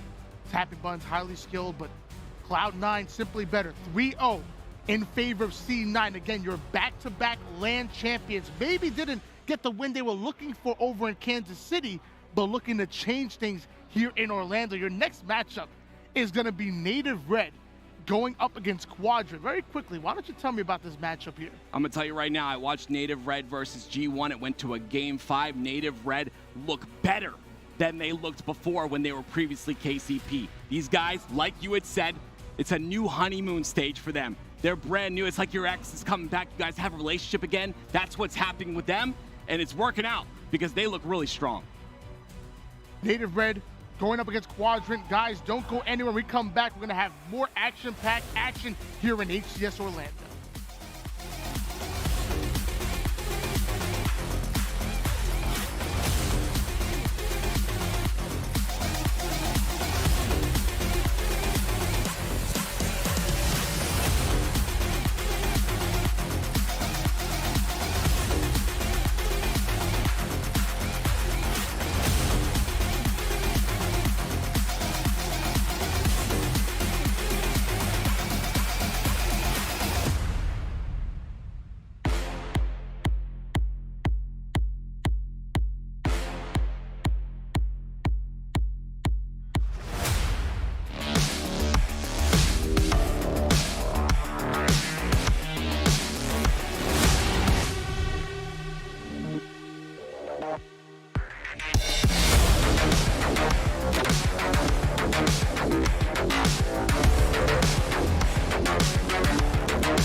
Hello and welcome back to twitch.tv/Xbox, and our attention is now turned to Pool B. Native Red up against Quadrant, and this one could be secure a spot at Worlds. Yeah, this is a big one. I mean, obviously you've got the open teams that will come into pool play afterwards, and they could shake things up, but certainly this could be the likely team to get that Worlds qualification spot and be top 2 in this pool. As we look at it as it stands, G1 are going to be topping this group regardless of what happens everywhere else. Maybe the open team could just smash through, but it's unlikely. Quadrant and Native Red at 1-1 at the moment, so this is such an important game for both of these teams. And over on the A stream, we've got Optic Gaming up against FaZe Clan in a Game 5. So those two teams in a deadlock at the moment, currently sitting at 2-0. G1, regardless of what happens, have already punched their ticket to Worlds. So congratulations to them, but all to play for here with Quadrant and indeed Native Red. And it's good you brought it up, because Optic versus FaZe, I mean, that is the first seed versus, I think, the 7th seed or whatever. They would swap seeds, and I believe, if I'm not mistaken, the loser would end up playing G1. So this is also important for Pool B, because then you would play the winner of Pool A, yada yada. But we're, of course, focusing on Quadrant and Native Red, two teams who have slightly different paths coming into this tournament. Yes. Native Red, you know, they had their team changes. We didn't really know what was going to happen. Was Manny going to be on the team? Was he not going to be on the team? But the band's back together. And I do think that this is a good thing, because you know, the Native Red roster, the previous KCP roster, they were staples in the top 6. They were like furniture in the top 6. Can they push themselves a little bit further, though? And something we have already seen is Quadrant play against G1. They've lost 3-0. We've seen Native Red go to a Game 5 with G1. Judging that, you know, it's apples and oranges, but at the same time, Native Red come into this as favourites. Quadrant started the tournament very slowly. You can see some stats on your screen there. We've got Oddball, Slayer, and King of the Hill, and they're going to be our first 3 game types in this series. And I guess when you look at the Slayer, I'm a little bit surprised, because Native Red were one of the best teams in the E-United Grunt Classic online just a week ago when it came to Slayers. They were phenomenal. They only lost a couple throughout the entire tournament. If they are dropping the ball a little bit on those Slayers, that could be a chance for Quadrant to try and squeeze in, grab a Slayer off them, and that could maybe be their best opportunity of actually taking some games and potentially even taking the series off the back of it. I expect this series to be quite closely contested, it must be said. And having a look at the series layout, Oddball Streets is Game 1, Slayer Catalyst Game 2, then we will move to King of the Hill Recharge. Strongholds, Live Fire, Slayer, Aquarius if they're required, but Game 1, talk to me about it. Who's going to be the favourites here? I think Oddball Streets should go in favour of Native Red, but that being said, Quadrant, if they can play the way that they have in European tournaments, there's no reason why they can't match the same pace of Native Red. And I say pace, you probably assume I mean fast. No, I think sometimes you really need to slow the game down in Halo Infinite, and I think the North American teams are doing that a lot better than some of the Europeans. It's funny because historically European teams are a lot slower, but now it seems like European teams have almost got too fast with some of their play. Slayer Catalyst is Game 2 is an interesting one, though. I think that Native Red struggled a little bit in the Grunt Classic on that game type, so perhaps that could be a good one for Quadrant. There's something we know about Native Red when all the time that they played is they are generally a very fast-paced team. With Quadrant, who have been playing very, very quick and almost to their detriment at times, do we expect this one to be a real Royal Rumble? It could be a Royal Rumble. It could just both teams, you know, diving off the top rope at one another and just elbows. Collisions happening in the middle of the ring. But you know what's in the middle of Streets? It's going to be some rockets to play for. Oddball is difficult to set up. We have seen even some of the best teams struggle in those scenarios when you try and play for that perfect setup. So instead, it's about rotations. It's about managing what you have in front of you. Okay, then, Native and Quadrant to try and put themselves in the driving position, in the driver's seat to punch their ticket to Worlds. And it's Talik, shields up, weapons up, we're on their way.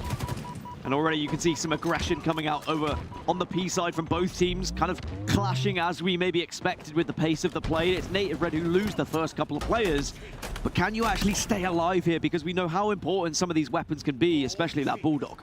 Confidence can be so important, and perhaps Quadrant feeling as though that they didn't give their best showing against G1 and looking to rectify that right here and now. 2 go down for Quadrant though. Talik has done some damage on the way out. Ball now in the hands of Druk, and they can start to set up here. I think Quadrant would have been disappointed with their loss against G1. Actually, I mean, Native Red would have been disappointed with their loss against G1 as well. But more so Quadrant, because they didn't really put up a fight. It was a 3-0. It wasn't the best representation of what Quadrant could do.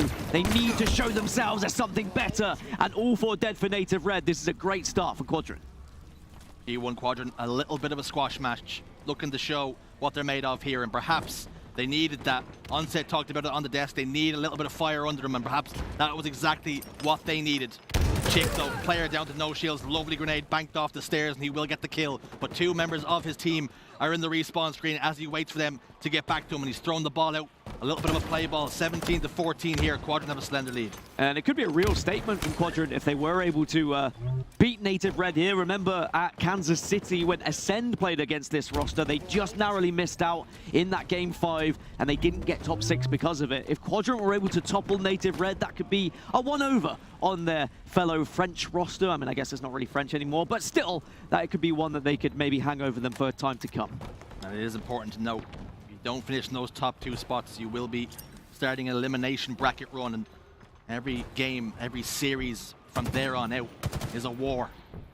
Now Quadrant would love to have a little bit of an easier run, perhaps that safety net when it comes down to it. Shad back tower will get the easiest kill of his life, picking up a one-shot kill. 2 members down though, Chicken SLG. Soul Snipe scampers away with the ball and has made it to back tram. Although he doesn't have his teammates around him here for any kind of a setup, he's happy to get the scrappy time. Although realistically, I think even if you do come second in this pool, you probably play someone like Optic or FaZe. So it's still going to be a tough game in the winners bracket regardless. It's more so getting a better seed for when you do drop into that elimination bracket and perhaps having a better chance against some of the other teams around your seed at a similar level. Because we are seeing a clear difference, I think, between the kind of top 3 teams at the moment and everyone else who is a little bit below. Soul Snipe still yet to get a kill, may I add. Hasn't really warmed into this game so far. Urix though, he's sitting on 4 kills, so he's been effective thus far. Soul Snipe will register his 6th death of the game, and indeed still yet to register his 1st kill. Will that be important, as Quadrant have already amounted a pretty decent lead here, 72 seconds, 23. And I'm wondering whether the maybe pressure was a little bit too much for Quadrant being on main stage and playing in that scenario against G1, and now they're on a side station. Perhaps this is going to be a little bit more comfortable for them. The pressure slightly off of them. Maybe the expectations aren't there because you don't have all the fans watching in the crowd, but they are certainly coming into this game hot. They are really out of the blocks, and Native have struggled to keep up with Quadrant so far. The crowd can play a massive factor. Every single kill, you get outshot, you hear those fans roaring, they can just compound your misery. Ball in hands once more, as though Chick has dropped it to put a little bit more fire down. 9 kills to 5, currently what he's sitting on. Happy to hold the ball for his team as well. They only require 9 more seconds, but Native Red need to break this setup, but they might not get there in time. Yeah, this is a really good chance for Quadrant just to get those final few seconds, but they don't need to rush it. They've got so much time to work with. They have such a big lead. They can arguably just wait for that perfect moment, especially if they can get their hands on the rockets. But SLG can't even fire them. No time. The fire went out over the shoulder. Manny with the rockets. He's going to have to settle for a trade this time, but ball in the hands of Soul Snipe, recognizing that's going to be his role for the time being. 3 kills to 7. He's gotten off the mark. No goose in round 1. It's good from him. Chick's got the ball though, only requiring 1 more second, and he gets it. Quadrant strike first. Round 1 victory. What a way to start the series here for Quadrant. Coming in hot, maybe catching Native Red. Maybe a little bit uncomfortable. Maybe not used to the playstyle of Quadrant here.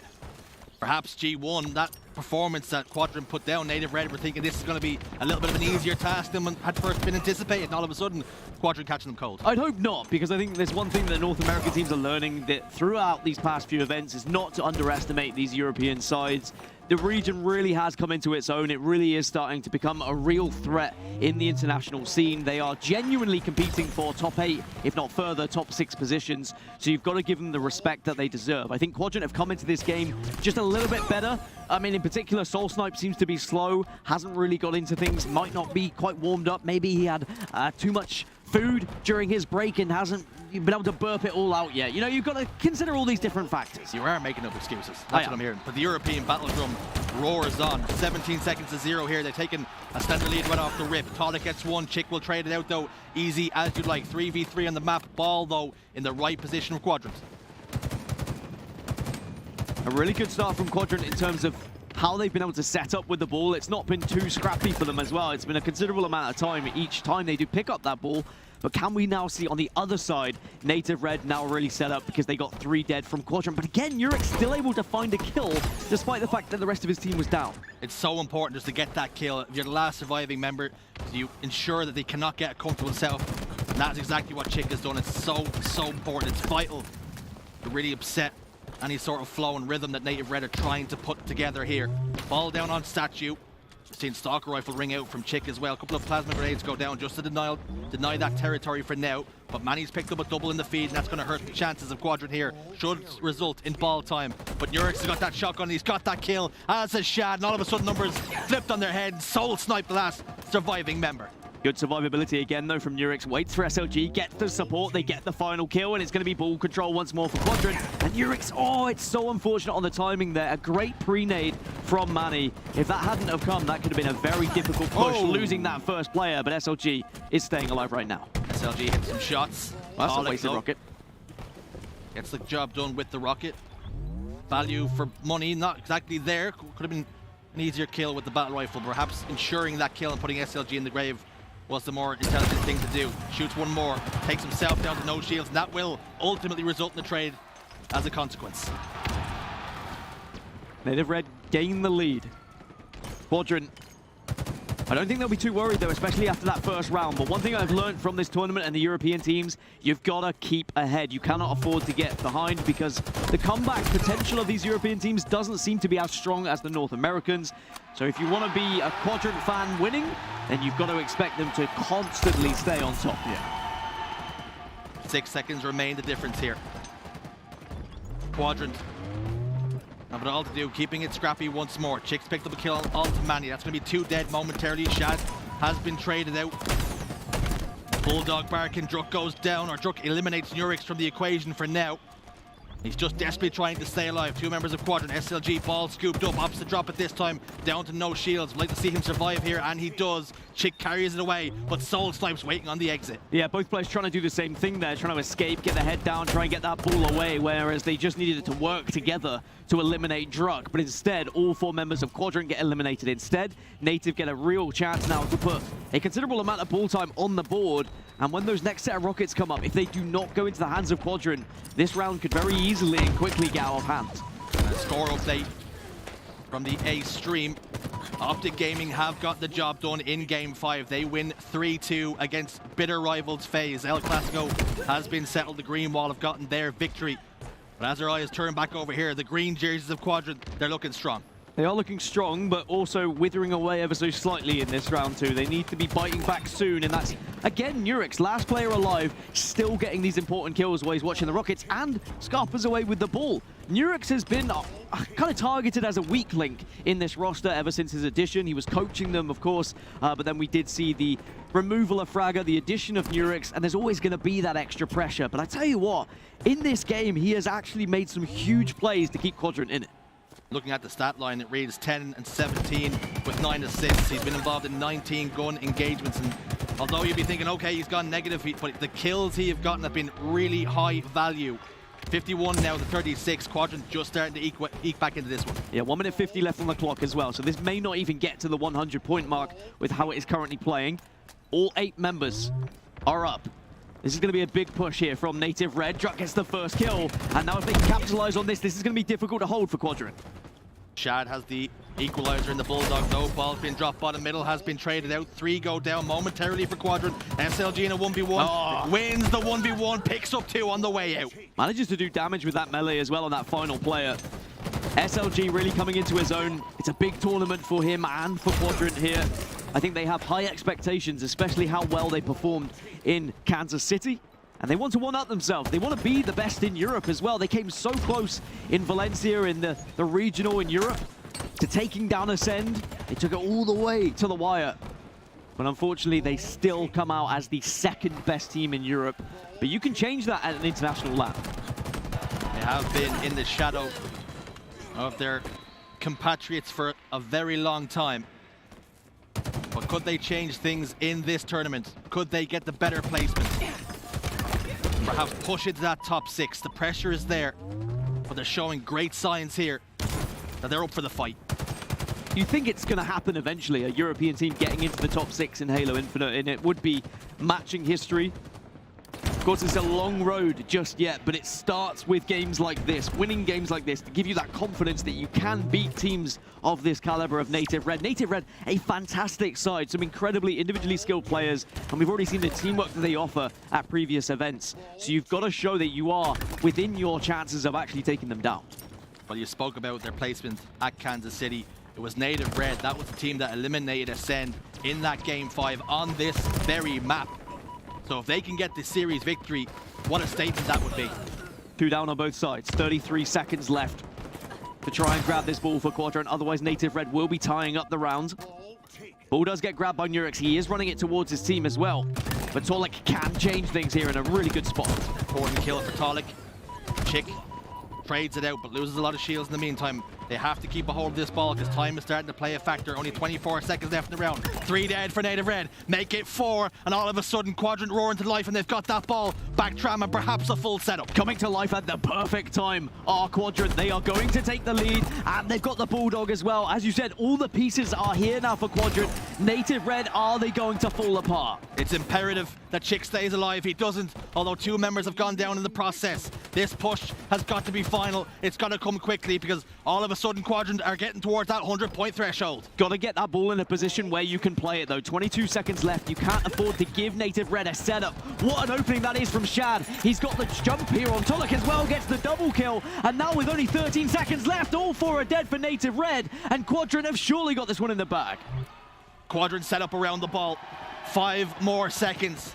Native Red are not in a position to get their hands on the ball, and it's going to be Quadrant who win Game 1. Quadrant take Game 1, and they make a statement here against Native Red in the battle that is arguably for a spot at Worlds to try and secure your place as number 2 in this group. Of course, things could change with the open teams coming into pool, but you put yourself in the driver's seat, is the way that Richie said it. Well, well, well, we have a series on our hands here. It's not going to be the easy task that perhaps Native Red would have hoped for here. Yeah, I think when Native Red looked at the previous result between G1 and Quadrant, they were like, nah, okay, we should just be able to breeze through this. Quadrant maybe aren't as good as they were at the Kansas City LAN. It's not going to be as simple as that. Quadrant are here to play. It's about time they bloody woke up. They've shown up. Yeah, it's late. It's middle of the day here now, and it's Quadrant time. It is. Well, I'm actually not. I just keep pointing at my wrist. No. There's no watch here. There isn't. What time is it? Should I draw a Q on it? There's also time difference. Quadrant would probably be asleep by now. These were the excuses we would use if Quadrant were losing. We might still use them. Yeah, we could still use them. Who knows? Let's put them back in the bag. Here's the stats though. Druk, 21 kills, 24 deaths, 14 assists. Torlik having a very good game despite going down 2-0 in that oddball game. While our eyes do turn to Shad. 28 kills, 21 deaths, and indeed the 6 assists. A very impressive, it has to be said, performance from all members of Quadrant, but particularly for Shad. And Shad's not usually the guy that you're screaming and shouting about. I don't mean you in particular, I mean just the general you. I think everyone in particular, it's usually SLG, it's usually Chick. Shad goes under the radar a little bit, but very important player on this roster, what he offers, and we see a clear demonstration of that with the amount of damage he was able to output there. And it's interesting that you speak about damage because we're looking at Druk, we're looking at Torlik. They've both broken 7k, but they couldn't get the kills around it. What was happening there? Well, it's all well and good getting the damage and you know, getting the kills, but are you getting them at the right time? Are those kills turning into setups? Can you turn that into ball time at the end of the day? It's Oddball that you were playing, and Quadrant were doing far better at setting up and ensuring they were getting that time under their belt. So that means we go into Slayer Catalyst. I mean, I was saying Native Red, I would have thought Oddball Streets would have gone in their favor, and Catalyst Slayer would have been perhaps Quadrant's better game type out of the two. Suddenly we're looking at a position where Quadrant, in theory, could be going 2-0 up here if that does come into fruition. Well, you speak about it. Native Red against G1. It was Native Red who lost both the Slayers. And you're talking about, you know, going into this tournament, how Native Red were so strong on Slayers, but coming to this LAN tournament, all of a sudden, Quadrant win this game. They're 2-0 open the series, and perhaps you plant that seed of doubt. It's another one of those things, isn't it? It's overconfidence, perhaps. You assume that you're going to be the best Slayer team. You're like, oh, we're great as Slayers, and then you go into it, and suddenly online and LAN very different. You've got teams doing different things. Maybe the strategies they were implementing online is very different to what they're doing on LAN, and Catalyst Slayer was not a good game type for Native Red online. But again, could be very different when we get to LAN.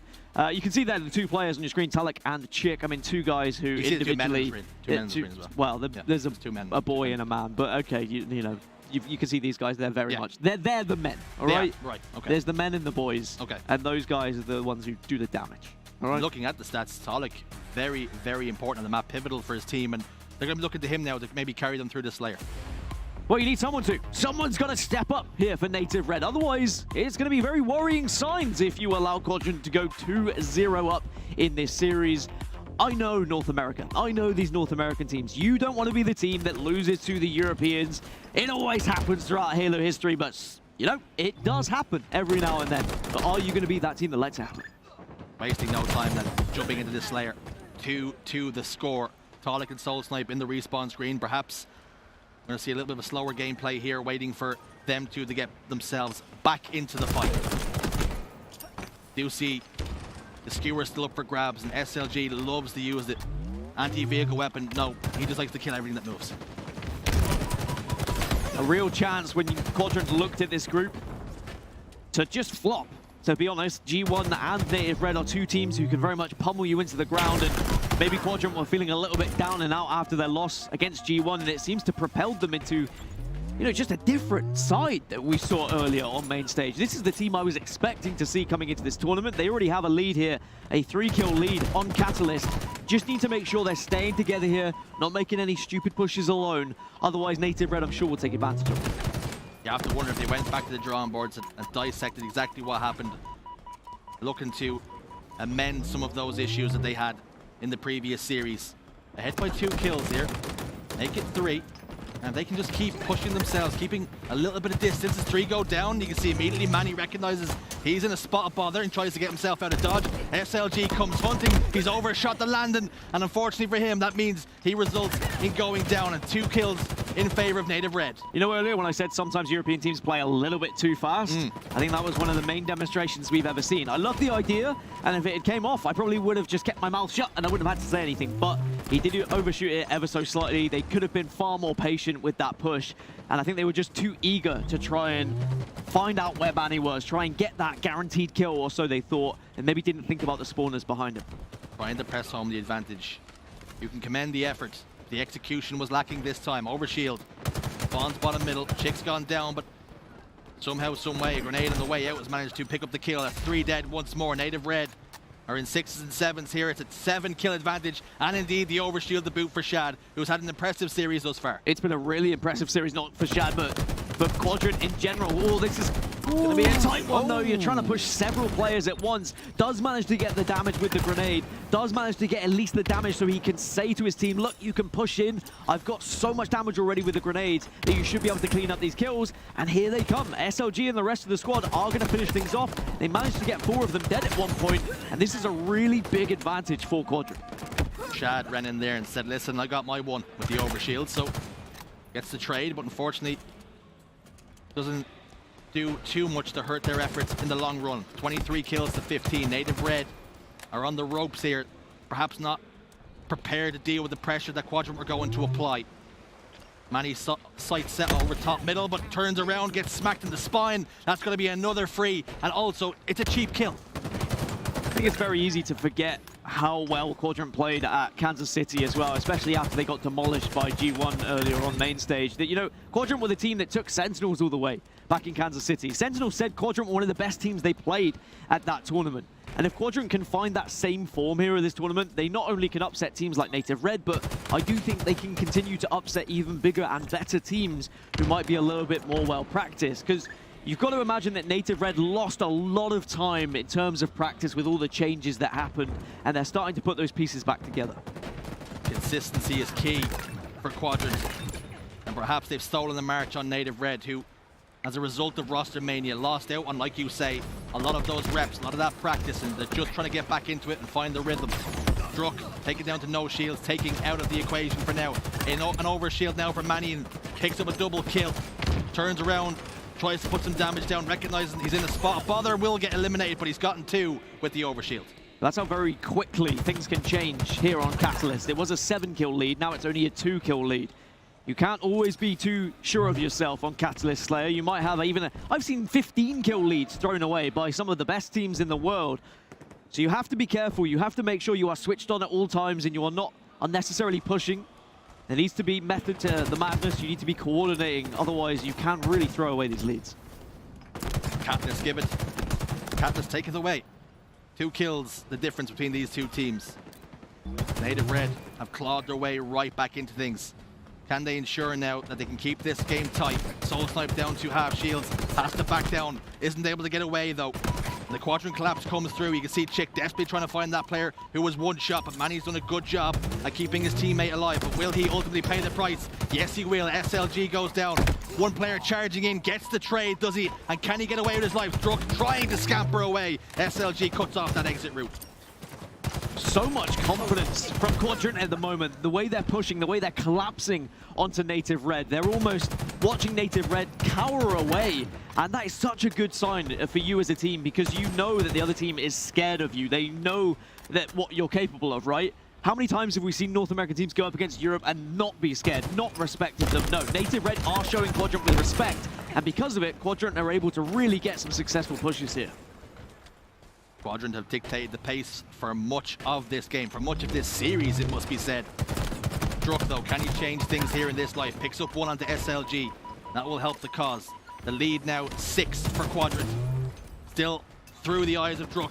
Can he get this kill onto Chick? Yes, indeed he can. Overshield has just popped up, and now both teams have their eyes firmly set on it, but Druk's ensuring it's not going to be an easy task for any of the Quadrant members to get their hands on it, but it's still up for grabs. Yeah, Nurex was also defending it. Druk the same. They were both having the similar idea there and actually both successfully getting the slays, but no one was able to pick it up during that madness. That means it's still bottom middle. It is such a risk for Native Red to go to this, and because of it, Quadrant can collapse, Quadrant can wait. They get 2 kills, and yes, okay, Native Red got the overshield, but at what cost? They're still giving away frags. They got the overshield, but they lost 3 members and indeed the overshield. They are no closer to Quadrant now than they were before the overshield was a factor. Their lead remains 6 kills, and Quadrant just require the 7 now to double their series lead. Now, I know we say it all the time, but Quadrant just need trades at this point, so stick together. Make sure you're pushing together as well. Make sure you're calling things out and finishing off those one-shots. Great opening from Shad to make it a 4 versus 3. Press on this advantage now. Force Native Red to just back off into a corner like they have done before. And it still remains Quadrant pushing the pace. It's Native Red who are taking all the damage, and it's Quadrant who are capitalizing on that. They're really hurting them every single time they put damage down. They're not giving them a second to breathe. 3 more kills required for Quadrant then to go 2-0 up in this series and really give themselves a chance of that second place in the group. Torlik does get the opener. Look how close Native Red are putting themselves to one another here. They do not want to give an inch.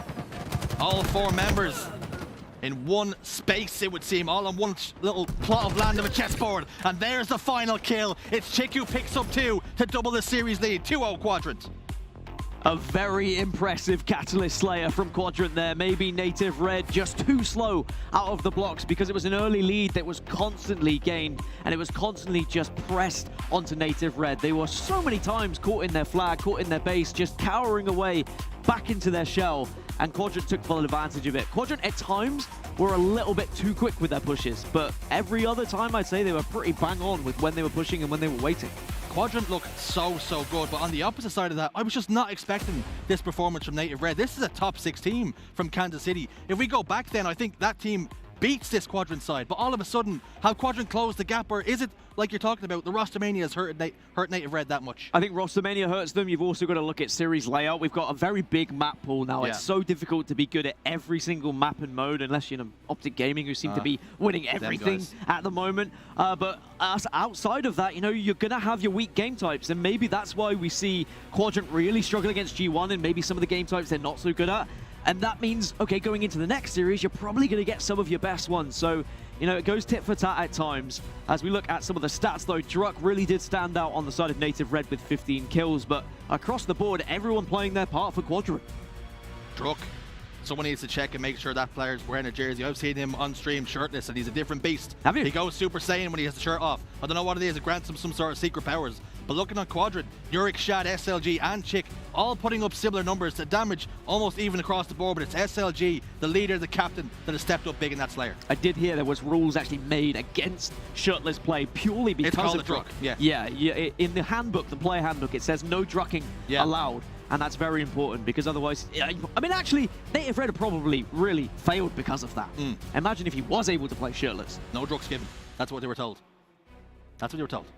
Game 2 goes in favor of Quadrant, and if you're a European fan, if you're staying up late to watch them, I'm sure you're enjoying every single moment of this, because if Quadrant are able to win this series, they really give themselves an amazing opportunity at finishing top 2 in this pool and not just giving themselves a good seed, but guaranteeing place at Worlds. And that would be incredible for this Quadrant roster, who have fought tooth and nail for the position to be in where they are right now. There's one team outside of Quadrant that I know are looking on at this and thinking, go on Quadrant, do it for the boys in Europe. And you know who that is? It's going to be Navi. They'll be very happy to see a European team ensure their place for Worlds, because that just opens the door for them to get in there too.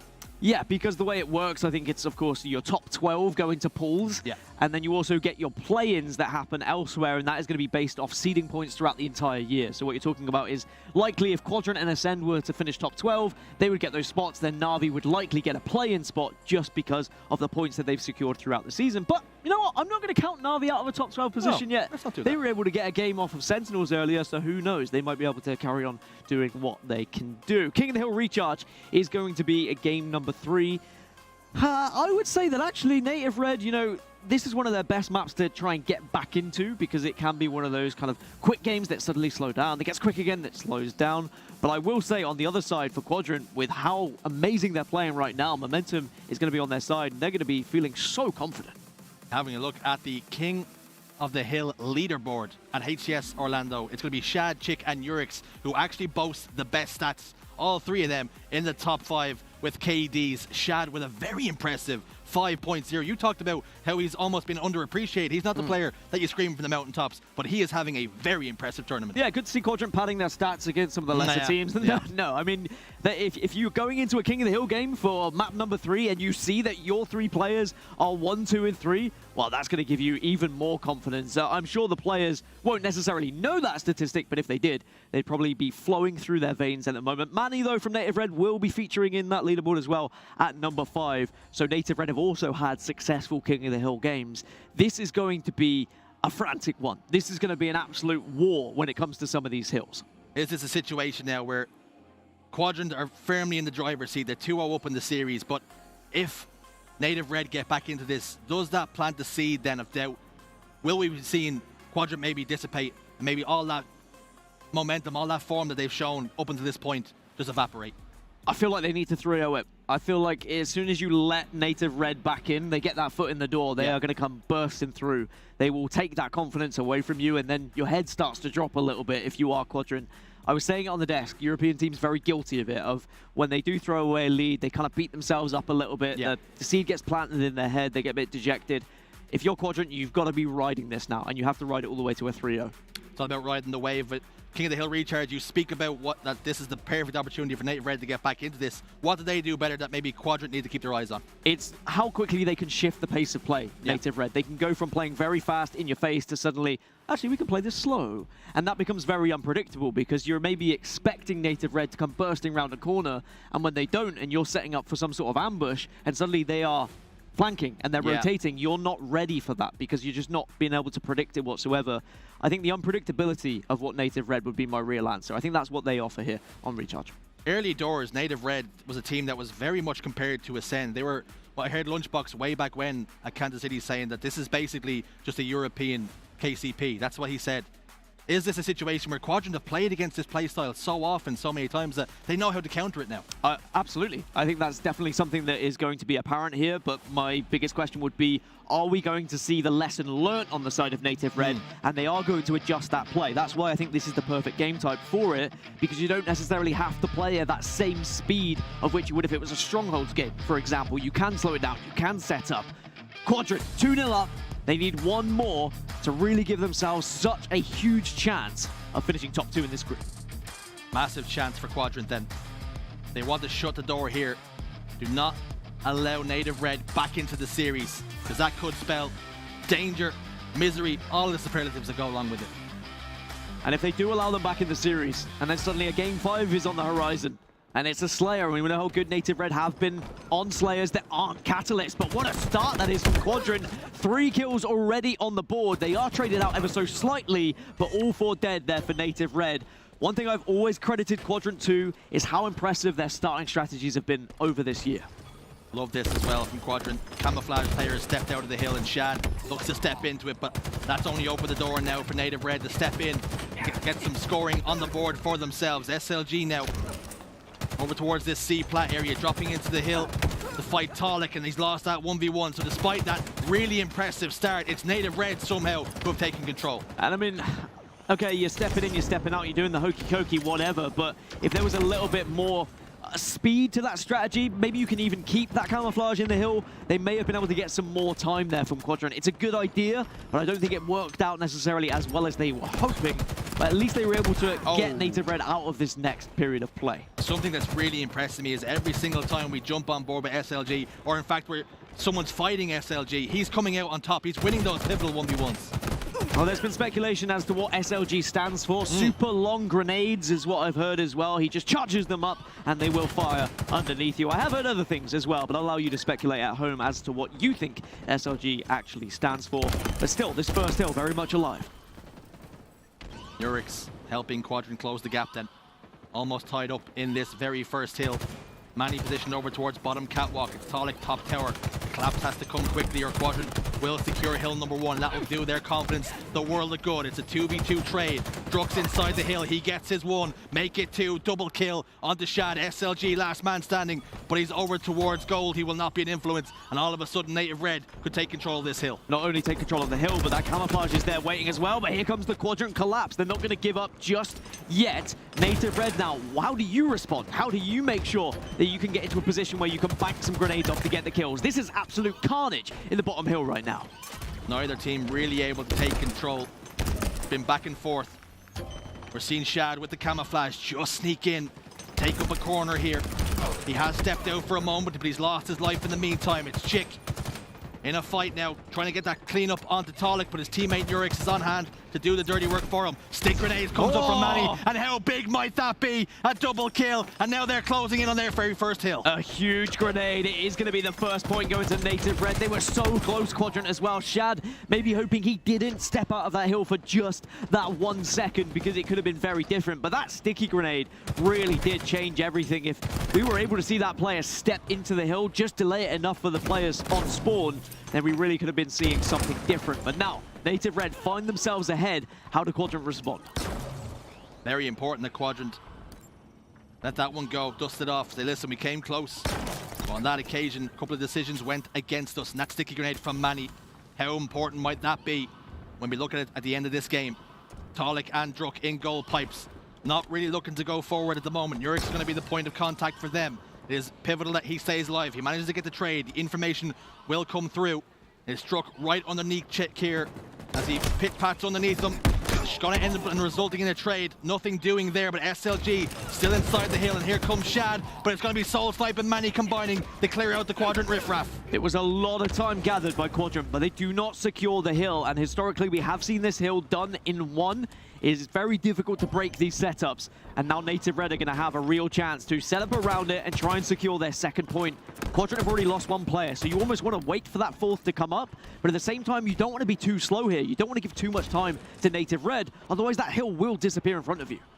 It has got to be a perfect push here. Camouflage is down, but Quadrant nice trade. Likely not trying to get involved with it just yet. Talik has got eyes on it, but Chick's been caught unaware by the movement and by the positioning. That's going to be a result in a kill. And all of a sudden, Native Red grow in confidence, and they grow their lead. They're 2 up here. And this is what I was talking about, the change of pace. Quadrant so close to getting each hill, but Native Red being able to slow it down at the right time, assess how they wanted to break the setup, and doing it successfully. And Quadrant maybe weren't quite ready for it. Quadrant were putting themselves in spots, waiting for a very aggressive push, but instead Native Red, they thought about it. They were calculated with their push instead.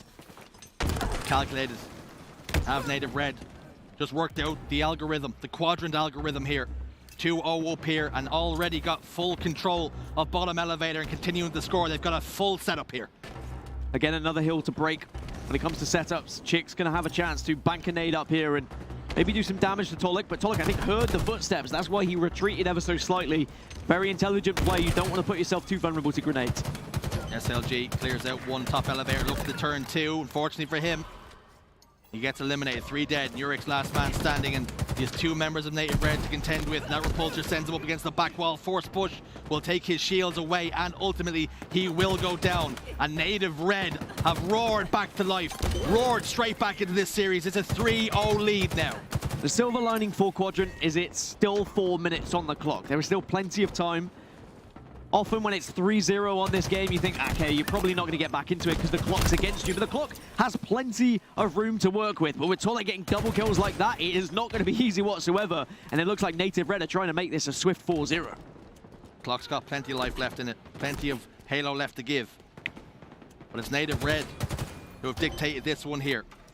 Manny, what can he do then? Step into the hill, looking to play defense. He's been a bastion at times. Nade will back him down for a moment though. They're giving up this hill. And it's really Quadrant who have to make the moves now. And this hill has become more difficult to defend since the sword has been GA'd by teams. If you're unaware of GA'd, it means a gentleman's agreement. Both teams agree not to pick up the sword. It is a tournament-wide GA from what we know. Maybe there's some cheeky teams in the open bracket who just say, you know what, screw it, I'm picking up the sword. I want to try and get myself into pro bracket. But certainly amongst the pro players, it is respected. No sword is used, so this hill becomes more about the repulsor and how you can use it. Or maybe the shock rifle. SLG finds the face, and then Chad on hand to help his teammate there to pick up that kill. The Soul Snipe now tries to use that repulsor, but just pushed himself off the map with the help of the grenade. Is this the opening the Quadrant need? Well, certainly one on the board here with a few minutes left. Would be very much achievable to get back into the game for Quadrant, even with the bottom middle hill coming up. We know that that's usually the one that eats up the most time when it comes to that clock.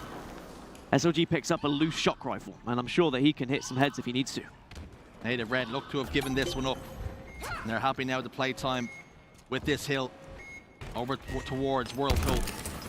This hill could be huge, because like you say, it goes straight back down to bottom middle, and if Native Red aren't to claim this hill, simply eating away that clock could be pivotal for them. I think we saw it in the mainstream game earlier with Optic and FaZe.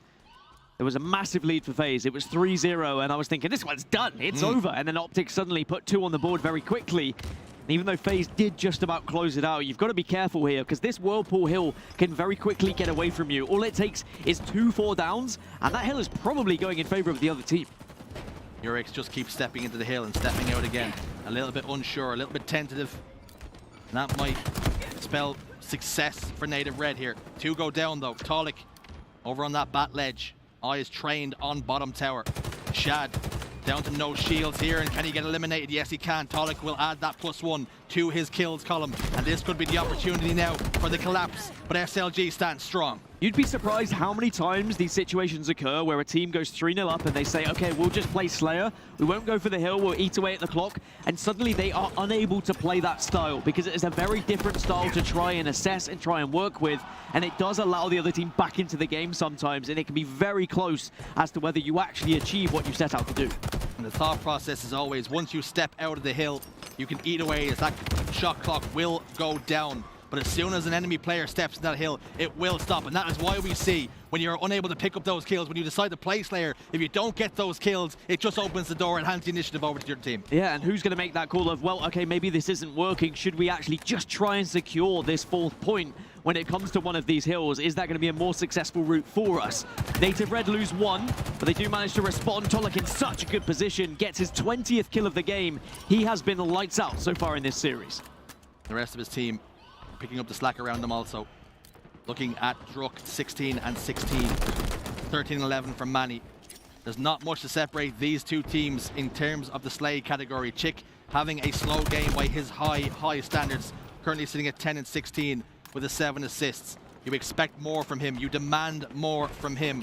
And that is why we're seeing Native Red have such success here, as perhaps Quadrant have taken the foot off the gas. Yeah, well, that was the perfect scenario for Native Red. SLG walked into the hill, unaware of where the members of Native Red were. They were hiding around the corner. They throw a simple grenade. They take down SLG, and that is perfect way to eat at that clock. We are seeing Native Red step into it every now and then just to bait Quadrant into a push, and that's very clever. They step in, they back off, they wait for Quadrant. They almost set a trap, almost a fishing line waiting to reel in your prey, and they do manage to do so. Broke down to no shields. Playing his life expertly here, making it a really difficult kill. He is taken care of in the end, but Quadrant made a meal of it.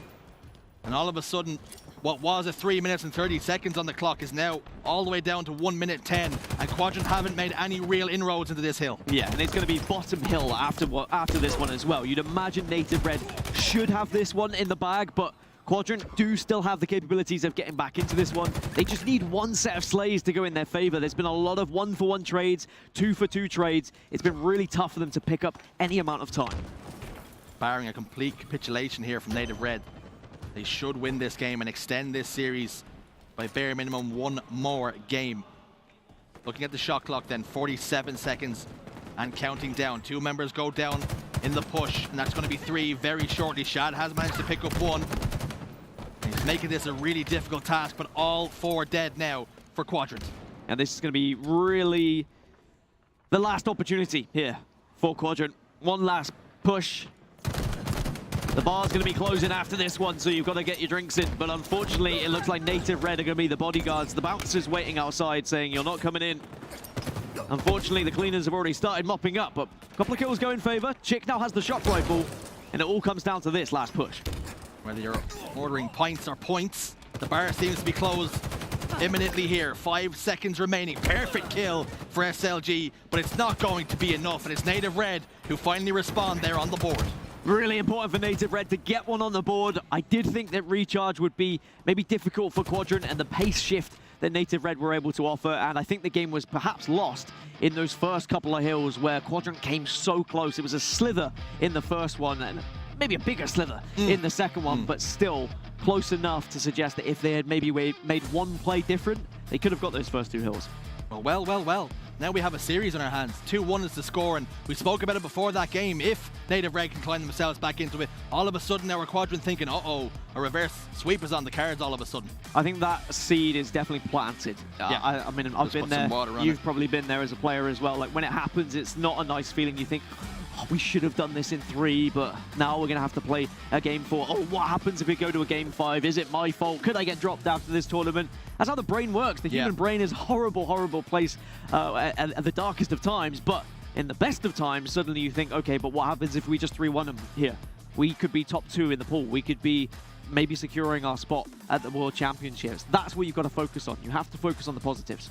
Focusing on the positives, how close that first hill was and how different that game might have been had Quadrant gotten that first hill. And you spoke about how both 1 and 2 were just a sliver away, and all of a sudden they're in the driving seat and they're in cruise control, but Native Red clutched up. Yeah, and that's what NA teams do. That's why the North American teams are at the top and why they are above the Europeans is their clutch factor. It's something that the European teams need to learn, and they just need more reps against some of these teams and being in those scenarios a little bit more often.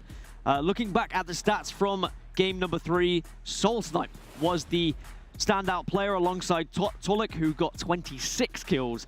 And on the other side, I mean, I think everyone played a part in that. It's one of those games where kills and deaths aren't going to matter too much as long as you are at least putting a decent amount on the board, because it's more about when you're getting those setups and when you're getting those kills rather than how many. Well, I've got confirmation that the admins have gone over and Druk has got a shirt on again, and perhaps that is why we see him not be as successful on the scoreboard. But looking at the series layout, Native Red are being a little bit more successful now. It's currently sitting at 2-1. Live Fire Strongholds is game 4. The stage is set. What way do you see this one going? I think this is a good game type for Quadrant. I think they'll be confident coming into it. They've always loved a Strongholds game. I think the Europeans in general, like some of the best European teams, have been able to challenge North American sides when it comes to Strongholds because of the pace that they do play, the speed of which they play. It's a different scenario for European teams to be there. Historically in Halo, as I said, they usually played slower, but now they play faster, blah, blah, blah. I'm repeating myself. But I will say that if Quadrant can get like an early points total, take a lead by maybe 50 to 60 points here, that's when I think we might see Native Red start to crumble. Native Red maybe starts to try and do things a little bit differently, tries to match the pace perhaps of Quadrant, and it's going to be really difficult if Quadrant are playing it the way they usually like to. And listen, you and I, both Europeans, I don't know if everybody at home has gathered that just yet.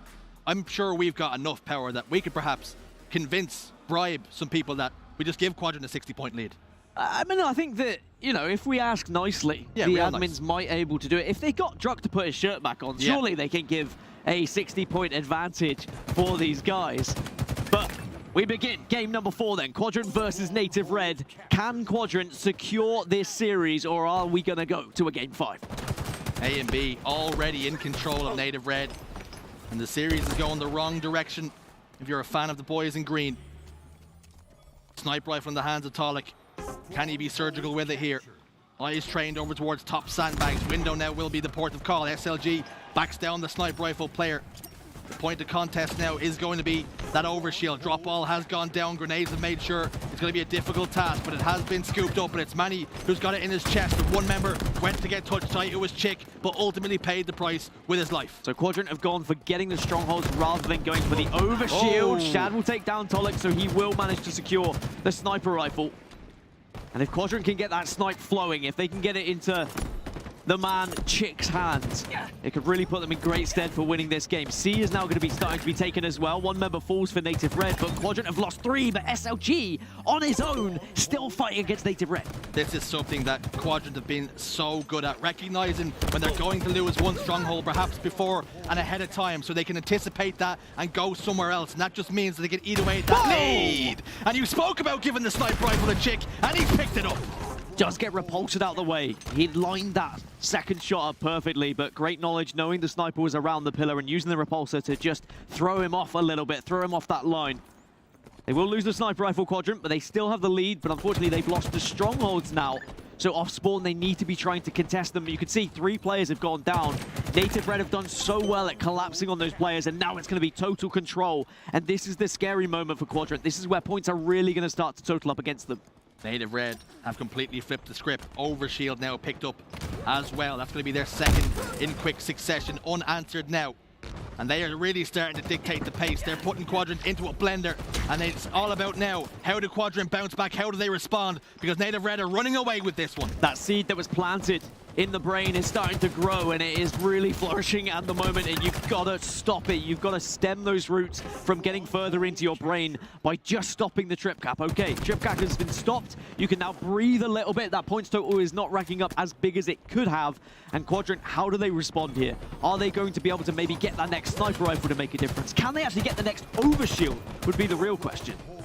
Quadrant then, they were hemorrhaging points for a moment. They stopped the control. But Native Red, Druk has been instrumental then in securing it once more. A and B as they tick over that 100-point threshold. It's 103 to 41. Scary times for Quadrant. The assault rifle is going to do the damage. The sticky grenades are thrown. Frag grenades also thrown, and then in the end, Yurik says, I'm going to get the hell out of here, but he is being hunted down, and Druk wanted that kill more than anything. But all the meanwhile, Quadrant had sent players elsewhere, and now they're finally scoring. I mean, in that engagement, I think Nurix just emptied his pockets. He was throwing everything. I think I've seen change being thrown in the end, but ultimately, the kill was secured. B and C, though, in control of Quadrant. They will keep ticking away nicely here. Will they get greedy? Will they push that triple cap? 2 members go down here for Native Red. Druk's trying to play defense. Soul Snipe down to no shields. SLG gets 1. Can he turn 2? The answer's no, but the damage has been done. I just had images in my head of Druk holding Nurix by the scruff of his neck saying, give me everything you got! And he just gives him his change, gives him his lunch money. And unfortunately, wasn't able to survive afterwards. But Quadrant have been able to slowly get back into things in the last period of play. A good amount of points secured, and they're still holding to B and C. Quadrant just, I don't feel they can afford to allow another trip cap to happen. Otherwise, I think this will be game over. Well, the initial damage that was done from that triple cap has been almost completely evaporated. But again, it's another overshield. 3 overshields for Native Red. They are really in control of the sandbox right now. And that's not good enough. Quadrant need to be prioritizing them a little bit more. Okay, they've been able to get back into the game ever so slightly with the scores they've focused on rather so than going for that overshield. But how different could it be if they had Novi? Like, they might be able to get even more points on the board because of the pushes they could be making. It's all like rips Chick's face off. Sits Chick down. See you later, pal. Nurix, last man up, but not for long. 4 dead momentarily for Quadrant. And B and C in control of Native Red. Tolik, eyes trained on top middle sandbags. Just watching the door now for a moment. Keeping those lines of sight open. Keeping those communication clear. As he now sets his sights towards pillars, he's just ensuring that his teammate Druk can stay alive and he has all the information that he needs. What's in the playbook here then for Quadrant? SLG's currently at big door. You've got 1 player bottom middle and 1 player sandbags. It looks like there's going to be some sort of joint attempt. Oh, Chick goes for the flank, but he gets spotted out. It looks like all players were trying to go for some sort of distraction technique at once, but if they all get spotted, this is going to be awful for Quadrant. But Chick stays alive, not quite for long enough. They've managed to control C, and that could be a big kill for Shad. They're losing A. Talik gets that kill. Numbers advantage once more. Flip in favor of Native Red. 3 dead for Quadrant, and this could spell misery again as they continue to score. It's 156 to 101, and Quadrant need to slow down. They need to stop the bleeding. They do need to stop the bleeding indeed, but at the same time, Quadrant gave away a considerable amount of time by taking that long to make that play, and it didn't really pay off. So perhaps Quadrant need to go further into that playbook. There needs to be more aggressive pushes and more coordinated pushes to try and break these setups of Native Red. It really hurts when you do take that much time to finally make the call and start acting on it, try and execute, to then lose on that play call. You've given up so many points. You've then given up 3 deaths. Not only just compounds your misery. 2 Strongholds in control now, but it's again Native Red stepping into it and trying to change matters here. A is the port of call for SLG. They're going to lose C, but they're going to continue to score. 177 now to 111. I think Native Red know what Quadrant are going to do. They're almost one step ahead of them. They're watching the angles, saying, well, what would we do to try and break this setup? They're watching the flanks, they're watching those pushes, and it's been very difficult for Quadrant to actually make those pushes work. Quadrant need to be in control in this game for them to really flourish here. A and B then. It's Native Red who are in control. Remote detonation, can he make 2? Yes he can. Sniper rifle to boot. This could be the catalyst for change as they're going to get a triple cap of their own. But can they make it as telling as all 4 dead went down for Native Red? It's about predicting the spawns and getting this next part right. A lot of responsibility for SLG with this sniper rifle. He can make such a huge difference if he just hits one shot. And that could have been it with the no-scope. Elsewhere, Manny's got a double kill. And that means it's going to be a 2 versus 2 on the map. SLG knows he has to stay alive and watch over one of these hills. Going big door. To look over towards A. Hit the body. That's going to be enough. Druk goes down. They've still got B and C. And SLG locks onto the skull of Manny and evaporates him from the equation. Those are the shots you have to hit. And now they can try and take advantage. They can try and collapse. SLG gives the information to the rest of the team, but Druk takes him down. Where are the rest of Quadrant? Are they just going to wait? Are they going to set traps? It looks like that's the case. They give up on A for now, and they wait for Native Red to make a play. Play is coming. They're trying to take both strongholds B and C, but where are Quadrant? Nurix has defended A and he's got himself a killing spree, but they've lost B, but they're immediately now flipping the script and taking back A. It's going to be a green spawn. Overshield's about to pop and Quadrant are starting to lean this way. I mean, how funny would it be if Quadrant, the only overshield they get is one of the final ones that come up on this map? It looks like they will secure one finally, and how telling could this be? Native Red have been ahead for a long time, the majority if not all of this game, and suddenly Quadrant have the chance to take the lead. Manny's desperately trying to do as much damage as he can. He's done enough. Nurix hit the respawn screen, but Chick's gotten a kill here. That's going to help the cause, but 2 members of Native Red need to be cleared out of B. They've still got A and C. They could be about to take the lead, but no, Native Red step into C. And this is what Quadrant want the game to be like. Very frantic, constantly going from one stronghold to the other, constantly being aggressive, constantly rotating. That's when Quadrant play at their best, when they can play at that kind of speed rather than this slow, methodical approach where they have to think about things. Oh, it stays on! He's managed to clamber his way back onto the map, and how telling might that be? 202 to 182. Quadrant need to start making moves because they're running out of time. Nurix desperately trying to stay alive, manages to still be able to do so. That would have been amazing if he had been able to take Tolek off the map, but now, look at that scoreline. Native Red up to 216, even though Quadrant have had an excellent fight back. It's still going to be Native Red in control. It's still Native Red who are leading the charge. It's key, pivotal moments that have just gone against Quadrant. It's Native Red who have clutched up thus far. 20 more points required for Native Red to push this to a game 5, and a impossible reverse sweep on the cards if Quadrant don't act quickly. Has to be this push right now, you feel, but 2 members have gone down for Quadrant, make it 3. SLG, the last remaining player, he falls, and Native Red are looking like they are going to get that chance at a game 5. Quadrant, they have fallen at that hurdle where they needed to take it. We are going to a game 5. And we've been in this position far too many teams as a fan of European Halo. Well, well, well. We're right back to a very similar program that we've seen before. We've seen this movie once before. Ascend lost this team in a game 5 in a Slayer. It was the grenade heard around the world that took out Shady. Are Quadrant about to suffer the same fate?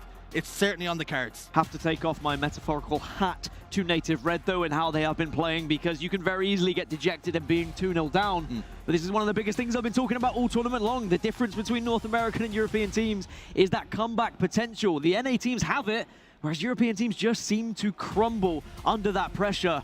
Quadrant now, this is going to be such a tough position going into this Game 5 Slayer, where they're going to be thinking, oh god, there's going to be a reverse sweep, we could have had the World Championship spot, and yada yada yada, all those things floating through their brain.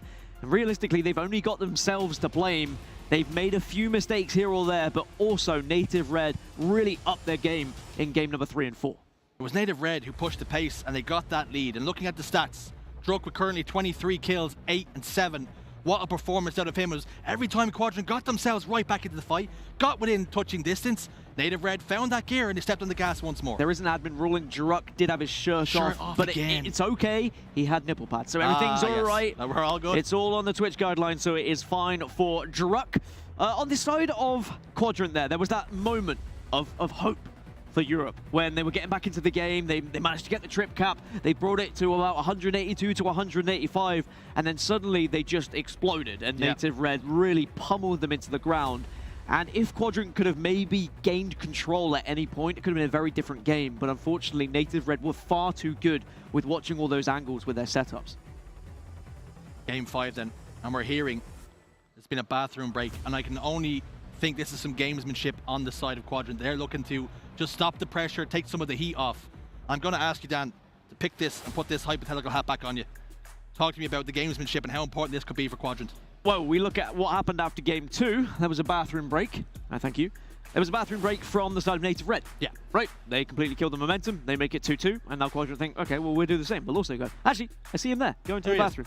I hope he has a nice number 1, hopefully, not a number 2. Otherwise, we're going to be here for quite some time. But I will say that going into this Game 5 and it being a Slayer and the pressure that is on Quadrant, you have to feel like suddenly the tides have turned and we're looking at a Native Red being the favourites going into this Slayer Aquarius. And looking at it, right, pressure you speak about. They got the 2-0 series lead. Native Red were down and on and all but out. But all of a sudden now, they have the reverse sweep on the cards. All this pressure is on Quadrant because we know social media is going to light up if they lose this game. It will, because it's another, NA beating EU choking again. It's the same old story. Can Quadrant break out of that similar story that they've even themselves been in before? We've seen Quadrant in this position where they've thrown away games that they feel like they should have won. Every time I speak to a European player outside of an event, it's always an excuse. It's always, if we had done this, we could have won the series. If we had done that, we had done the series. Now is crunch time. Forget the fact you were 2-0 up and it's now 2-2. Just accept that it is 2-2 against a very impressive Native Red roster, and you still have the chance to win this series. Now, you and I spoke about at the start of that Strongholds game how we wish we could just give Quadrant a 60-point lead. Well, they still would have lost by 8 points. They still would have lost. It wouldn't have helped them in the grand scheme of things. So maybe that's why the admins didn't do it. Or maybe they did do it and just didn't tell us. Right. But of course, officially, you have to put, there was 250, 182. You couldn't put, the fake points they were given at the time. They would have been very real points. No, they wouldn't. We don't have that much power. We should. But not yet. We make things interesting. Maybe one day. Right. Slayer Aquarius as game number 5. Looking at what they did in the E-United Grunt Classic, both of these teams, they played plenty of Slayers. They were winning Slayers on the side of Native Red more often than on the side of Quadrant. Quadrant did struggle, but at the same time, it's about who they were playing, what kind of team did you play. Forget stats, throw it away. It's game 5. It's about who's got the bottle at this point. And even though I would very much like to say, Europeans, we're going to get the win. It's going to be Quadrant. Is that what Europeans do? I think so. I'm a European and I just did it. So, yeah, but you're weird. I am quite weird. But historically, NA teams, they usually have the bottle over the European teams in this matter. And it's interesting you say that because last time Quadrant found themselves in this situation, I'll take your mind back to Valencia, game 7. It was a Slayer, and they didn't have the bottle when push came to shove. Could we see that rear its ugly head again? I think so. I think that Quadrant are going to be maybe reminiscing about those times and losing that game 7. PTSD. They're also going to be thinking about what they could have done in games 3 and 4. Too many things floating around in your brain, and you need to be focusing on this game 5. This is where you need either your coach to say, hey, look, bathroom break, let's reset mentally, get the troops together and say, look, forget about it, it's game 5, we're going into Aquarius Slayer, we know how to play this game, we know we can beat these guys individually, we've already done it in maps number 1 and 2. But on the flip side, for Native Red, they're going to be looking at this saying, hey, we've managed to get back into this game 3 and 4. They are going to be down. They're going to be out. We can pummel them into the ground now. Let's make sure we have a hot start here so everything carries on with the momentum we've gained from 3 and 4. This now comes down to a European penalty shootout. I don't know what the American equivalent is. Can you help me out? Maybe a field goal conversion. Okay. Would be what I would go for. I'm being told they have penalty shootouts. Well, they do play soccer here, so yeah. Don't use that word. What's that word? Apparently it's in hockey. We'll take that. Okay, hockey works. Nobody really likes hockey. I certainly don't. I mean, I'm sure there are lots of people who like hockey. Yeah. But we don't. They're all missing teeth. I've seen that. They take some... That's because they played too much hockey. Right, that's probably what it All is. right, game number 5 is underway. Native Red versus Quadrant. This is for the marbles. This is to put yourself in the driving seat for that World Championship spot here at Pool Play. First kill, opening blood, goes to Quadrant. And could that be an indication of things to come? 2-1 now the score. Opening engagements going in favor of Quadrant. Camouflage has been picked up, but has anybody been able to put it to use? Has it been utilized? Or has it intentionally been burned this time around? And are we going to see Quadrant focus that camouflage a little bit more? They definitely were reluctant to go for the overshield in the previous game. And that camo can very much make a difference here in Aquarius Slayer. It's an early lead for Quadrant, and good play from Chick to make sure he backs off, but a great grenade from Manny. Manny stepped out to get that kill after baiting and switching with a teammate, but ultimately stepped out just a touch too far. And that resulted in a trade. 6 kills to 3 now. Quadrant starting to show a little bit of something. Do they perhaps have the bottle? But it's still early doors. We don't want to speak too soon. Can Quadrant rip up that script that is always the case for European teams when it comes to this situation, and they throw away leads and they choke, essentially? Right now, it's looking pretty good for Quadrant. A 10-4 lead, and they are moving together very successfully on the map. They are rotating together. They are making sure they are backing off and baiting and switching when they need to. Native Red are very much on the back foot, and they are retreating into their base. Native Red have been so strong in these situations before. They ice up when they need to. Currently sitting at 13-5. This is very, very good as Native Red go down 3 members once again for a moment. Shad has lost his life. Manny down to about half shields. Can Urix get the job done? Yes, he can. And those kills are so, so important. Yeah, great play with the thruster, recognizing you're going up against a heat wave, just thrusting away and doing the damage before that heat wave can really get down your tonsils and do the bad stuff. Quadrant still having a really significant lead, but it can very much turn around if this game slows down. I think Quadrant need to look at what they did successfully in the Catalyst Slayer, and that was constantly suffocating Native Red in their base. One engagement goes down then. Chick secures 1. Urix is on hand to put another one on the board. 3 dead for Native Red. All the kills going in the right way. If you're a fan of the European team in Quadrant, 18 kills, 8, a 10-kill advantage. Camouflage to boot. All the goodies are going the right direction once more, but Native Red are turtled up in their base, and this is not usually a recipe for success. No, and when we talk about, you know, the mind state and the seed being planted of Quadrant, of throwing away a game 5 and throwing away a reverse sweep, yada yada, Native Red are going to be on the flip side saying, well, what happens if we throw away our opportunity? We had such a great chance to come back into this series, and now suddenly we're 22-10 down. We don't want to go out with a whimper here. It's so important that Quadrant don't get overzealous. They did not put too many kills in the reach of Native Red. No easy kills from here on out, because not only will Native Red take those kills, they'll take the inch, they'll run the mile. They are so good at capitalizing on any mistakes that teams make. Quadrant have to make sure they keep them to a minimum. I would argue that no top team in Halo history should throw away a lead of 10+ kills. However, we see it happen far too often. The way the momentum swings, the way sometimes spawns can go against you. And Native Red could very easily turn this one around. Quadrant have to be careful, as you say, but they still have a 12-kill lead, and they're still playing successfully for those camouflages. I think that's what's important. Keep those camos out of Native's hands, because otherwise that gives Native a chance. That gives them a weapon to try and get back into this game. It was something that they didn't do on live fire. They didn't get those overshields. They were so important. And now the camouflage could paint a very similar picture here. 29, make it 30-16. A very comfortable, commanding lead here, but they still can ill afford to slip up. And the slip up can happen. Banana skins are going to be scattered all around Aquarius, and you've just got to make sure you can dodge them, but dodge them together.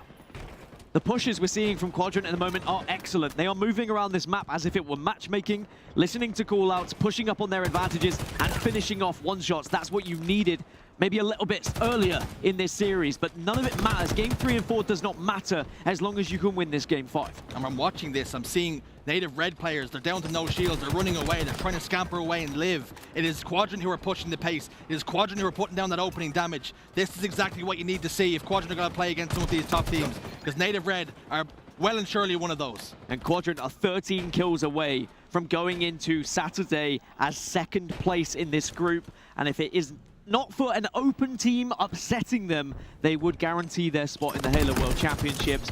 They are so close at the moment, they can almost taste it as the sizzle sticks fry through the rest of the squad. How do you like your Spartan? Well done, it would seem. The sizzle sticks cooking them through to the core. Talik was the last man standing for a moment.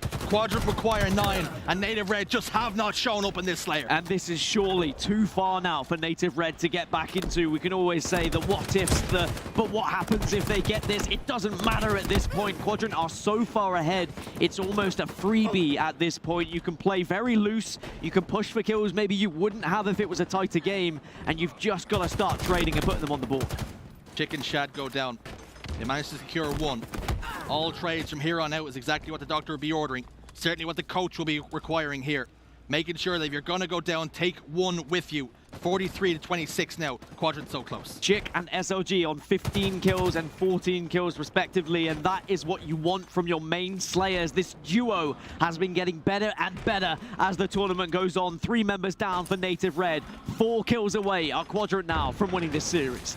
This was the kind of tournament, this was the kind of form we expected from SLG from the get-go. And as tournaments, as the game has developed, he has really come into his own.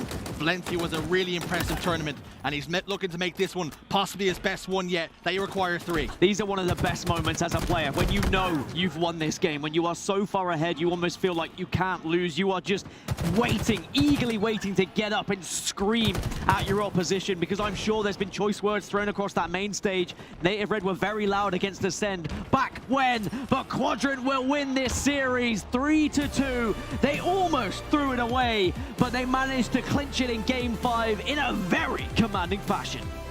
Well, I can tell you something. I heard some roars, I heard some shouts, and you spoke about it.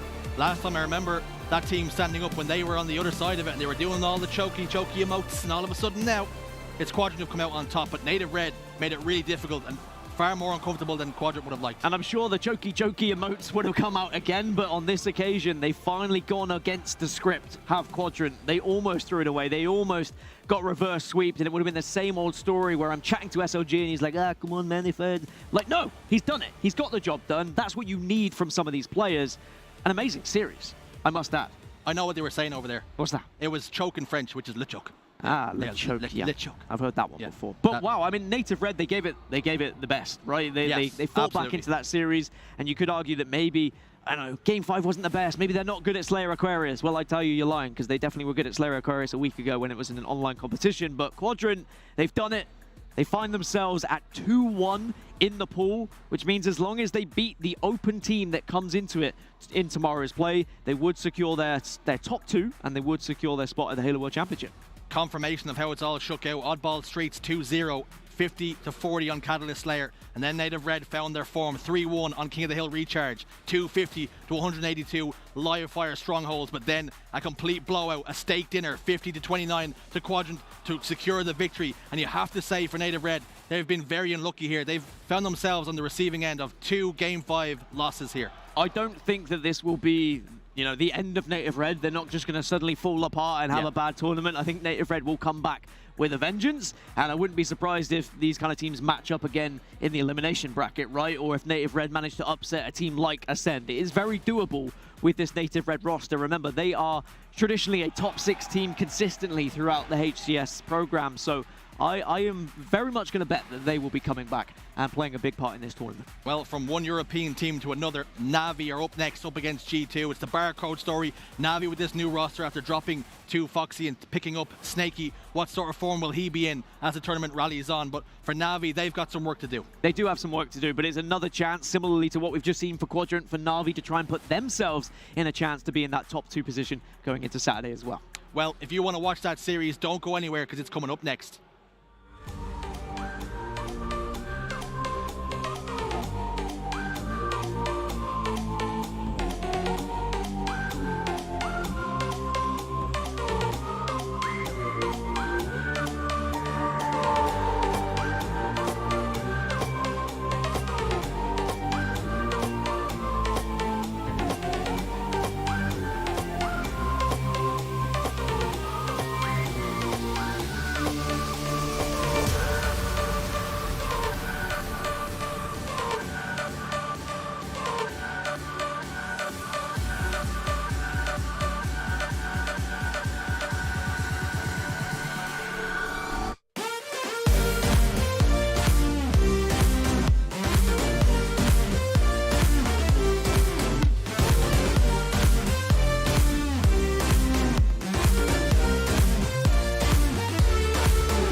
Ladies and gentlemen, welcome back to HCS Orlando, your last chance qualifier to make it into the World Championships. And it's our final matchup of the night. Whew. And man, is it a doozy. Tim, why don't you tell me a little bit about this matchup we're about to see? Hey, so we've got Navi versus G2. Both are 1-1 in pools, Tony. And guess what that means? Whoever wins this match will secure second place in their pool, which is going to be ginormous for seeding tomorrow. And not only talking about seeding for tomorrow, but the top 2 in pools make it into the World Championship like we're talking about. There's a possibility where either Navi nor G2, 2 partner teams, aren't guaranteed a spot in Seattle. It scares me a little bit, Tony, because G2 are coming into this tournament with little to no practice. And what that tells me is they've got to pull it from somewhere else. They've got to pull that talent and take these games that they've played so far, these 2 series, and they got to utilize that to give them the benefit in this next series. G2 are going to have to dig deep. And luckily they got a barcode. And let me tell you, that man digs deep and he slays. But we saw Navi earlier. We saw them legitimately go toe-to-toe with Sentinels and make them sweat a bit. Even taking the first game. Oh, but that was the first game of the entire day. Navi are back, and Navi are out for blood. Navi are looking good. They can bring that same energy they brought to the Sentinels game. We could have a great match on our hands. When you talk about barcode, in this entire tournament thus far, he's got the highest KD on his team. So he's the person that we're looking at. He's the focus, but we're starting off right off the bat. Oddball Streets is our first game type. And with Oddball Streets, you obviously have a really favorable matchup going for it towards G2. I don't say it, you don't say it. Callus says it, and the stats say it, and the stats never lie. G2 are a phenomenal Oddball team, but Navi are not too shabby. When the game needs to be slowed down, when they need to watch those angles and be able to set up on their opponents, they might be second best in this matchup, but not by far behind G2. It's going to come down to the IGL and Kimbo. I think that he's got to bring his IGL prowess to this game. He's got to step up in the communication, bring it to another level, a level he hasn't brought it yet in this event. And he's got to do it right now because, like you said, a qualification for Worlds this early is so huge for this Navi roster, but it's also very huge for G2. Well, you know what else is huge? This series, the implications, this final matchup. It's G2 going up against Navi, and you talked about it. You want to look at the IGL, especially when coming into a match like Oddball. If you have that ball over toward the C side or A side, it's up to you to make sure that every angle is watched. When that push is coming, it's up to you to move the pieces, to make sure that you are dedicating resources to the proper play. One false move, your setup is broken, and you're handing that ball to your opponents. It's exactly going to come to that. It's going to come down to the rotations. The teams that are better at rotating end up getting the victory, but Barcode with a beautiful shot on the spikes, that's going to open up the map and give him rockets. Barcode immediately grabbing hold of those rockets, and we know how important those power weapons can be. Puts it to work, takes down one, tries to snipe one from across the map. Now going to trade out that empty rocket launcher for a Bulldog, but the ball being left behind. A little bit of miscommunication there, and because of that, G2 go 3 down. Navi gain control. Honestly, that was very early in the game, but it's a huge blunder, right? You don't rotate that ball quick enough. They come off a spawn on C, and they get the slays necessary, but unfortunately for them, they're not able to really capitalize. Still 0-0 on the board. 0-0 indeed, but that ball sitting in the mid. We have 2 down, going in favor of G2. Navi nading Gilkey out, and Gilkey's going to be taken down almost immediately. Straight Sick trying to get into the action as Navi are losing members left and right. Somehow Kimbo able to stay alive over towards the PD side. But what Straight Sick do? Grab that ball, rotate it away. Look how slow, though, he's rotating it, right? He knows the spawns are coming out onto A, so he wants to make sure that he can put a little bit of defense, a defensive wall, before they go for that ball time. And you see right here, Navi on the push, very aggressive, and they're going to get it perfect. That opens up the map, and 3 dead. Sab, last guy alive. Jimbo now grabbing hold of that ball, capitalize on the slays that they just put onto G2, the subway side now being held, and G2 trying to find an entrance, trying to get aggressive before the setup is put in. But of course, Jimbo drops that ball and gets to work. That's going to be a double kill. Once again, G2 forced to reset, and Jimbo forced to put pressure.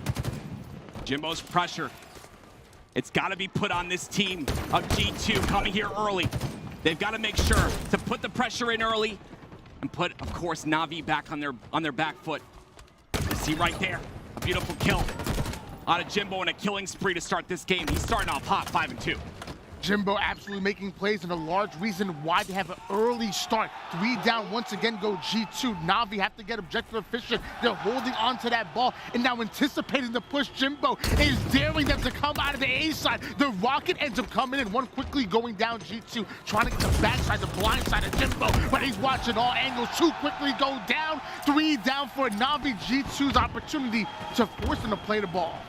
A great play ball as well, though. 3 down, he's the last player alive. He gets ball in a position where potentially Navi can contest here. But G2 puts some damage in, rotate the ball quickly, and now they're in tram safely. G2 so good at holding on to these setups, and if Navi aren't able to break them before they get locked in, they're going to have a hard time. They find the 2 slaves they're looking for.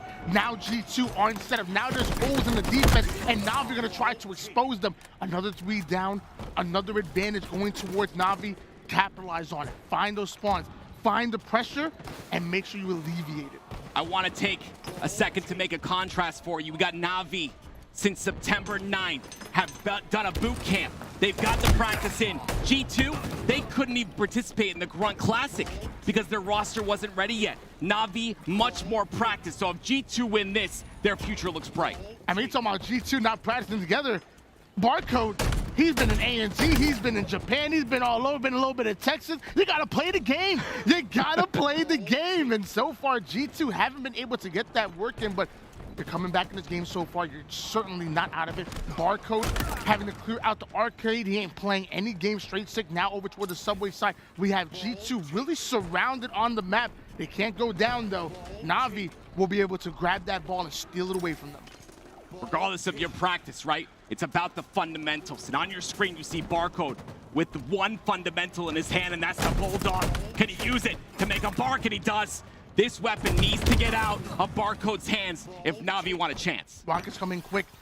They got to make sure you control those resources. And as of right now, Kimbo's going to put those rockets to work immediately. G2 are in trouble. He's going to blow a hole right through them. There's 2 stuck on the subway side, and Kimbo's just waiting, sizing them up, lining them up, able to take down one. Can't quite get the second one, but his teammate's going to pick up the pieces. Once again, G2 lose numbers, and once again, Navi are going to get their chance to set up. And what was the factor there, Tony? It's the power weapons in the hands of Navi, and they're utilizing that to potentially bring this lead further. It's 54-50 already to start this game, but a great trade by Barcode gets the kill on the Stalker Rifle player, and now that Stalker Rifle can be in the hands of G2. Jimbo baiting that ball, daring them to use the Stalker, and it looks like Jimbo will end up going down. Barcode gonna get away with it. As of right now, the Rockets aren't up. The Bulldog isn't up. This Stalker Rifle is going to reign supreme, especially when Barcode is using that ball in the objective as bait. Shots go in quickly from the Stalker to the BR. Swap, don't drop. He would have got that kill. Swap, don't drop. The hashtag trending. Barcode. A lot of players, maybe, a lot of people, I'm sorry, don't know. Barcode coming from the ANZ region. A player who is phenomenal, that this team in G2 thought they needed to pick up, and he's already making an impact here. We'll see if he can continue that impact on this game. He's got the highest KD, like I said, in this event so far. 3 players of Navi starting to get aggressive here, but G2 are going to match them, pushing over toward the strong side, coming in out of nowhere, somehow still able to get the kill, but it looks like Jimbo ends up going down. 2 down for each of the teams, and now this next battle going to be so important. Barcode once again getting the Stalker Rifle, trying to gain any kind of advantage. Wish he had some shields, though. Yeah, he's going to play his life, though, which is great. That's what you got to do, especially when you got a weapon, a resource like that in your hands. Look at the damage he's able to do with those rockets coming up. That was an incredible kill. So snaky, the last guy alive. Barcode now trolling the subway side. As of right now, Navi can't find the entrance. Gilkey with the rocket launcher. Anybody from Navi that tries to push up are going to go down immediately. Gilkey going to fire a warning one. More like a pucket rocket. A second one going to join it. Finally gets a kill. Can't do it with the rockets. He'll do it with his elbow. Incredible job. Those rockets being utilized can really set the tone here. 83-60 the scoreline. G2 starting to come away with this. Can they finish this off, though? They need 13 seconds. Every second matters at this point. Another individual gunfight now going in favor of the opposition. Mighties has to try to find a way into the subway side, but Major raining down every single inch. He ends up getting killed. The shots are coming in heavy, and with that, G2 hold on long enough to take round number 1. Going into round 2, Navi needs to respond.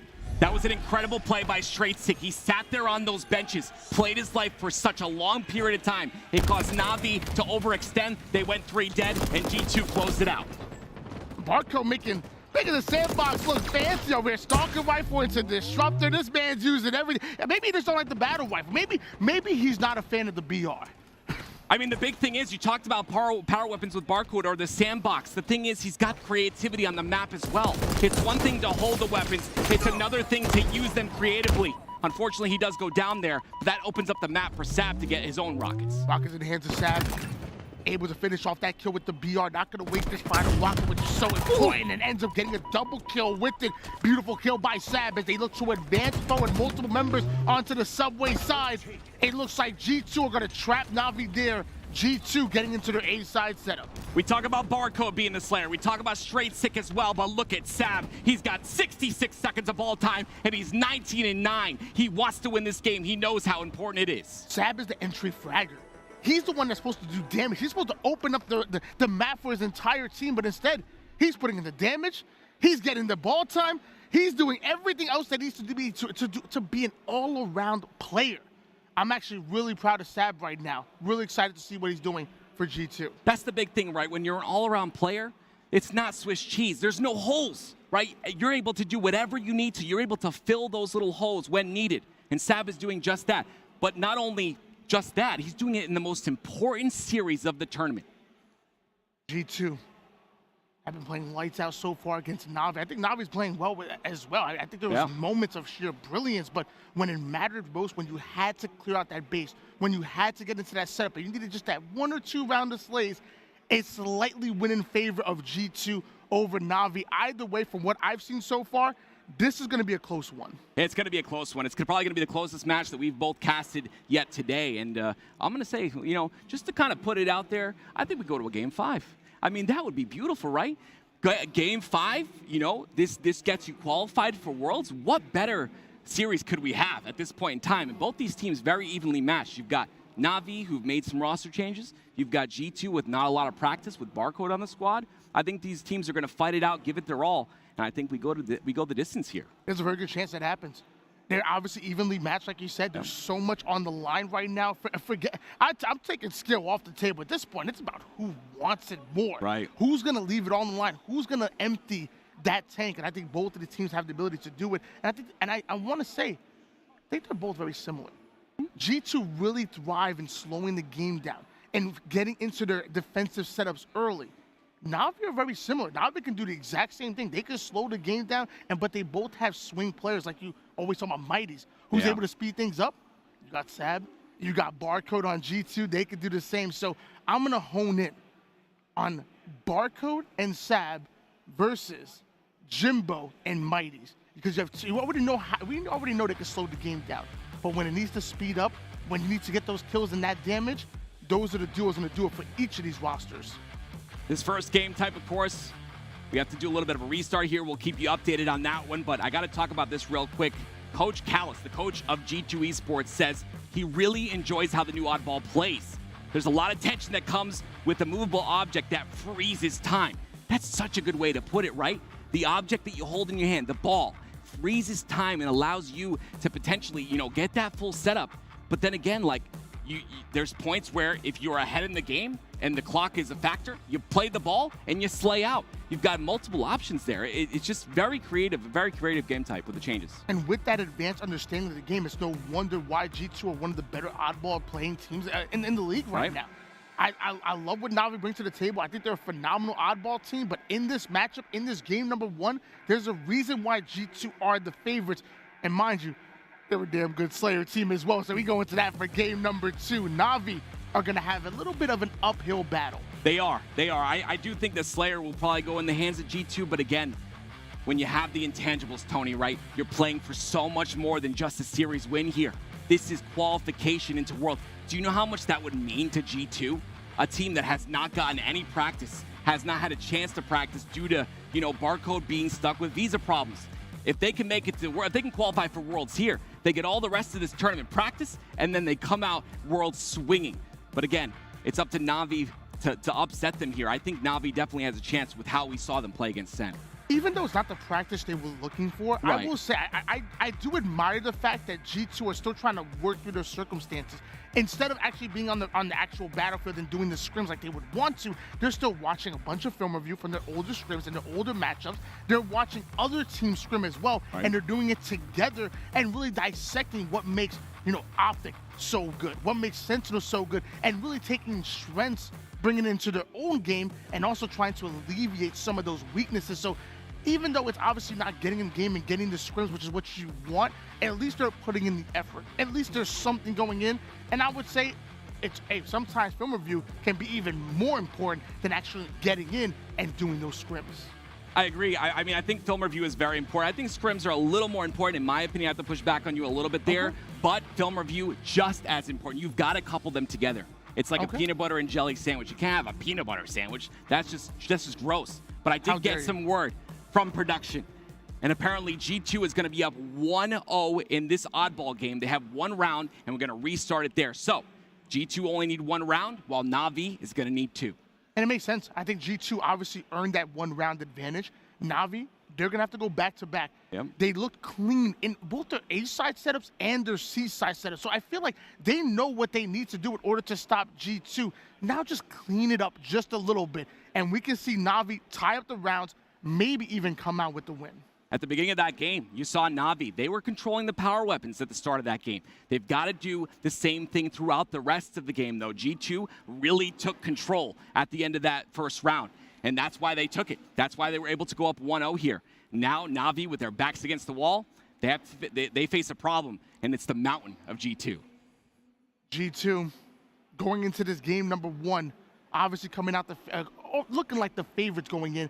If you had to hone in on Navi, whether it be a player or whether it even be anything at all that they need to do in order to tie things up and maybe steal this round away, what are you looking at as far as Navi going into the rest of this game number one? We talked about it before, right? A momentum of one player could change a game. So it's up to Mighty's right now. He's the youngest player in the squad, one of the newer members. Obviously came on before Snakey did, but still a very new member. He pops off. This is a completely different series. You see Sab doing his part. He's popping off when necessary. I've got to see Mighty's do a little bit of the same. We know what he's capable of. I mean, it makes sense to me. G2's so good at the defensive stances, so good at locking down the map. Who are you going to lean on? Right. Your player that's most aggressive. Your player that's supposed to be creating holes for you. And for this squad, it's clearly Mighty's. Right. You talked about it, that free-for-all type of player. I want my player going in, putting in the damage, and when it comes to oddball, I don't care too much about your KD. Okay, what yeah. I want you doing is if Kimbo's is behind you or if Snakey's behind you, I want you playing aggressive. I want you opening up the map, putting in that damage so that Kimbo can come in and finish off those kills. If you put damage on 3 different players and go down and you open up the map for your team to get the kills and break the setup, I think you did your job. So I'm not looking at Mighty's KD.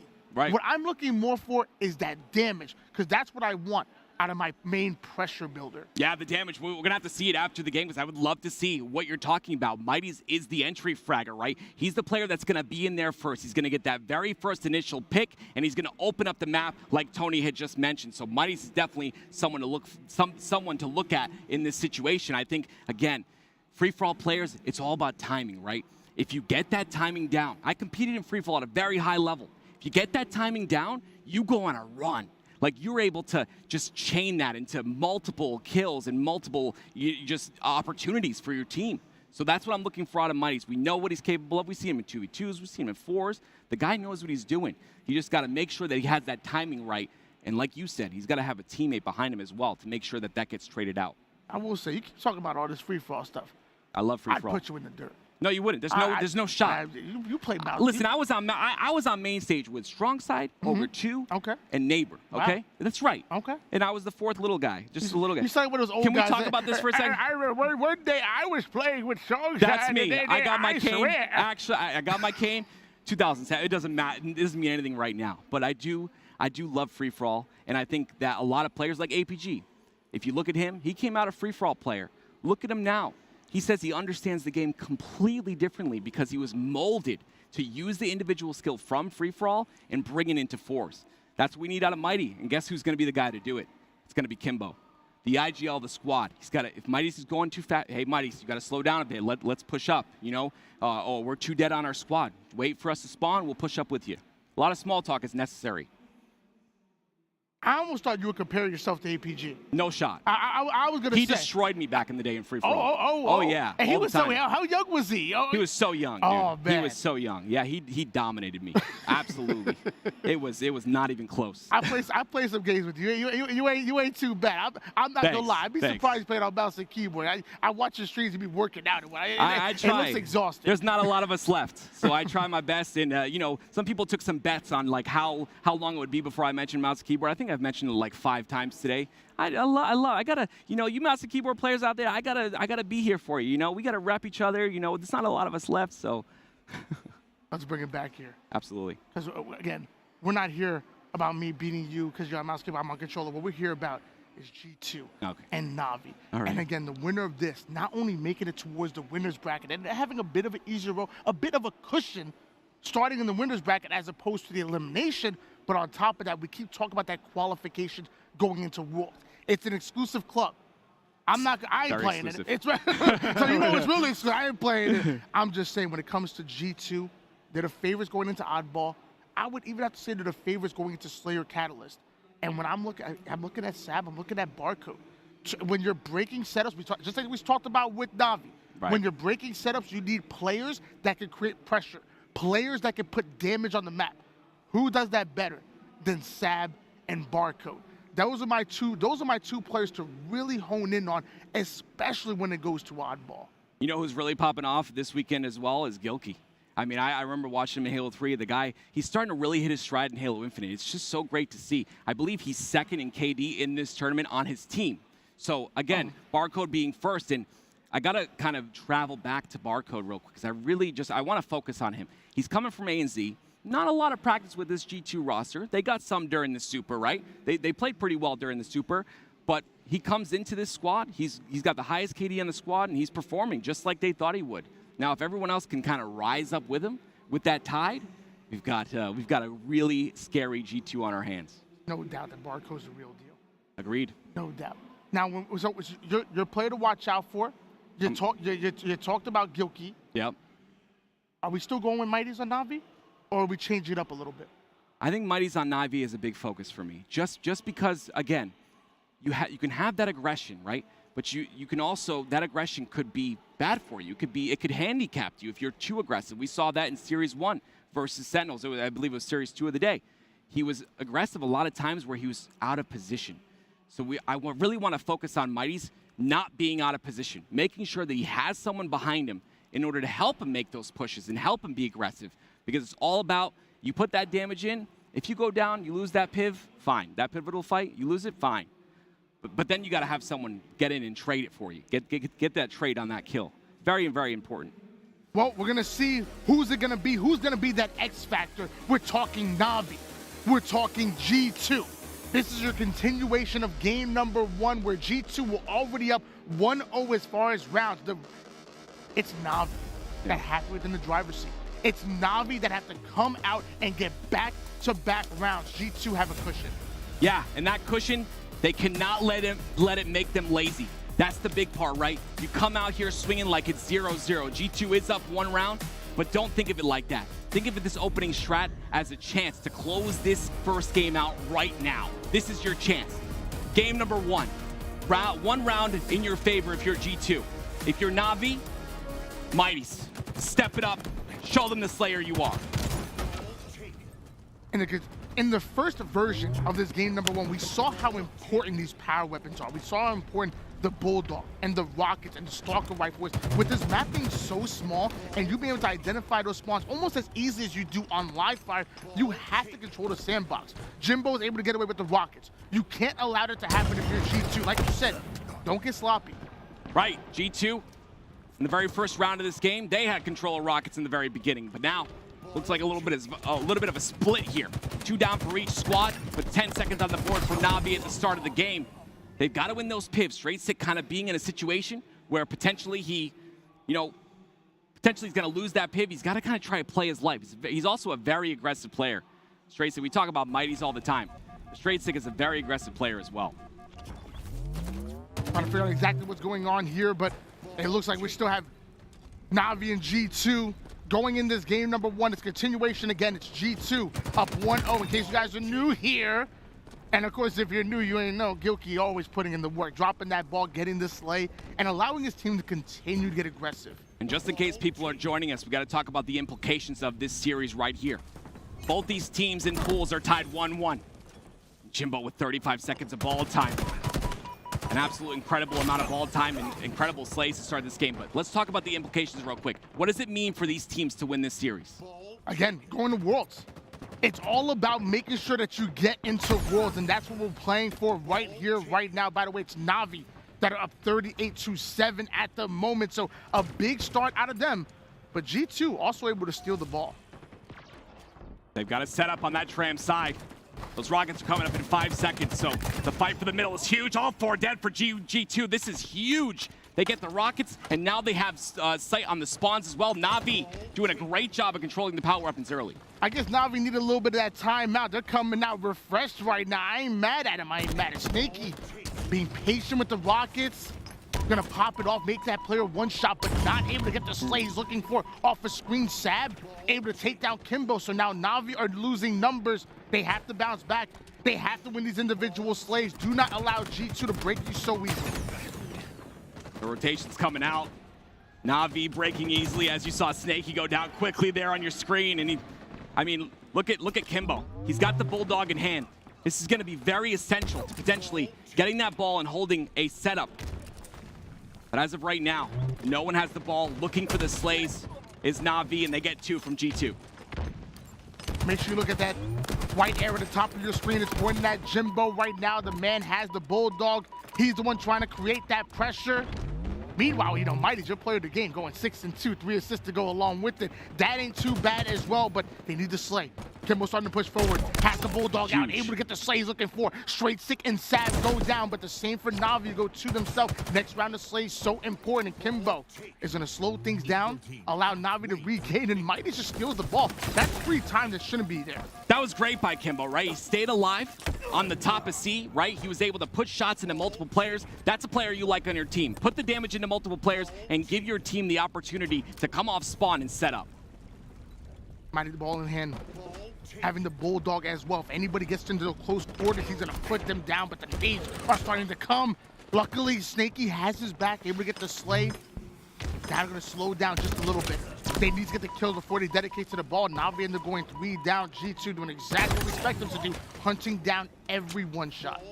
3 dead for Navi. That means G2 gonna have a little bit of their own setup, but when you got Kimbo playing as aggressive as this, becomes very difficult. For anyone just joining us, just so you know, G2, they are up 1-0 in this game in terms of rounds, so it's up to Navi and Red to make sure they tie this up right now. Despite the fact that the slays are so close to each other, we're still actually seeing Navi with the objective efficiency. You're talking about a 58-25 lead. Navi doing a great job of just making sure they get every single ounce of ball time out of this. And now G2 are going to find themselves 3 down. Navi already in the subway side setup. Barcode needs to make a play. He needs to slow down G2. He's able to take down Kimbo. He's able to get the assist onto the second one. Maybe it's G2 that are able to push up over toward the B side. That's the openings that Barcode creates. Look at him still going. He grabs the ball as well to put a little bit of pressure on. They take care of the last player on Navi that's on the C side. That's a threat. And now they've got the power weapons and they've got the ball in a setup as well. But it's Navi that are only 30 seconds away from coming out with the win. So G2, they want to keep things close. You got to get value out of the Bulldog, and sadly, he ends up going down. That's going to be devastating for G2. They're going to try to rotate this ball away, but Navi are beginning to surround them. Surrounding them doesn't matter when you have such a great rotation like Navi just did. That with a big kill, though. The ball's in the middle of the map. It's going to be very difficult to get that ball into setup. Of course, as I say that, just free for Sab. Tracer goes down. Not able to stop the double push out of Navi, dedicating those numbers, overwhelming them. That's exactly what they're trying to do. Sab ends up going down as well, so Navi able to get the slays they're looking for, able to keep 3 alive. Snaky follows it up. G2 might be in trouble here. We're talking less than 25 seconds for Navi to tie up these rounds. And that's huge for Navi, right? They came out of that reset. And maybe it's the reset that they needed, like you talked about. Kind of reset the mental real quick. But Navi have taken full control of these power weapons thus far. If G2 gets this one, maybe the game turns around. But look, 7 seconds left is all Navi needs. Snakey using those rockets as bait, doing the best he can to try to stay alive, but it's only a matter of time before G2 start to push up. G2 stealing away the rockets. 3 down, go Navi. Kimbo, the final player alive, has the drop wall for the defense, but G2 are already rotating that ball away. Navi have to come off a spawn. Navi have to break. Here's the IGL and Kimbo. The problem is, he gets trapped. Jimbo goes for a little bit of a flank there, but not enough timing on their side. But they still find a way to get ball, and they get 2 dead as well. They're looking to tie this up right now. 1 second away, not able to stop that ball. It looks like Navi are able to put their first on the board, and technically G2 have a round. We're tied up. Next round takes it. And this is a huge game number 1, right? It sets the pace and the momentum for this series. A very important one at that. The winner of this potentially finishes second in pools, which means they qualify for Worlds. See if G2 can continue the pressure they had in that very first round. And they've got to control these power weapons as well. This man's dodging rockets left and right. He dodging bombs and somehow ends up with the stick. Great life out of Sab. Great ball time out of G2. Snakey, the newest member of Navi, having a really solid game, 15 and 10. I've got to talk about Jimbo. Wonderboy called him a very selfless player. He sacrifices his life to create openings. He knows what he needs to do to win, and he does it. So far, Navi once again finding himself 3 down. G2 overwhelming them onto the A side, but Navi starting to spawn up over towards PD. G2 might have been a little bit slow on that push. Navi had time to not only stay alive, but to also spawn up over towards PD, and now it's Navi that have the numbers, and G2 gotta speed up there. G2 have to be quick on those rotations. Navi are doing such a great job of capitalizing on the first couple kills they get in the game. And again, Navi keep applying this pressure, and they can potentially close this out. So far, a bit of a back and forth action as far as in the Slays department.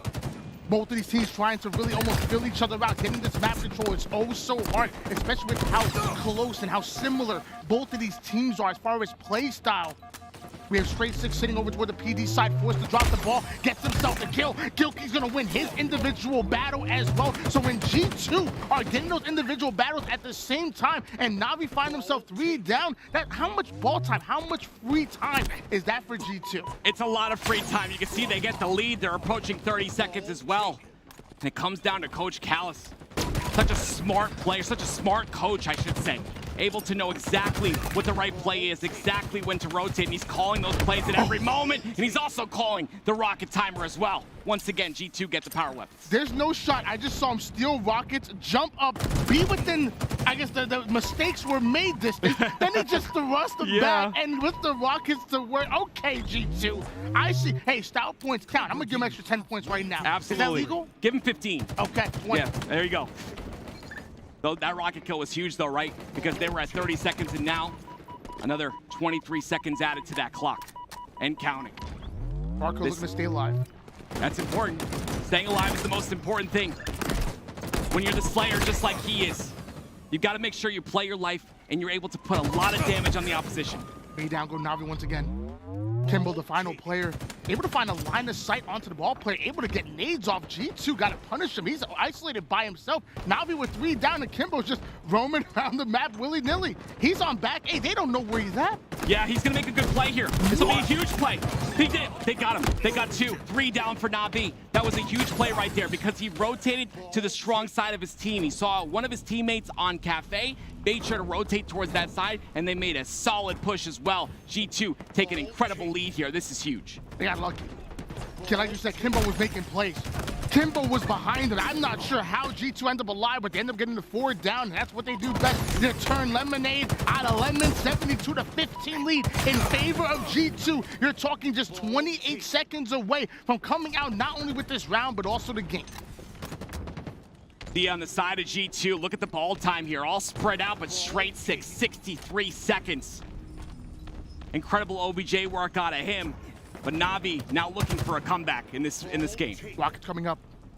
Navi trying to man the ball at the same time, also trying to create an angle onto the Rocket side and find the Slays at the right timing. G2 end up going 3 down, and Snaky gets probably the easiest Rocket grab so far in this game, so far in this series. They know that G2 should be spawning up Subway, but they're actually taking the pink route. Snaky's a little bit far behind. Sab already finds the kill off the screen. The nades are starting to land. Snaky, you need to rocket somebody, and I guess yourself is good. I mean, it was really good timing though, right? Because that player escaped towards that caution side. He had no idea that player was there, and then they got information on him, but they still get the rockets anyway. They're able to utilize the second one to get another kill on the G2, and now a little bit of a setup here in back PD. This will be huge if Navi can convert a couple more kills. G2 trying to get aggressive, trying to throw off their timing before Navi are able to get into the defensive stance, and it's seemingly working, but Navi is still soaking up all of this ball time.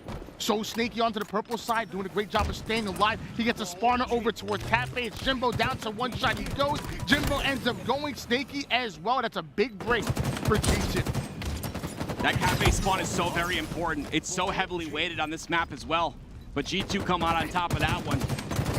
16 and 17 with 14 assists for Straight Sick. Only 11 seconds remaining, and G2 will win this. If you're just joining us, this is a tie game right now in rounds. Both have 1 round.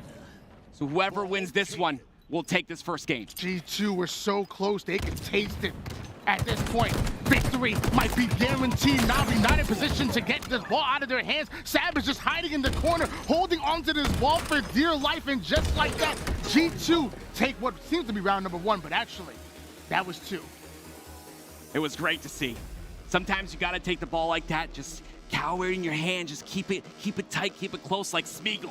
Don't let him touch it. And that's exactly what he did to close out that game. Game number 1. That's a beautiful game number 1 for G2. Honestly, I think it could have been really much better for Navi if they found those openings, but I think that G2 played better at the end, of course. The one thing I would say about Navi, you just played G2 on their best game type, and you kept it that close. Obviously, G2 are an amazing Slayer team, but I will say, if you can play them that well on Oddball, why can't you do the same thing game number 2? Slayer on Catalyst. What do Navi have to do? It's going to be about that triple push on one side, right? You've got a staggered player kind of going on one angle and then triple pushing on the other side strong. It really starts to overwhelm teams. Then you've got that rotational game, right? You send 3 players one way and you see the other team kind of rotate all the way around. It's kind of a cat and mouse game at that point, but it's all about who gets more kills and who controls that skewer. With the sword not in play, that skewer is a huge factor. Yeah, I'm not good with the skewer. It's because you're not a mouse and keyboard. I'm not gonna lie, man. I miss every shot. It's tough. It's tough, but I know who is good with the skewer. Who is it? Barcode. Ooh. We saw that man absolutely go off in the North American Super. And not only just with the skewer, but also combining it with the grapple. He's able to just stay alive in all these crafty ways. He goes around the map, goes under the map. Hey, watch out. If you can't find Barcode, you might want to look up. If you're skilled with the skewer, I mean, it's just like the Rockets in a sense, right? You're opening up the map. That very first initial kill is ginormous for setups. It's ginormous for map control. And, of course, power weapons. You get that initial kill, that's potentially an OS if you time it correctly. Overshield is so important on Catalyst. Yes, sir. Spawning over towards that bottom mid. Every inch that you're fighting for towards that mid map, it's always to try to play for overshield. There's no shot that you can allow the enemy team to control the overshield and you win the game. The game is won usually through that overshield. Skewer's nice. OS, king. I've got to continue to add to these resources. That grapple, Tony. We've seen some crazy things. Players jumping off the map on purpose, and then they grapple up, come back over the map, and you're like, I thought they were dead. Nope. They're still there. They get the kills, again, opening up the map. It's all about that pressure, though. That pressure on the one side, you send multiple players on one side of the map, have that anchor on maybe the opposite side, form a pinch, and you got to play. So far, it's 1-0 in favor of G2 right now. I've been really impressed with the way that Navi has been playing and keeping things close. Like I said, Oddball was their best game type. The only problem is that they're so good at Slayer as well. It's obvious that G2 have an advantage here, but I'm not giving up on Navi. I saw what they did to Sentinels. I saw them take that game number 1 and make Sentinels sweat, almost more than I'm sweating right now. They made them work. They're going to do the same to G2. Yeah, I mean, Navi really put up a fight against Sen, and that's something that when I talked to Wonderboy, Navi's coach, he said the same thing. In their scrims, all the games are so very close, and they want it, right? Since September 9th, I talked about this before, they've been boot camping. Boot camping is very draining on your mind and on your body, of course. They were doing that since September. Now they're ready for this tournament. But it's crazy to me how G2, without any practice, are able to come into this tournament hot, able to come in and potentially take this series. I mean, that game number 1, we talk about how important that is. But G2 look really good with not a lot of practice. What are they going to look like with practice? They look even better. G2 have a great opportunity on their hands. I'm really proud of Navi. Really want to see what they can do here on Catalyst. It's really tough when you go against Barcode, who's so elusive with the grapple, so versed with that skewer. I gotta keep my eyes on Barcode, especially going into this game number 2. On the other side, we see Snakey's POV as well as far as the stats. Right. 1.14, not bad. 88 on the board. I'm actually happy with Snakey so far. And I will say, from what I've heard from Dan, or excuse me, Gaskin, and what I hear from Shurzy, man's a vet. Man does what he needs to do in order to win. It's one of the biggest, if not the biggest roster that Snakey has played on so far, and he has an opportunity to really show off. And that's the thing, right? Being a part of a big org like this, there's a lot of pressure on you. And it doesn't seem like it's phasing him at all. You've got all that pressure on your hands where you've got to impress this org. This is your biggest opportunity right here to give your org that potential, world's qualification. And he's doing just that. He is playing phenomenal in this tournament, of course, in this series thus far as well. A couple more plays go a certain way, and Navi could take the next game. They could have even taken that first one. Catalyst's going to be game number 2. Only 2 Slayers so far in the series, and that's kind of lucky for Navi because, like I said, G2 obviously well-versed when it comes to Slayer. Navi, they got it. They got to tie things up. I would actually argue and say that Navi would have to treat this game 2 almost like a game number 5, because the last thing you want to do in a best-of-5 series is fall 0-2 to have to put yourself in having to reverse sweep in order to win. I'm not saying reverse sweeps aren't possible, but I will say you don't see them every day. What do you think about Koth Recharge for a team like Navi? I feel like that's one of their stronger game types and map combination. So again, it comes down to surviving the Slayer, surviving G2's strong game type, making it to maybe your strong game type and taking advantage. I'm pretty sure that when I talked to Callis, he said G2 aren't very strong on King of the Hill. It's a newer game type, right? A lot of teams don't have a lot of practice. But if you've been boot camping since September 9th, you're going to have plenty of practice on this one. I'm excited to watch them go into King of the Hill. Going to be just as excited to watch them going into Strongholds, but before we get there, it's got to be Slayer. It's got to be on Catalyst. And in my opinion, Navi, they got to win. It's a very important game. We talked about it. The mentals. You come in here, you tie this series 1-1. Your mental completely different at that point. This is a must-win for Navi. They do not want to go down 2-0 in this series. But G2, this is one of their strong points, right? Slayer. Can they capitalize?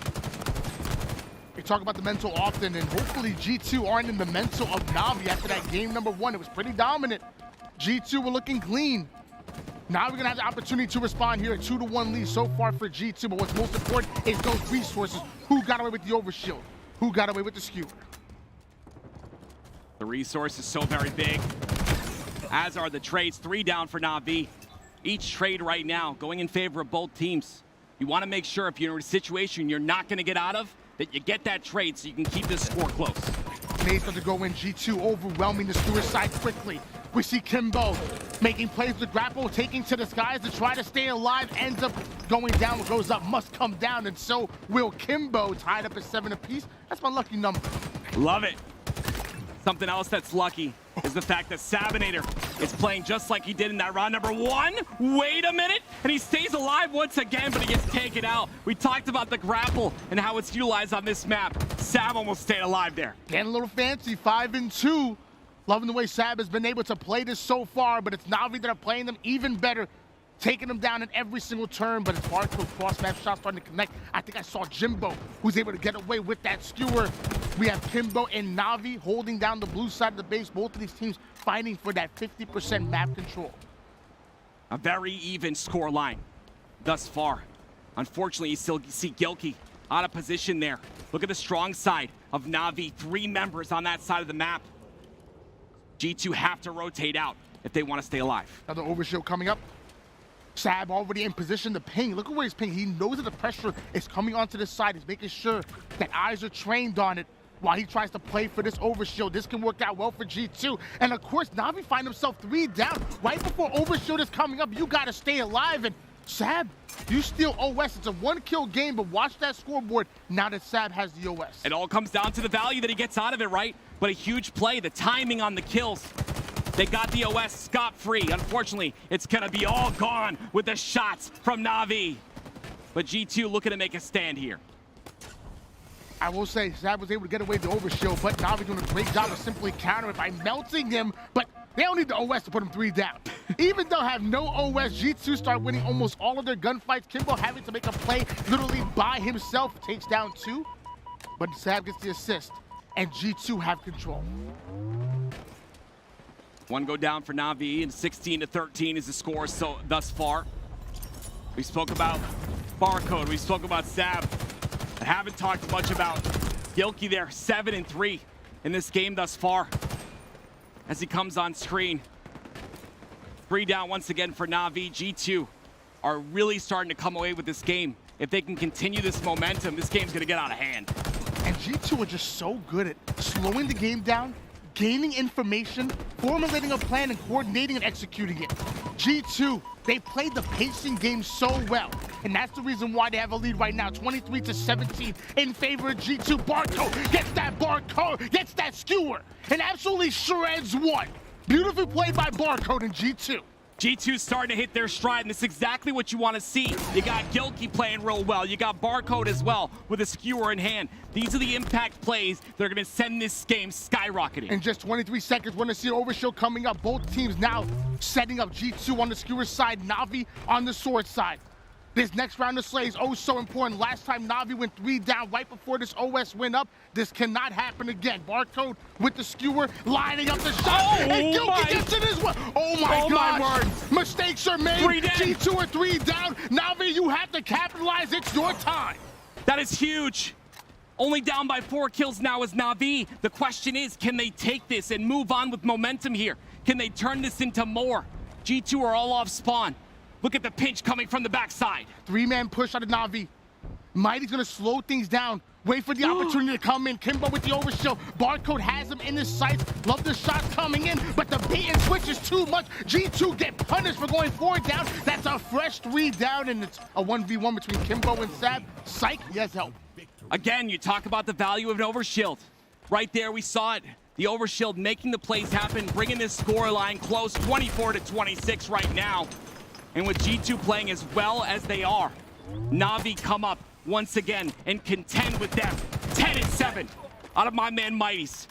Great job. We've seen three downs in a row going in favor of Navi.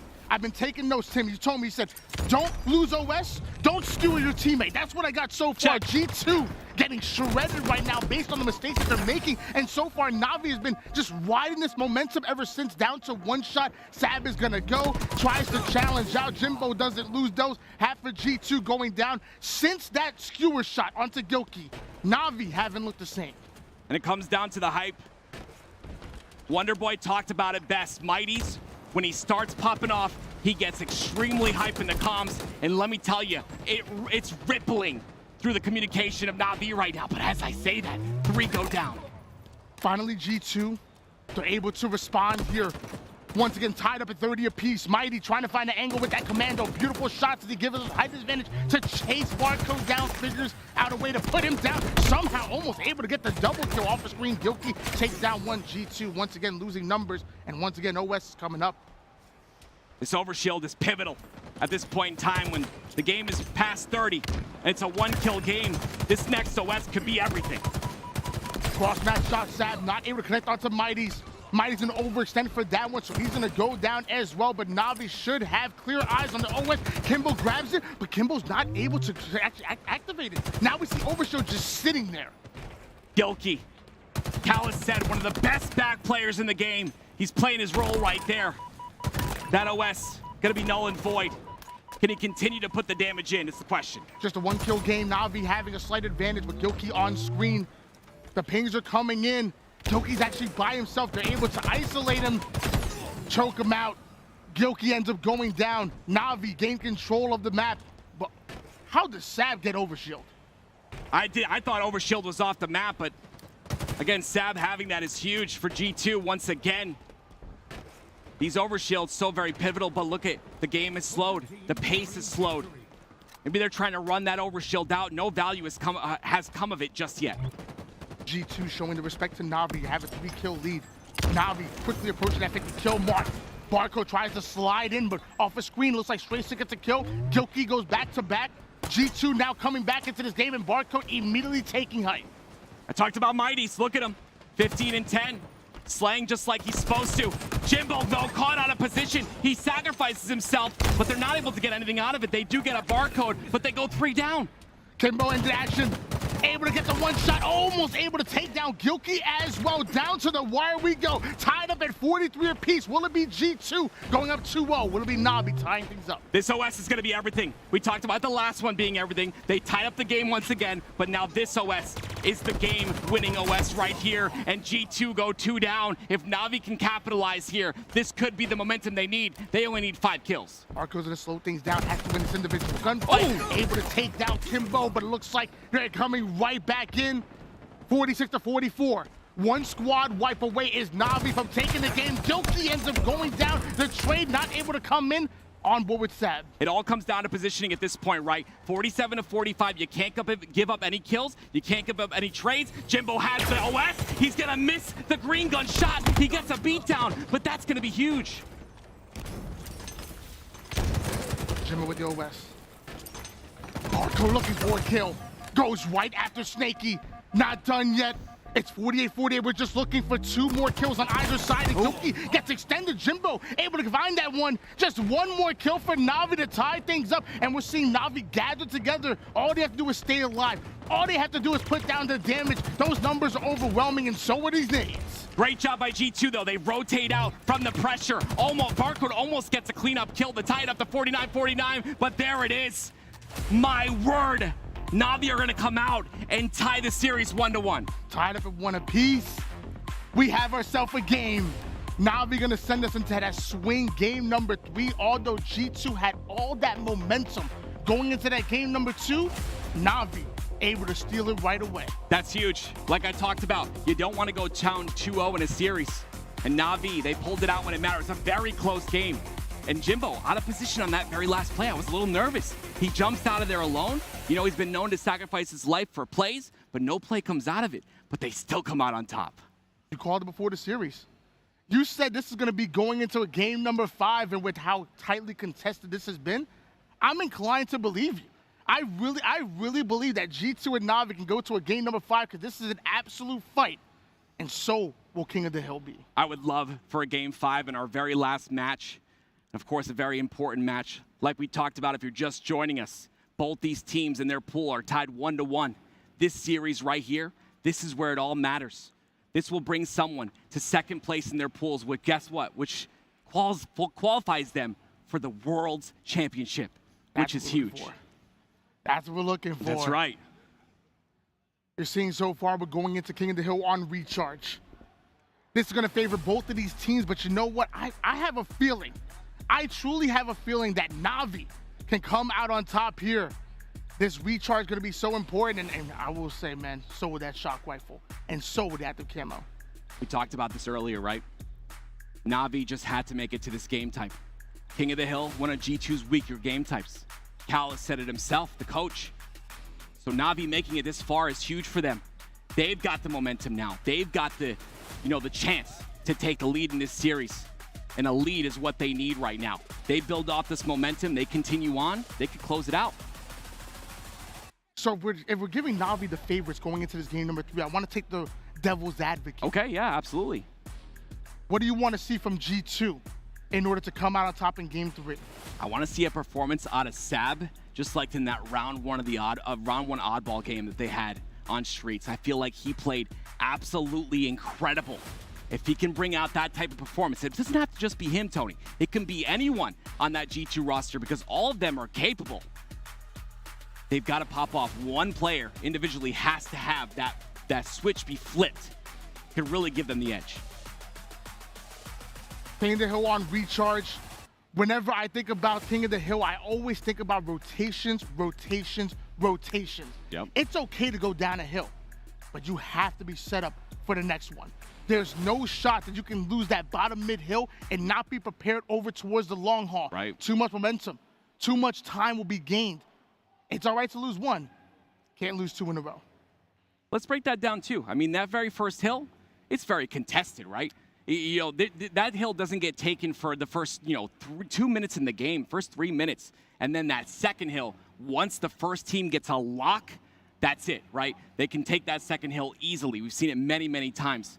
But you know what? I want to take a look at the pools real quick. Let's see what each team has kind of, had as a storyline for this event.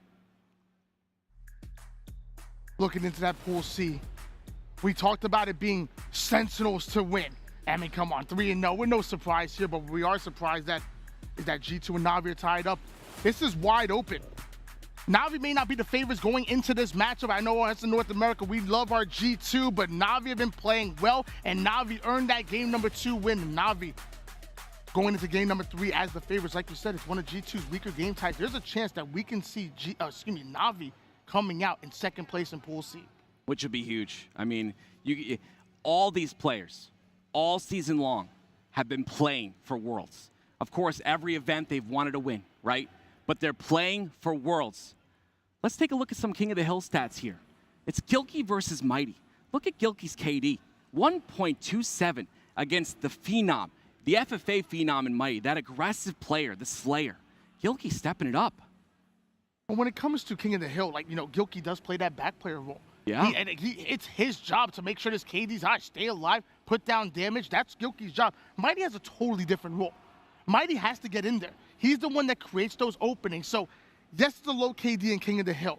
But as long as he's putting down damage into multiple players, as long as he's putting his teammates in prime positioning to be successful, again, similar to Oddball, I'm okay with Mighty's having a low KD.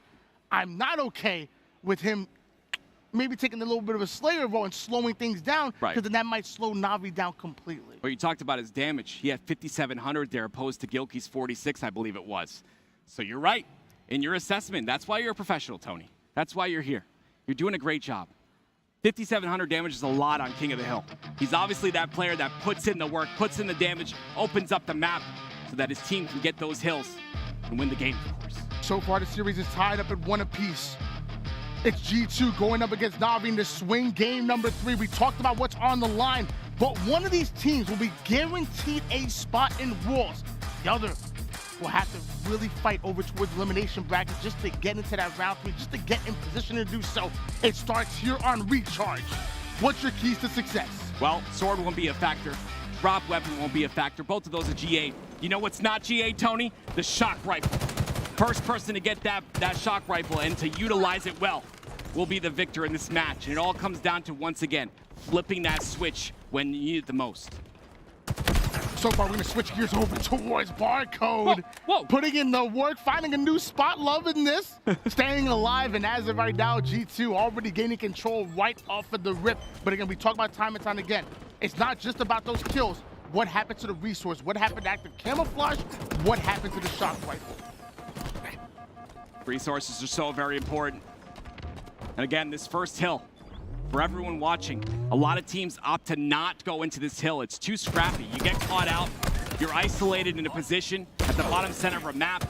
Unless you have the slays, like Navi do, by the way. G2 is 3 dead. This hill is not something you contend for. And you see it right there, 3 dead, Navi started getting the hill for hill time. Kimbo not able to stay alive with the shock rifle. That's going to sit over toward the mid-match. Nakey taking a lot more damage than he expected, so he's quickly going to be taken down, and now those numbers advantage going in favor of G2. But of course, it's Mighty's slowing the game down, waiting to line up the shock rifle, gets himself a perfect kill, almost a second, but looks like Navi once again lose control of the shock. It was a good shot by Mighty's, but unfortunately now the shock rifle in the hands of G2, where you don't want it, especially with the fact that they're halfway to capping this very first hill.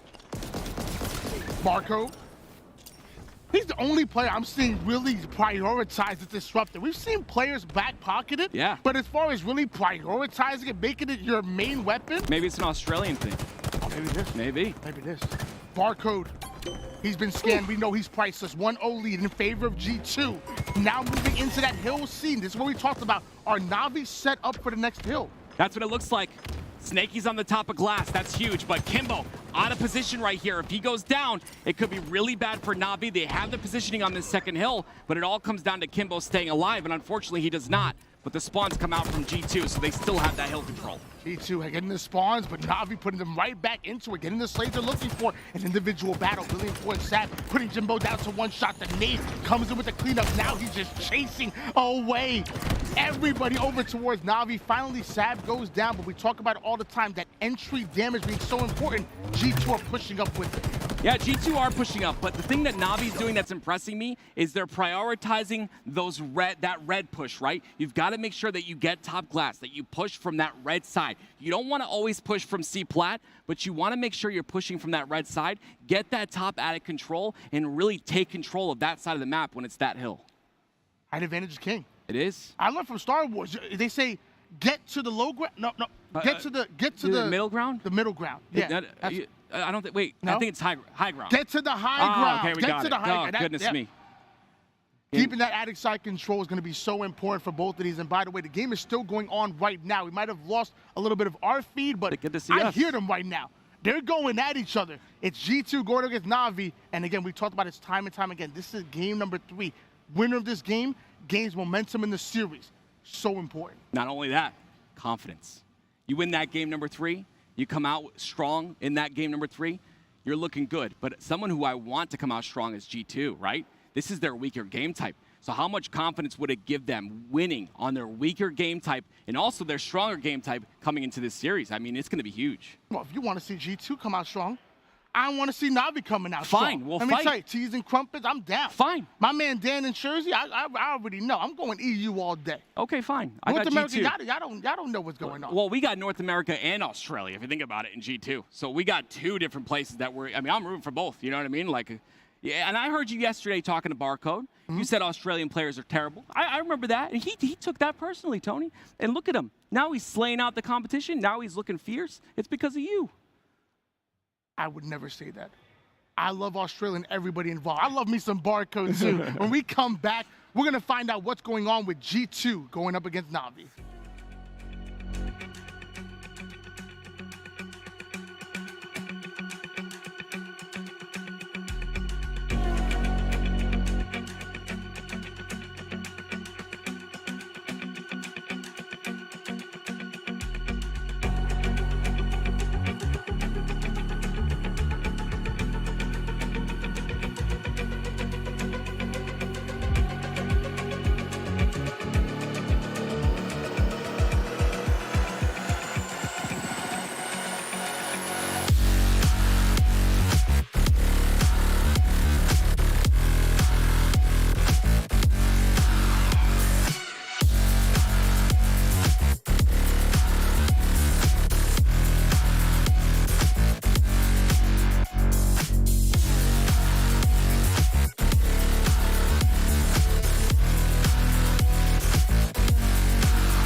favor of G2.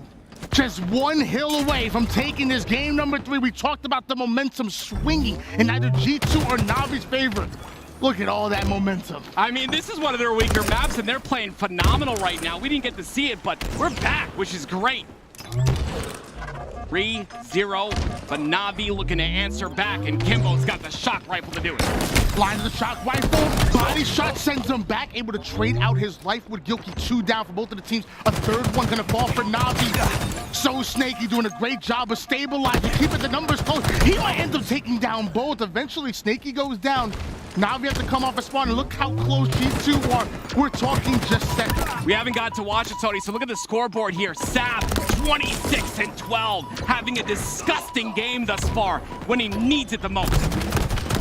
Sab, one of the reasons why G2 are playing so lights out, but Sab ends up going down.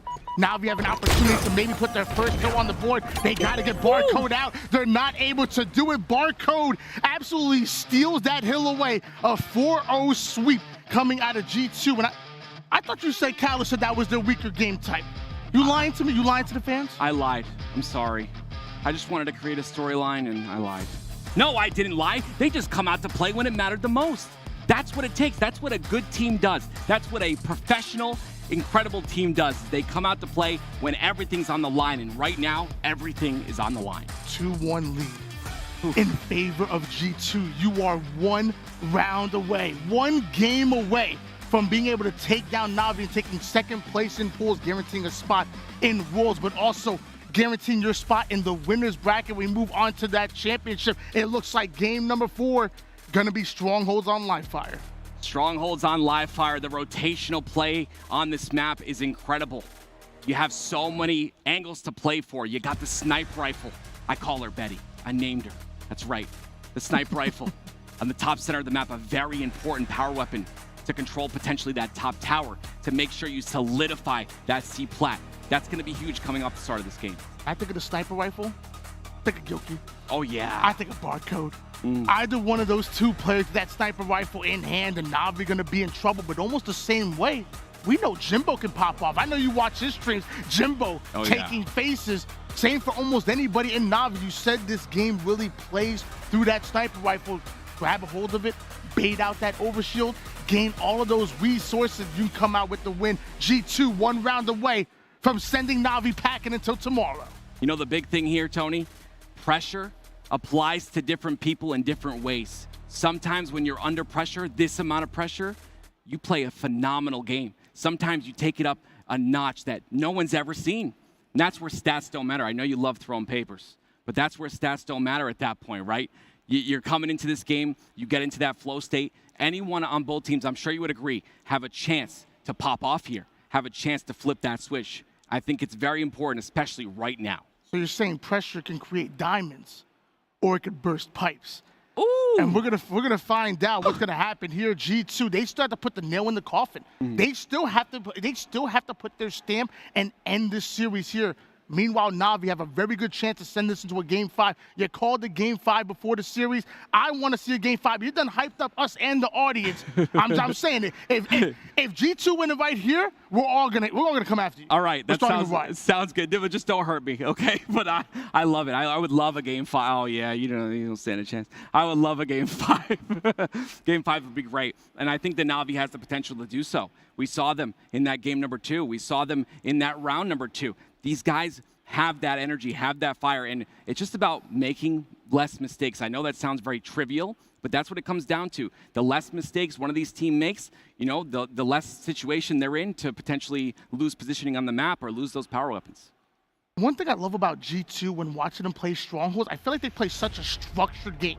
They play through the double cap. They make sure that they get themselves that secondary round of slays, that third round of slays. So by the time they push in for the trip cap, not only do they have you down and spawning, but now they're able to find out where that pressure is coming from and continue to roll from there. G2 play a very fundamentally sound game. Maybe they can end it here. That triple cap is deadly, Tony. You got B, right? You've got C plat, and then you've got A, and guess where they spawn? On that overshield. All in the open. In the open on grass. If they can set that up, that would be phenomenal, but it takes a lot of timing and a lot of positioning for that to happen. Map number 4. G2 going up against Navi. We have Navi fighting for their pool play lives right now. Desperately trying to send us into a Game 5. G2 trying to crush their hopes and dreams, send them back over the pond. G2 starting off with the early double cap. You make tomorrow much easier if you're Navi and you clutch this game right here and send it to a Game 5. This is a must-win for them, but guess who's got the overshield once again? G2 have been so good at controlling these power-ups. You can't let Sab get away with an overshield, especially not the S7. He's already so aggressive with no OS. Now, with the double shields, he's gonna get right into your face. Navi, you're gonna feel this pressure. Sab is coming. That was a great play by Sab, right? He's got OS. He knows he can be in the front lines and apply pressure, and he's doing just that with his sniper rifle. He's landed 3 shots thus far, and that's been huge for his team to capitalize on, and now they have 2 caps. Sab still having the sniper rifle. May not have the OS to work with, but he's going to take off your head. That's the first one. Beautifully played by Sab. He's not done yet. Rotating over toward the Bravo side. Easy slays going in. Navi go 3 down, and G2 pushing in for that trip cap after they get the kills. 2 words, Tony. Flow state. Sab played phenomenal in the last game. We didn't get to watch it, but now he's continuing that in this game. And now Overshield is coming up. If they can time the slays perfectly, potentially G2 capitalize on another OS. Somebody needs to tell Navi the game started. Because as of right now, they don't look present on the map. They got no points. They got no sniper. They got no chance. Sab is taking faces. He is not missing shots whatsoever. They finally take him out, but he was out of sniper ammo anyway. 3 go down for G2, so a momentum swing. But that OS is coming up, and G2 are gonna have the spawns on that side of the map. The timing not really working out in the favor of Navi, but I believe they do pick it up. Double cap in favor of Navi, able to weather the storm. G2 were coming out way too hot. Navi needed to heat check them. That's exactly what they did, but Snaky taking more damage than expected. Down to 1 shot, he goes, avoids the plasma pistol, a full wipe. The same way we saw G2 dominate Navi in the early game, we're now seeing Navi do the same. And they got a triple cap, and guess what? It all comes down to that sniper being off the map, out of Sab's hands. He's not able to capitalize with just the battle rifle, and because of that, Navi have a triple cap and are catching up to this lead quickly. Look at that. They've held this triple cap for over 10 seconds just now. Navi take the lead. Was started off as a 60-0 run in favor of G2. Where did it go? Navi have now taken control. Sab gonna try to make his way over toward the garage side. He has some backup with him onto Barco. Kimbo, this is an individual gunfight. Can't win that one. And now with that, G2 look to advance forward. Sab is on fire right now. We've got to pay attention to this guy. 7-3 to start this game. He's definitely in a flow state. I love to see it. You gotta love it when you can get into a flow state in a tournament like this when the pressure is so great. 65-80. Looks like Navi holding really tightly onto this lead, but G2 catching up. And the man is in the zone.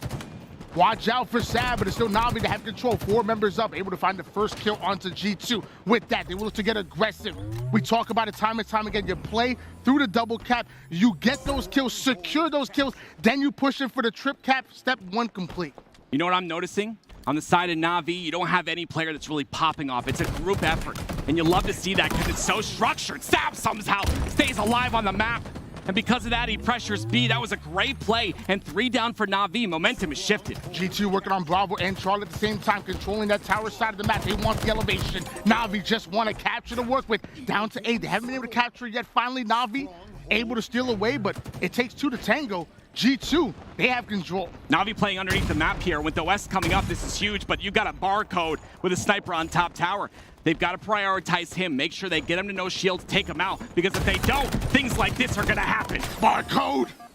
Baiting that overshield to perfection, able to steal away the kill. Navi once again falling in numbers. Again, sniper rifle in the hands of G2. Overshield in the hands of G2. Control, numbers, lead, everything for G2. Navi, they gotta wake up. So many people ask me why a coach is important. This is it right here. When you're in the moment, when you're in the zone, like you mentioned, Tony, the coach can be that 5th eye for you to see the whole game out of 4 perspectives. And that's what Coach Callis is doing right here. And these players are taking full advantage. G2 not only taking full advantage of their coach, but also taking full advantage of the mistakes that Navi are starting to make. Barcode in for the challenge onto Snaky. Somehow doesn't able to get the kill. Navi had to play through it. Kimbo immediately taking control onto the next side. Shots start to ring out. He has to stay alive. He needs the help. Where's the rest of his team? I guess he doesn't need one. He wins an individual pair, but eventually Kimbo goes down. So do 3 members of Navi. G2 once again with the double cap. And now G2 have control, right? They forced the spawns at A. They know exactly where Navi is spawning. And guess what? They're going to be able to utilize that information and perform a pinch, but this heat wave is going to be a huge factor. Barcode has it. A 170 to 93 lead. G2 started off early. They struck first, and now they're looking to strike last. Again, G2 one win away from sending Navi to tomorrow, but it looks like Navi, they're fighting back. They will not go down without a fight. Right over to the C side they go. Barcode looks to take height. Navi, they take powers. Time is ticking here. Navi's starting to catch up in the game. The game is slowed. But something very important is coming up. The top center of the map. It's going to be the sniper in 2 seconds. Whoever takes control of that, and also the overshield. This is a pivotal point right here. At 6 minutes, both of them come up. And look at Gilkey. You talked about him being the sniper. Hits a beautiful shot to trade those kills. 2 down for Navi. Gilkey does not die when he has the sniper in hand. The man simply makes plays.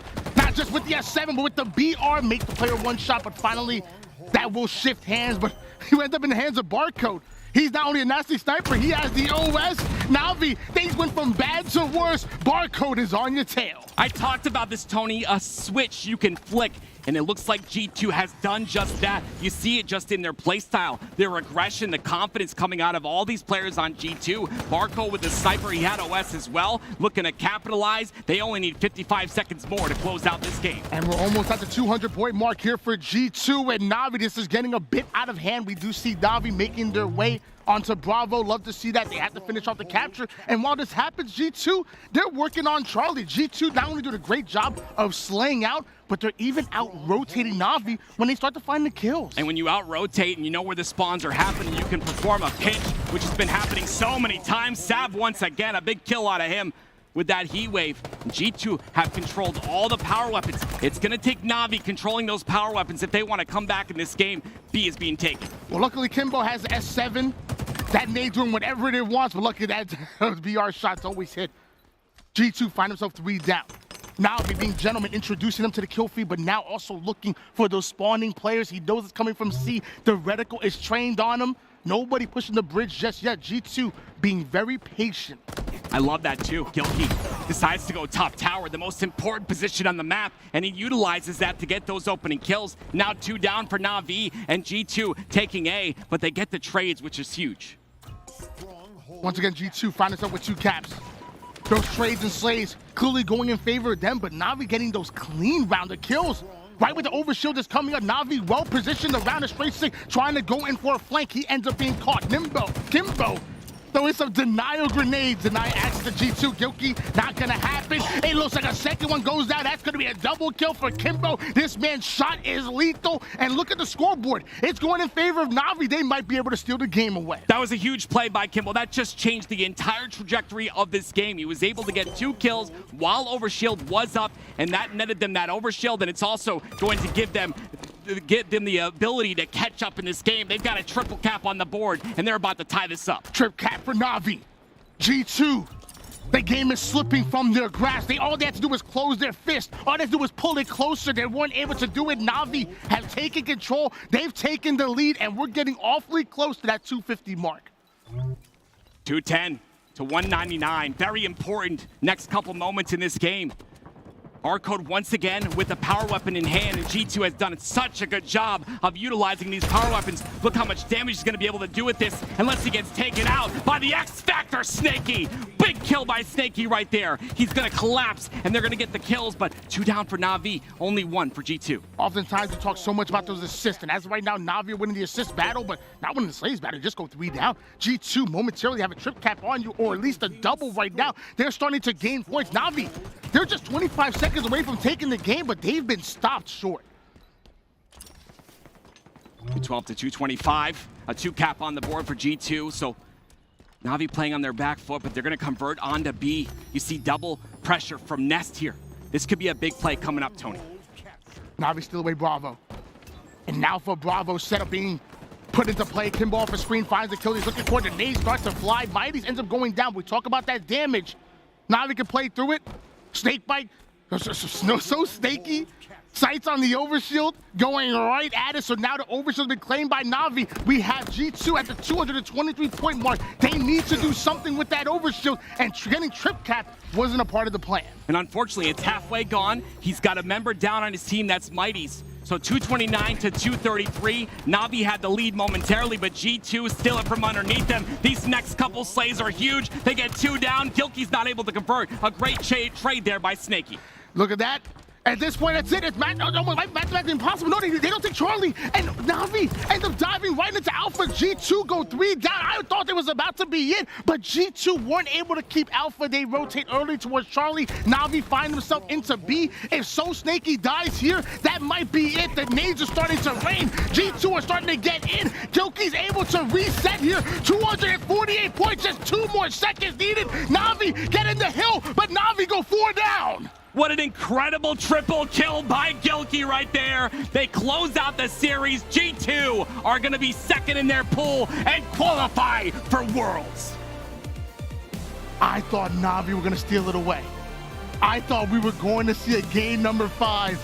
G2 doing everything it takes to take it away from the last moment. My dreams have been crushed here as G2 are advancing forward. Like you said, second place in pools, guaranteeing themselves going into Worlds, and also starting in the winner's bracket of Championship going into tomorrow. What an incredible game to close out today. I mean, Gilkey with that triple kill. Navi even got the last overshield. That was their moment, but they got out-rotated. When you have that overshield, you got to take advantage. You have to play through it. G2 almost sacrificed that overshield and immediately moved for the trip cap. Navi dedicated all of their resources. You saw 3 players surrounding that OS. G2 said, okay, cool, you have it. We'll take the trip cap. We're so close to stealing the game. At this point, these points are what matters. And you know what? It worked. I will say, though, if Navi were a split second ahead, they end up taking the dub cap, maybe a trip cap of their own, and maybe we see a game 5. I really want to focus on what you just said. Navi sent 3 players towards OS, right? But guess who was on the opposite side of Overshield pushing towards B? It was G2. And that's what got them that win. Gilkey, of course, with the triple kill to close it out. Navi did a great job. They were scrapping there, but you know what I want to see? I want to see the pools real quick. Let's take a look at the updated pools with G2, of course, taking second place in their pool 2-1. Incredible job, and I'm sure they are ecstatic, especially with the fact that they didn't get any practice before this tournament. 4 teams went undefeated. Optic Gaming Pool A, no surprise. Sentinels Pool C, no surprise, but we have a bit of an upset. G1 undefeated in Pool B, and another one, E United, coming out with the 3-0. We keep talking about Halo Infinite. It's wide open. This is the most competitive that we've seen in a very long time. You know, scratch that, in ever. Yeah, I would agree. I'm loving where Halo's at right now. Not only the tail end of Season 1, but also going to Season 2. United looked really strong in Pool D, and we didn't expect that, right? We thought maybe they were a little weaker if we're looking at the stats of the Grunt Classic, but they come out strong here on land when it matters the most. And again, don't forget, we've got the open bracket team, so we never know. And we're big fans, right, of the underdog, Tony. Any team in the open bracket could come through and really upset things here, and we could potentially see that. But again, love G2. Big win for them. But Navi put up a great fight. I got the chance to walk around the Passion Pit. I love that. We got the chance to walk around the Passion Pit a little bit. Let me tell you, it was loud. There's certainly some teams that can pull off some upsets. Going to be really exciting to see who makes it out of that open bracket. But before we get there, why don't we take a look at the schedule? Schedule for tomorrow, Saturday. Of course, at 1:30, you got pool play. 3 o'clock, you got pool play again. But then we go to the winners quarterfinal at 4:30, Tony. Tomorrow's going to be a big day. And mind you, at 7:30, elimination round 3. We've been talking about qualifying for Worlds. We know that the top 2 teams for each pool automatically qualify for Worlds. Well, guess what? The winner of those elimination round 3 will join them in Seattle. And that's always great, right? If you have a bad Friday, but you come out on Saturday and you perform well, you could qualify as well. It's a big deal. I mean, you get 2 chances to put out your best effort. So Navi, once again, they have another chance here. Gonna be really excited to see who makes it out. But as of right now, we do know that G2 are going to be starting off in that winner's bracket. And anybody, by the way, in 3rd and 4th place will start in elimination. and we get back tomorrow, we're going to see all of that action. Again, the rest of pool play going into championship bracket. You're not going to want to miss any of the action. We're signing out.